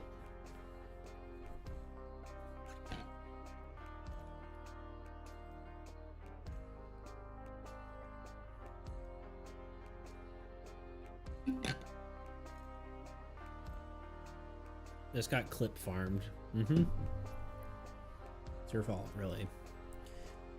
Okay, let me import these into the game, and then we're gonna...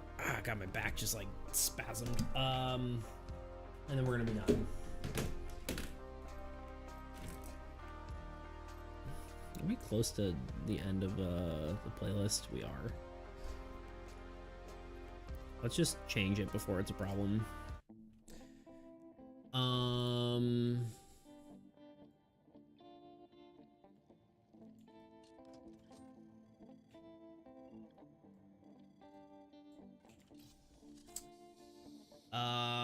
Okay.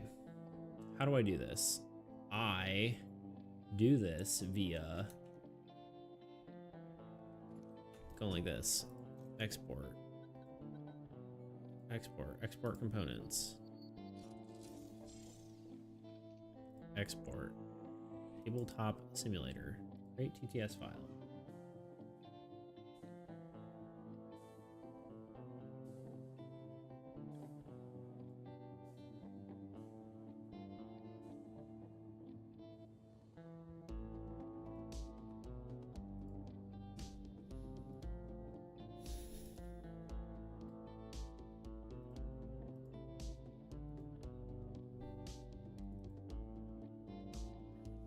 Generally, what was the major difference in mechanics between then and now? Nothing. No,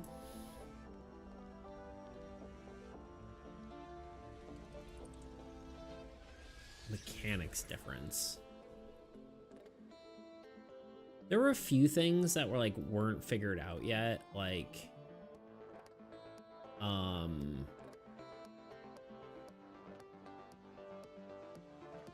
honestly, I'd have to look it over again. Like some of the structure land interactions, like what would happen to a structure if a land wasn't underneath it. That wasn't there. So we didn't really have a solution for that. That was one of the big ones I remember.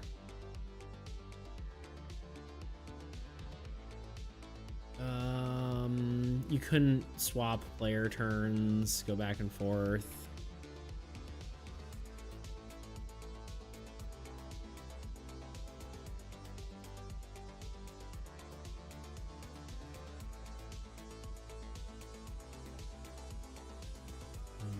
Honestly, the core mechanics of this game haven't really changed too much. Some of the design philosophy around the cards have changed, you know, like certain, like it's mostly like game feel, I guess, but like, you know, card tracking and all that kind of stuff. Like we had different versions of different Old God cards. I mean, we could look at the versions if we wanted to, but let me concentrate for half a second. Hold on. We need to open this. I need to go here. Open my downloads folder. I don't even know what to name this. Old God cards. Sure, whatever. The date is fine, right? That's today's date. Cool. I really need to clean out my my saved objects folder in here because it is just a nightmare. The biggest thing is it doesn't even help me anymore because once you upload a new one, it just overwrites the old one. So it's like, I should just clear it out and start over. Old Gods 531.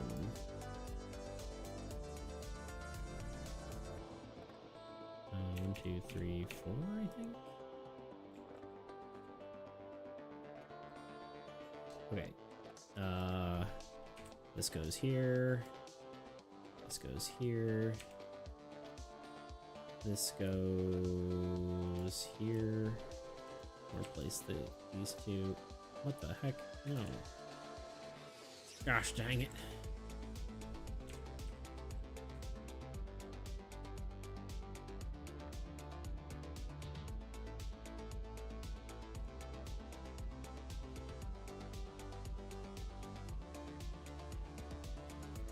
Oh, right, I forgot this guy's,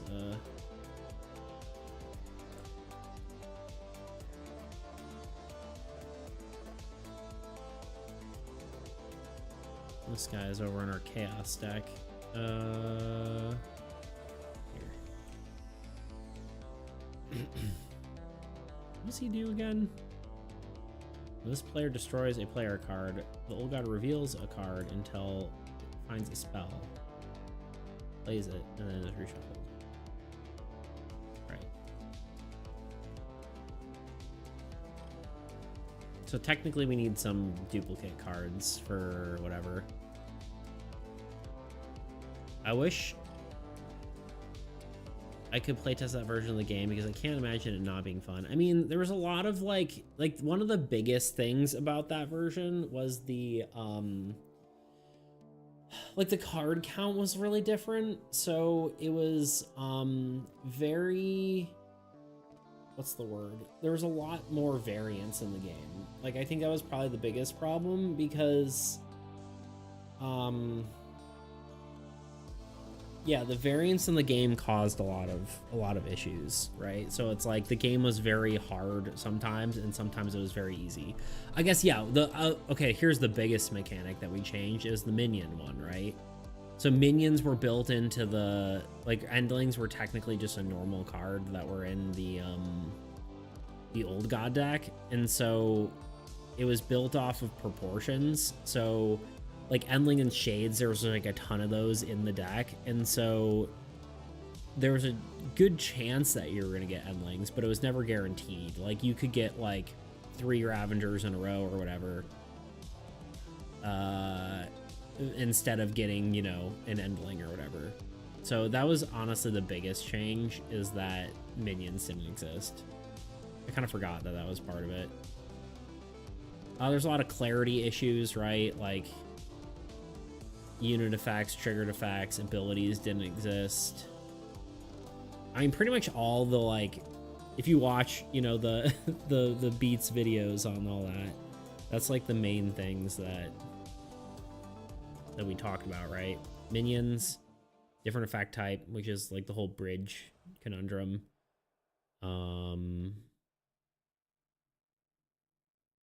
Yeah, now we're just doing cards, you know? But this is what it looks like. I mean, we could figure out real quick what... Here, let's just take a quick look. I actually don't know if I have like the extremely early versions on Dexterous, because like that was the only way to really save it.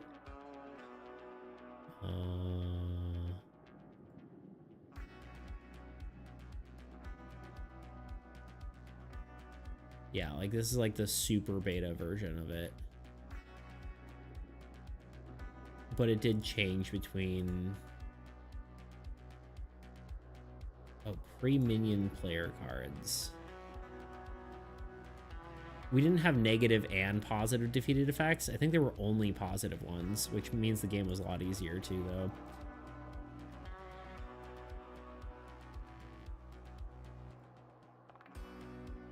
Honestly, probably the best way to look at it is looking at the spreadsheet, but because I think this one's broken. All unit effects actually, or all like secondary effects, were just like a blue icon, like the blue gem, but it looked like the red one. Thing is, with that is, I don't think like that would prevent me from seeing the vision, the core mechanics. So it's not a single thing I enjoyed. Is completely incomprehensible to me. Yeah, me too.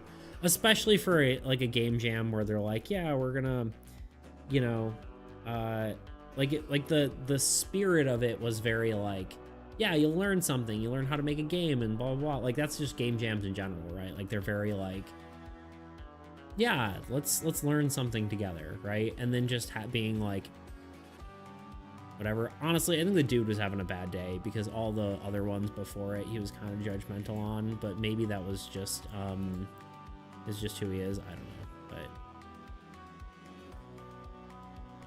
but yeah, you think it would be like everything would be through a lens of like creativity, rather like being like, yeah, I would have done this way and blah blah, instead of being like, I didn't enjoy it.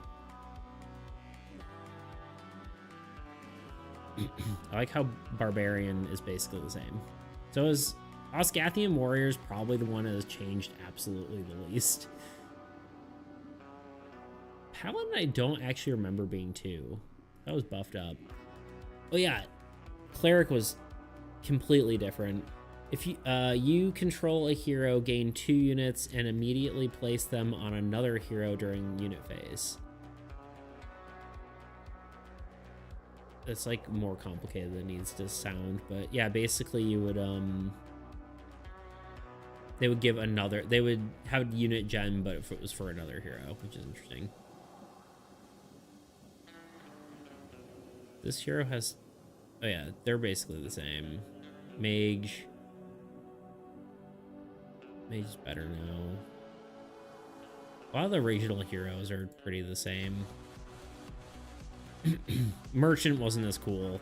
Merchant's like way cooler now because they have the ability to move back and forth, but they did have, I'm placing units. Oh, they're basically trading post, but a hero, which was kind of like lame. Druid hasn't changed. Plains has changed out of all the lands, and I kind of think that needs to be different. Also, man has swamp been nerfed since its conception. It used to gain 1 unit passively, and then anytime a monster or hero is destroyed. Right, but this was before minions, so every attacking thing was a monster. Oh, look at that old fortress drawing. It's the one art I haven't reused, or haven't used since whatever. Cleric was a land for heroes. Interesting. Yeah, basically. I do like the idea of having like a medic class that quote unquote heals other heroes. Now it feels more like they're shielding them, right? Like the flavor of it. I might make that in like the last few cards we need for to fill out the final 13 cards, but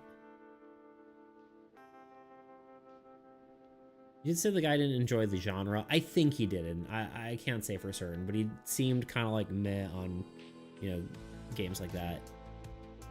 But I wonder what he was judging then. I mean, it's a trading card game. What's it called? Trading card game Discord server. So like a game that kind of plays maybe sort of like a board game. I can see not liking, but I don't know. I couldn't really tell you. These are all pretty similar.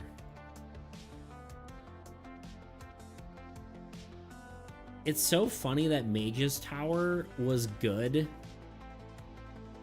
Because you discard 1 card, you gain 2 units. And then I think we buffed the crap out of it to like 1 card gives you 5 units. And then we ended up having to nerf it back to what it was. A lot of these were actually good numbers to begin with, but we didn't understand the power of the card before. Actually, I think it gives 3 now. It's 1 additional unit, but still. It's funny how 1 unit changes things a lot. This used to say a structure is destroyed, but a structure counted as an old god or a player structure because they were all named that way.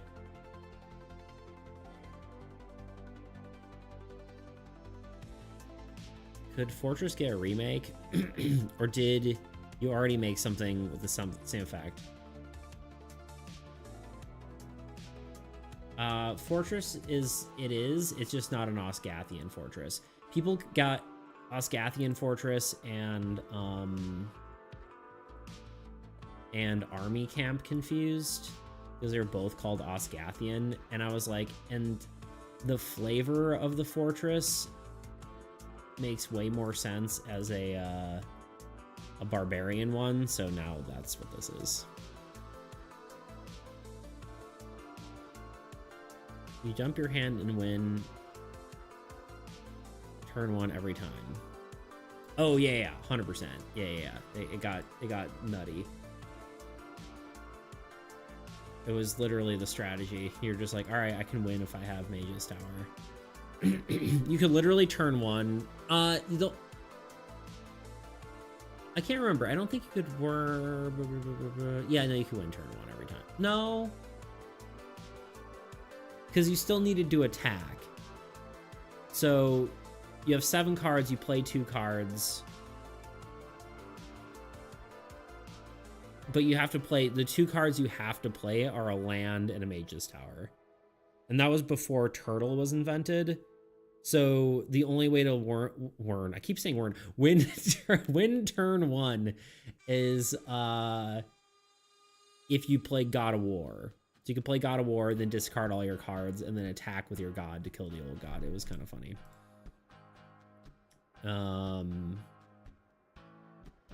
Oh, right. Bridge.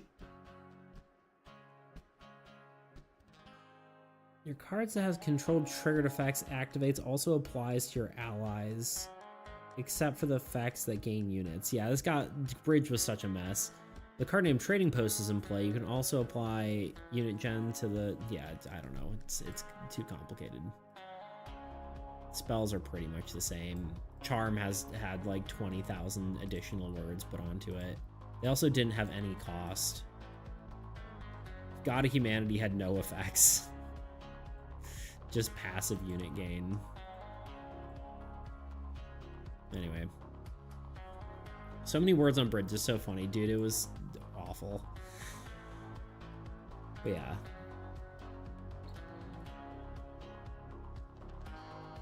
This is the old version where all lands are exactly the same and gain 3 units.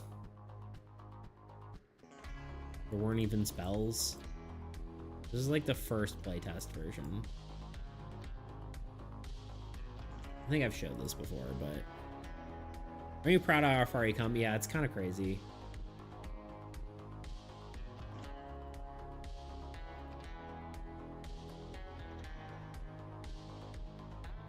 It's interesting because, like, I feel like the bulk of it, Sauron, yeah, dude.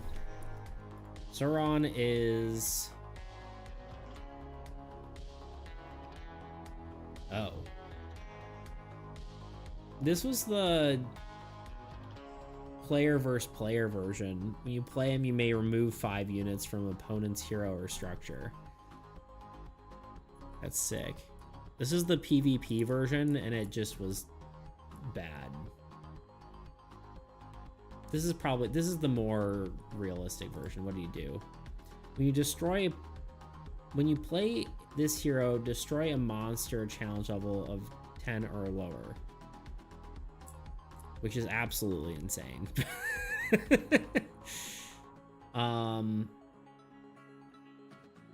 It's basically my character now. The destroy a minion when played. That's probably the closest thing to it. Which I'm honestly considering redoing my character because it kind of just doesn't feel that interesting to me. But maybe that's okay. I don't know. This hero is played, generate 5 units. Okay, that's just Osgathian Warrior. This is just Paladin.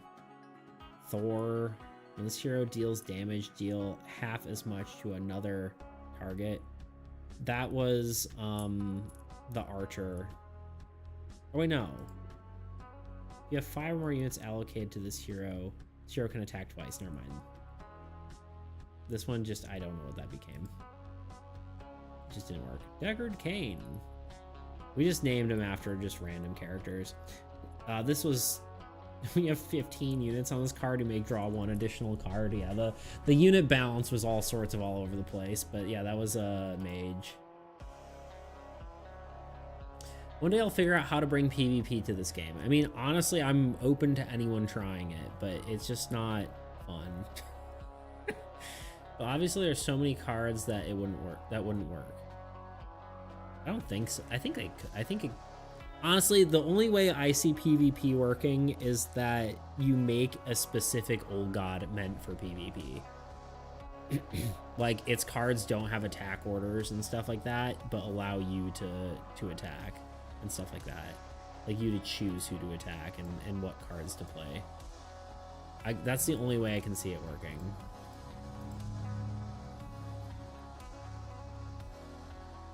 I guess you could have PvP. I don't know. It just doesn't interest me at all, honestly. I'd rather make a different game if I'm going to do PvP. And guess what? I have. It's called Blighted Blackridge. And it's literally all about screwing each other over. Actually, although the funny part is you literally can't. There's only one way you can. There's like 2 ways to actually attack each other. So I guess it's not even like specifically PvP, to be fair. But will cards that do stuff with negative death effects do them with abilities instead? So Whale Hunter would pull heroes with abilities? No, it would be... There is nothing equivalent, honestly. Negative death effects. I mean, it could just be any sort of like secondary effects. I would say triggered effects are probably the closest thing to negative death effects, but who would have thought Tuna's first thought about how a card would work would be going to Whale Hunter? Anyway, we've gotten distracted. Triggered effects probably, yeah. I'm trying to think what other cards would belong in this deck. I would think if we're, because 3 of these lands have to be existing lands, which we've got Husk, Void Hollow, Barrens, Blighted Marsh, Abyss, Inferno, Volcano, and Forsaken Forest.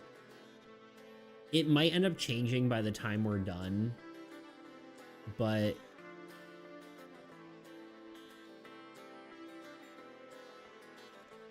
unfortunately PvP would just be solitaire. How so?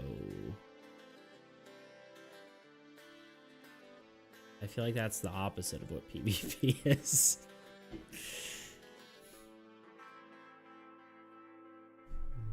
I think probably just like a basic one, like whatever deck doesn't need both.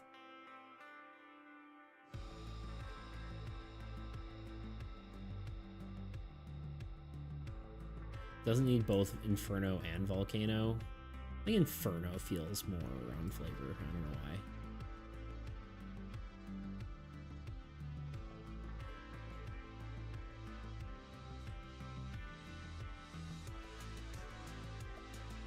I do like knowing what cards are duplicated though, so I might just put all of them down here. You can't do damage. A card always gets destroyed when an attack happens. I mean, I think you could do damage. It is confusing, but yeah, I mean...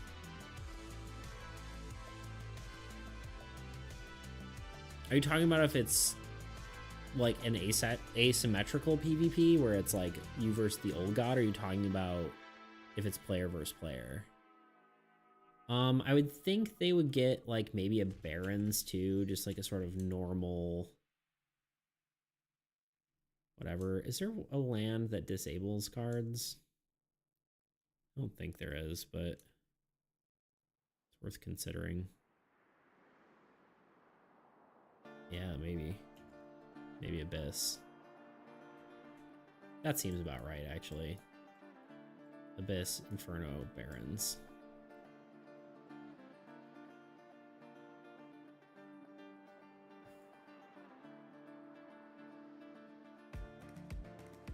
Yeah, we'll delete these. Why not? Actually, I gotta label these. Oh, let's do this.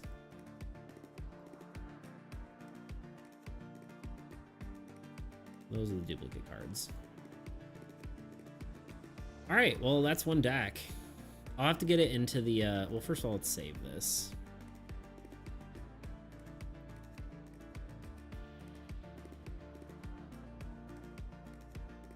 No, not workshop. I will work on getting,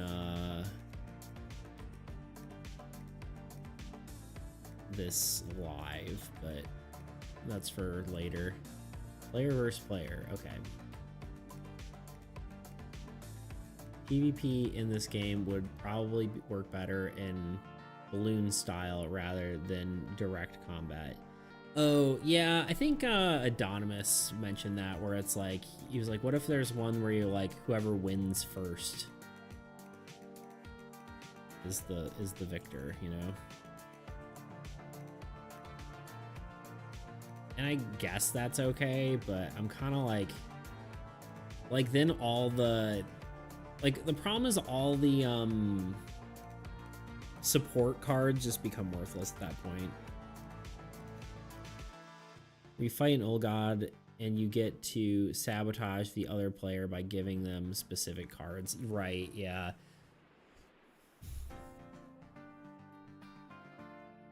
I don't know. It just doesn't interest me. It's like the game was built with the intention to be PvE, and like I would have built it with the intention of, I mean, in theory, technically, if this wasn't a game jam game, maybe I would have done it a little differently.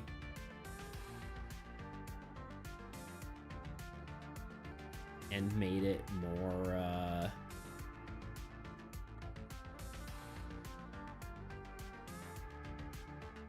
PvP-esque, like, because that was the original intention, was it to be able to be played both ways. But at this point, it's just too late, you know. If anyone wants to do a stab at making a rule set of what cards can be played in a PvP game, I'm more than happy to see it, but it just like invalidates like a third of the cards, you know? Like altruism, well, no, never mind. Altruism can help your ally, but it's not, whatever. Like harvest technically loses half its power. I don't know. Imagine you build 2 decks for PvP, a player deck and an Old God deck. That'd be interesting. Tuna, you can playtest my game at some point if you got TTS. I don't think he does. It's PvP and could do with some fresh eyes, yeah. You should. You shouldn't do it yourself, but it would be fun fan project for me. I mean, would be very happy to see someone make a fan rule set for PvP, but I don't think I'm gonna do it. Again, I'd just rather make a PvP game if that were the case. Yes, please, but no TTS, yeah.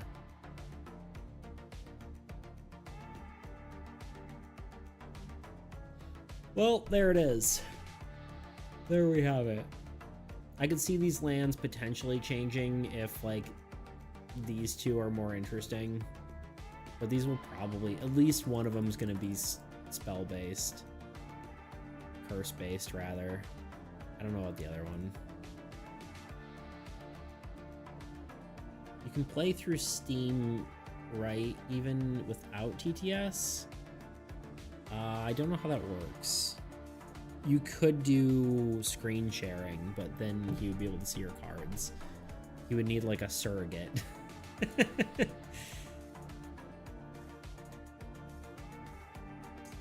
So I guess next time we need to just shore up the Old God's abilities.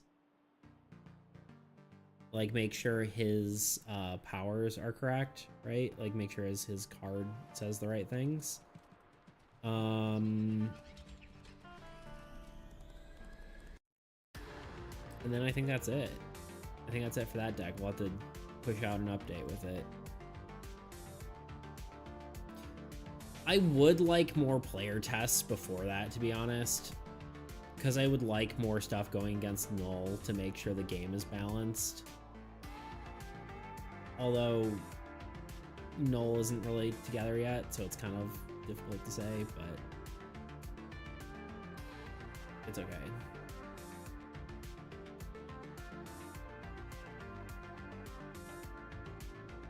I don't know, we'll see.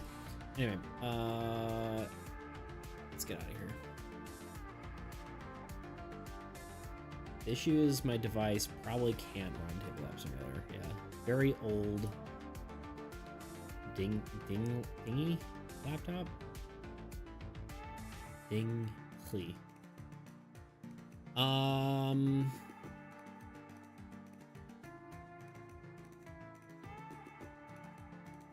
Now you can do play together type thing. Oh, really? With TTS if someone that doesn't have it. I did not know that. That's kind of crazy. Wait, really? That's very surprising to me.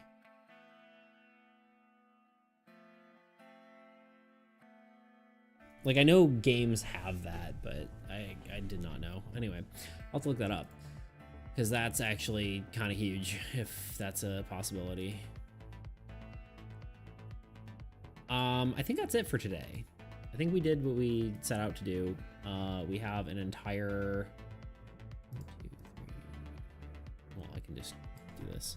We have an entire 10 new cards, 9 technically if you're not counting the Grubling, to play with now, so... That is 9 of our 30-something cards. Anyway, let's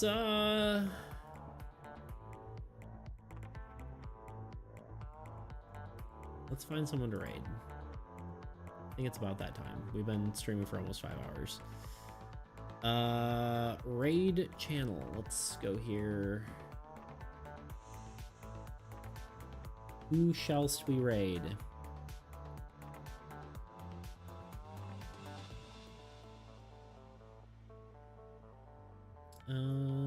Anyone fun that we're following?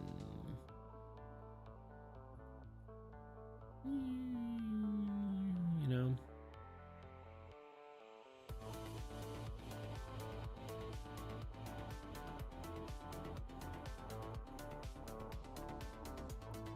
Less than 30, don't demoralize yourself. It's what the curse is for. I mean, it's not even 30. It's only 21 now, right? Like we were at 30.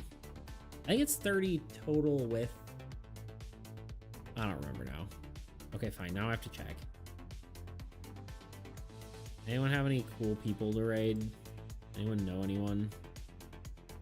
Where's Yui and her 7,000 streamers that she knows? I think it was 29. Well, let's see how many are left.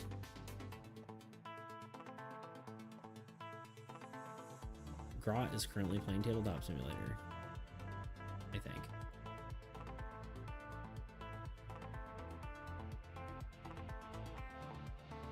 I was thinking Sky Moth potentially. 1, 2, 3, 4, 5, 6, 7, 8, 9, 10, 11, 12, 13 cards plus, or sorry, 14 cards plus 2 minions. So 14, 16?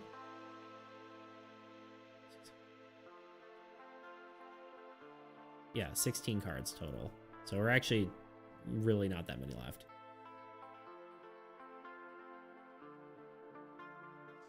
We could technically take one of these or 2 of these cards and put them in the what's it called? Put them in Bogatet and Entropy deck, but we'll figure that out later. Anyway, Sky Moth. Yeah, we'll raid her. Why not? Who was that? Sorry, I thought I saw someone I knew. Oh wait, I know why. Okay, never mind. I was like, I know that avatar. I'm like, oh right, it's a default, like, free avatar. What's she doing right now? I feel like every time we raid her, she's working on this lamp guy.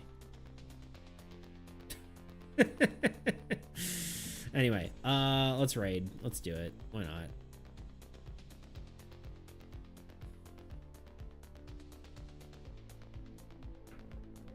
All right, we're going.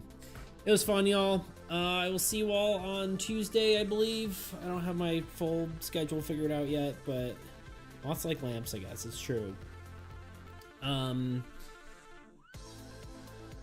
Yeah, I'll see you on Tuesday, I believe. I haven't really figured out my schedule yet, but we'll see how it goes. Anyway, I'll catch you then, and yeah, we'll probably finish that old god and get it all into game. I think is probably the plan. Anyway, see you then. Bye.